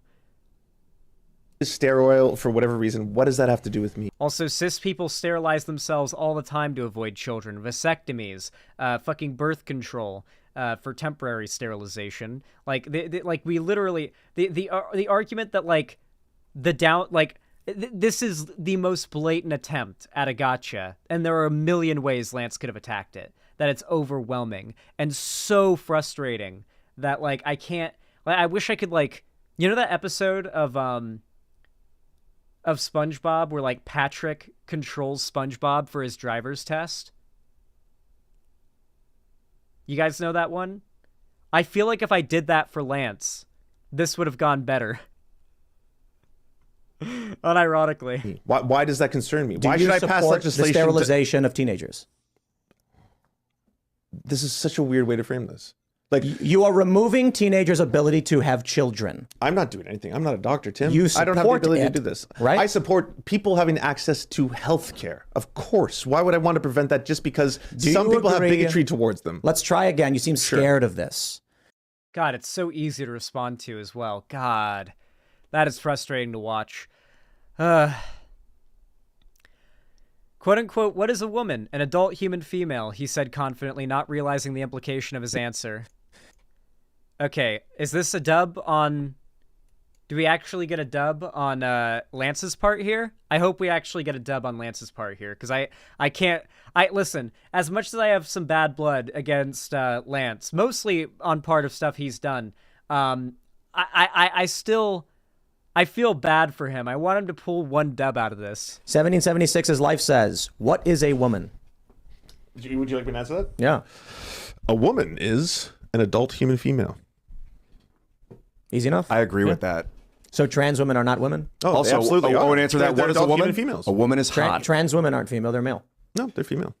So they have female gametes and whatnot? Oh, this is actually very interesting. Do you want to talk about gametes? So in embryonic development, when you have two gametes, obviously the sperm... Okay, maybe he's going to make a good argument here. It seems like he actually knows what he's talking about on this. So what I assume he's going to talk about right now is the determining of sexual development within the womb. Of the egg, they combine, right? Usually it's the 23rd chromosome, the XX or the XY, that is going to determine whether or not someone becomes a male or a female. But that's not always the case. There are exceptions to this, known as people with differences of sexual development, DSDs or intersex people. It's like there can be other combinations. 017 or something? It's Okay. So Tim's trying to make the argument it's a very small portion of the population. You can attack this on 2 points. Not only does that percentage just sound small, but the total I believe the statistic was if you took all the people with DSDs in the world and put them into one country, it would be in the top 10 most populous countries in the world. So the sort of vague gesturing at, oh, but this is an insignificant quantity is bullshit. And then on top of that, the argument that there is only binary sex. And if you argue that there is only binary sex, that is all that there is, that is how it works, that is all that there is, period. And then I am able to bring up statistically existent examples of outliers from that supposed binary, those examples immediately destroy the perception of that binary. There is no binary if there is something other than those two options. A binary means one or the other. If any alternative exists, that binary doesn't exist anymore. That binary becomes what is called a bimodal distribution, which basically looks like two bell curves. It's on a conservative estimate, 0.6% to 2% of the population. There is more intersex people in America than there are redheads. So there's a lot of intersex people, and that's if you go with the 2%. That's if you go with the 2%. Seamus is completely right, but I do. Even if you go with the 1% estimate, the amount of DSD having people in the world combined in one country still in the top 10 most populous. That is not an insignificant amount of people. I want to add one really interesting thing about this. How does that mean a female is a male? So here's the neatest part. There are individuals who have XY chromosomes, which is normally what is going to be a male, right? You develop it's not the only factor, by the way. It's a push and pull with hormones and other stuff like that. But there are people who have XY chromosomes. So if you looked at their bones years into the future and you analyze them, they would be genetically male, but they have a specific condition that suppresses testosterone, which makes them develop 100% like women. We are all templates. We are all templates, and based on hormones, the expression of gender, and different factors, we turn in one direction or the other towards more male or more female. Certain drugs don't affect men and women the same way? Exactly, and that's the interesting thing. But we can hijack this entire process if we take hormones. So if we take this, how much you want to bet those drugs have a very good chance of affecting trans women who've transitioned? Testosterone or estrogen, we suddenly can have traits that are more feminine or masculine. The redistribution, but it doesn't change. Fat. I mean, he did a pretty good job there, I'd say. One thing you have to remember though is that Tim Pool is like very well versed in propaganda. His entire show is just like going over anecdotal examples of things that are meant to back up his worldview. So like he'll just flood you with examples that you've never heard of that supposedly back up his story. And you may, go home and then research those examples and find out he was lying out his ass, but you didn't have the ability to research it there on the spot, so you lost the debate. Final thoughts from Heem. I'm seeing some people actually think Lance did well in this debate, and that tells you everything you need about internet fandoms and blindly being a partisan ideologue. Night, night. Oh, I'm liking and retweeting that one. That is a good fucking tweet from Heem there. Holy shit. Yep. Yeah, that's a pretty good summary of it.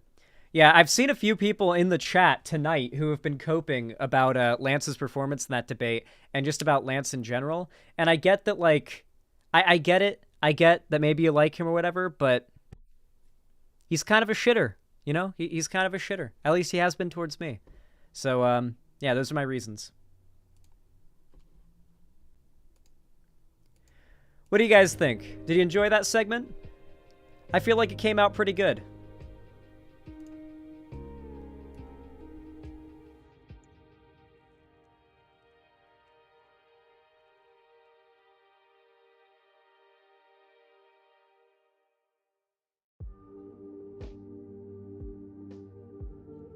Good segment? Hell yeah.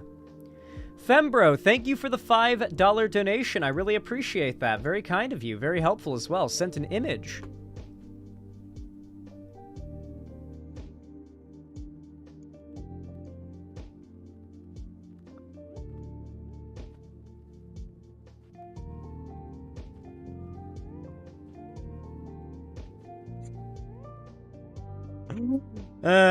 True. True. Do I plan on streaming this Friday? Actually, no. Because this Friday is when I'm going to be starting the WoW Guild. We're going to be starting our characters, like, at level 1, like our mains, and leveling together as, like, as a big group. On Friday is when we plan to start. We want to try to get everyone together for some hardcore gamer time. It's going to be fun. It's going to be real fun, but I won't be able to stream that day. It actually depends. How's my... So, I streamed today, and I plan to stream tomorrow.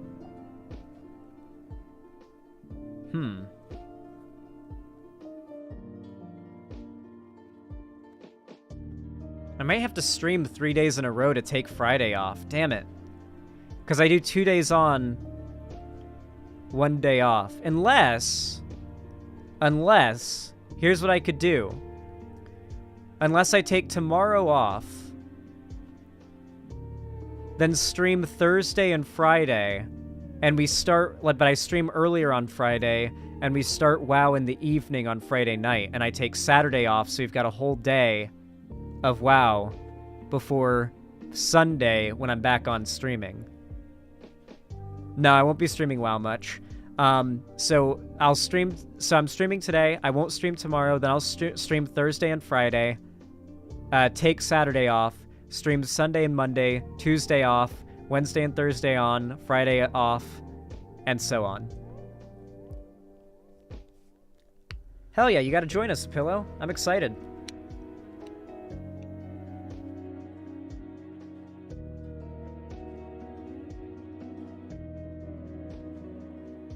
Oh, axolotls with cream. I heard about Creepshow Art because of the big drama with her being outed as like a weirdo stalker, Kiwi farmer, racist, transphobic, Nazi type person. Like, it was a big drama. And, yeah, it's actually not too dissimilar to the Illuminati stuff. It's crazy. Anyway, if you're watching right now and you're enjoying, please consider dropping a like. It really does help out the channel and my content a lot more than you guys might even know. So I really do appreciate all the support coming my way from you guys. And of course, to all of you who just kind of donate, subscribe, gift a sub, or even just hang out and lurk. I really do appreciate it. Thank you guys. All right.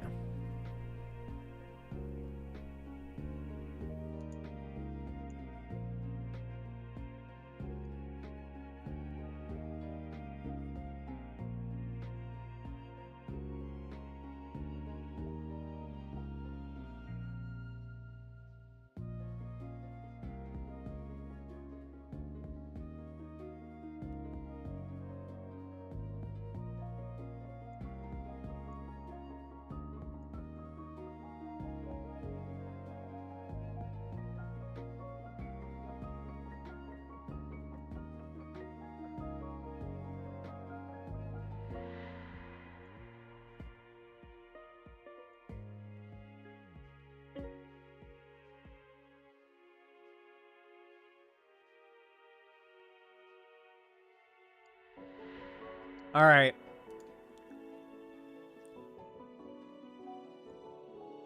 Y'all know what to do when I say action, right? 3, 2, 1, action. All right, everybody. So, if you've been watching my content for a while now, you might have heard me mention something called pedocon theory, right? You see, this idea, the pedocon theory, is basically the idea that conservatives, who are like really dyed-in-the-wool conservatives, like very much like they're true believers, have a disproportionate likelihood of being pedophiles, because as we know, pedophilia is actually a core tenet of conservatism. And this only gets proven to be a, accurate theory day by day. Every single day I find another validation of this theory, and we're going to be going into another example of that now. After being called out by California Governor Gavin Newsom for apparently supporting legal child marriage for kids as young as 12, Missouri Republican Mike Moon doubled down on his controversial stance, at least when it comes to minors getting married to other minors. In a tweet responding to Newsom's accusations that he supported marrying off 12-year-old kids to adults, Moon said, "To be clear, I did not advocate for minors to be married off to adults. Check out my video below to learn the truth about this issue. Keep your California politics out of Missouri. Democrats will say whatever they can to make sure they can keep mutilating children." Newsom had shared a clip on Twitter from a House committee hearing in Missouri earlier this week, where an opponent of Moon accused him of supporting minors as young as 12 getting married to adults. During a Senate debate on a bill to ban gender-affirming care for trans youth on Tuesday, Republican Peter Meredith, a Democrat, confronted Moon about his previous vote opposing a bill that would have prevented children as young as 12 from getting married to adults. So it's not that he'd expressed his support in 12-year-old kids marrying 12 adults. It was that he had literally opposed a bill that would ban 12-year-old kids getting married to adults, and had said that he's in favor of minors getting married to minors, and said, "Get your California politics out of Missouri." Oh my God, that is the most like conservative Southern Republican thing I've ever heard. Wait, you think I shouldn't be? You think it's fucked up that 12-year-olds should be able to marry another 12-year-old? Get your California liberal politics out of Missouri. God. I've heard you talk about parents' rights to raise their kids how they want. In fact, I just double-checked. You voted on no on making it illegal for kids to be married to adults at the age of 12 if their parents consented to it. So that's like arranged marriage of children. You said actually that should be the law because it's the parents' rights and the kids' rights to decide what's best for them, to be raped by an adult, Meredith said, and that was the law you voted on, or voted no to change it. Moon replied, "Do you know any kids who have been married at age 12? I do, and guess what? They're still married." That was his response. "Do you know any kids who have been married at age 12? I do, and guess what? They're still married." That was his response. That was his response to a Democrat saying, "Why did you vote no on a bill that would have banned 12-year-olds from being married off to adults?" His response was, and I quote, and I quote, "Do you know any kids who have been married at age 12? I do, and guess what? They're still married." That is the quote. Jesus. The Missouri Republican state senator published a video on YouTube accusing Democrats of, quote-unquote, desperately trying to discredit my name and reputation to prevent him from passing legislation that would limit trans youth's access to gender-affirming care. Moon claimed that the video was edited and he could understand... Oh yeah, here's the video. By the way, we'll watch the video very quick. He claims this clip was edited deceptively. I've heard you talk about parents' rights to raise their kids how they want. In fact, I just double-checked. You voted no on making it illegal for kids to be married to adults at the age of 12 if their parents consented to it. You said actually that should be the law because it's the parents' right and the kids' right to decide what's best for them to be raped by an adult. Okay? Do you know any kids who have been with married marriage at age 12? That was the law. Do you know You any voted kids- not to change it. Do you know any kids who have been married at age 12? I don't need to. I do. And guess what? They're still married. Gentlemen, I've heard you talk about parents' rights.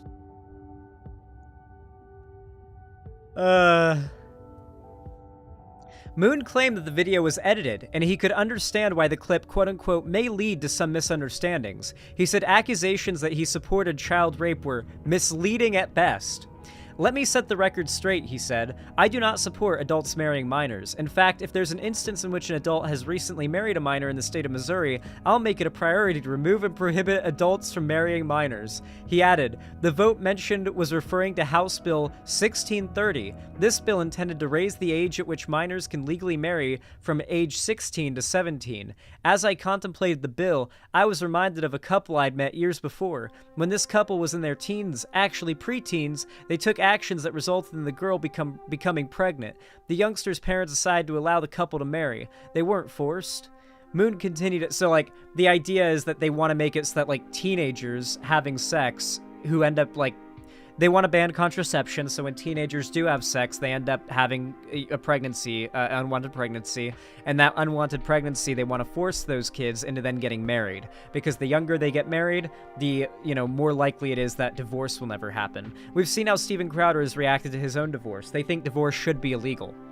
They do not believe that a woman should be allowed to divorce them without their consent.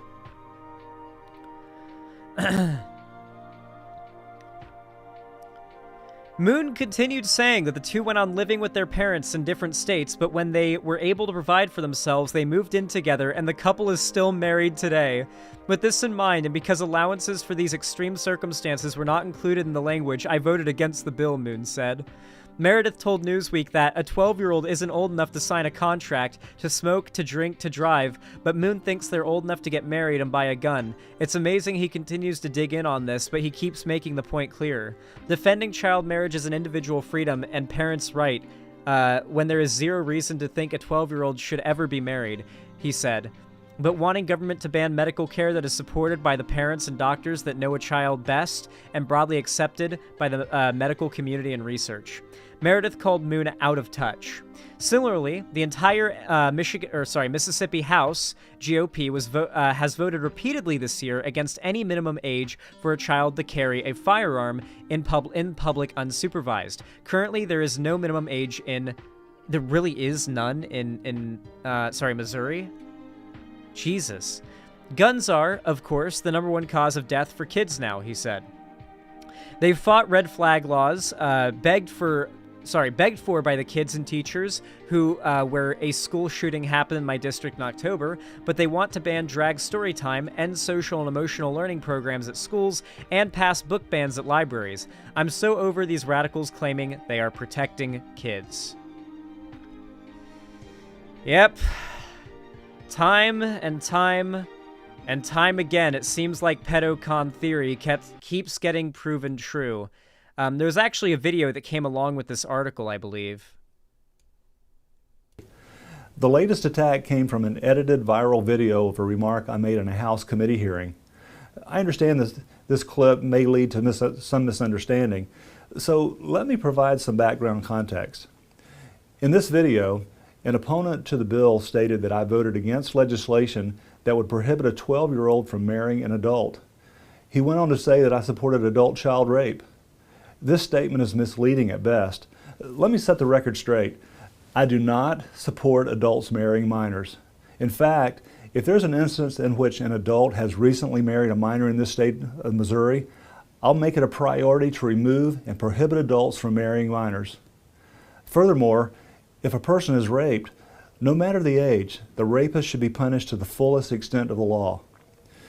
The vote mentioned was referring to House Bill 1630. This bill intended to raise the age at which minors could legally marry from age 15 to 17. As I contemplated the bill, I was reminded of a couple I'd met years before. When this couple was in their teens, actually preteens, they took actions that resulted in the girl becoming pregnant. The youngsters' parents decided to allow the children to marry. They weren't forced. However, because they were not mature and could not provide for themselves, they grew up with their families in different states. After a number of years, By the way, marriage is a legally binding contract, and under no circumstances should people under the age of 18 be allowed to sign that contract. I'm sorry, but like the idea, you literally should not legally be allowed to get married if you are under the age of 18, in my opinion. It is like a very serious legal commitment. I don't know if you guys know this, but especially if you get married that young, like Republicans want you to. I mean, Republicans want to get rid of divorce, like they want to basically get rid of divorce, but they they don't understand. I guess they do understand this, but I don't know how many of them understand the fact that when a divorce happens between a couple that has been married for like their entire adult life, like let's say they get married at 16 and then they get divorced at 25 or like 30, right? Later on in their life, at that point, there is a very, very high chance that they're like the man in the relationship is going to lose everything, or lose half of everything, right? Because they built their wealth together. And most kids don't know what a prenup is. So in a lot of states, since they would have built their wealth together, if they got married as teenagers and then got divorced as adults, it would go really badly for the guy in most cases. So Republicans want to ban divorce because if they hold up this standard, then it's going to lead to a lot more dudes getting fucked over at divorces. When the children became adults and were able to care for themselves, they began to living together. The couple is still married today. So with this in mind, and because allowances for these extreme exceptions were not included in the language, I voted against the bill. Nice. No, don't autoplay. No! I don't care about the fucking monarchy. Get that shit out of here. How dare you try to pelt me with fucking royal family garbage. Yeah, pedocon law. It gets proven true every time, doesn't it?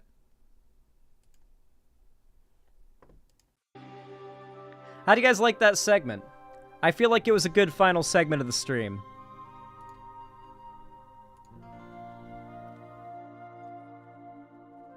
It couldn't be more obvious he was reading from a script. True. Professional Dork, thank you for the $10 donation. I really appreciate that on my website. Very kind of you. Said, I can't stop burping, Jesus. Meme crafting with you in the background. I like it. I like to know that you're playing Minecraft while listening to my stream. I hope I end up being good background music. Thank you for the $10. I really appreciate it. That will help a lot. All right. That is where we're going to wrap things up today, but I'm going to raid somebody. Who am I going to raid? Let's check Twitch. Who's live right now that I really want to raid? Ooh, Shark is live. Who else is live?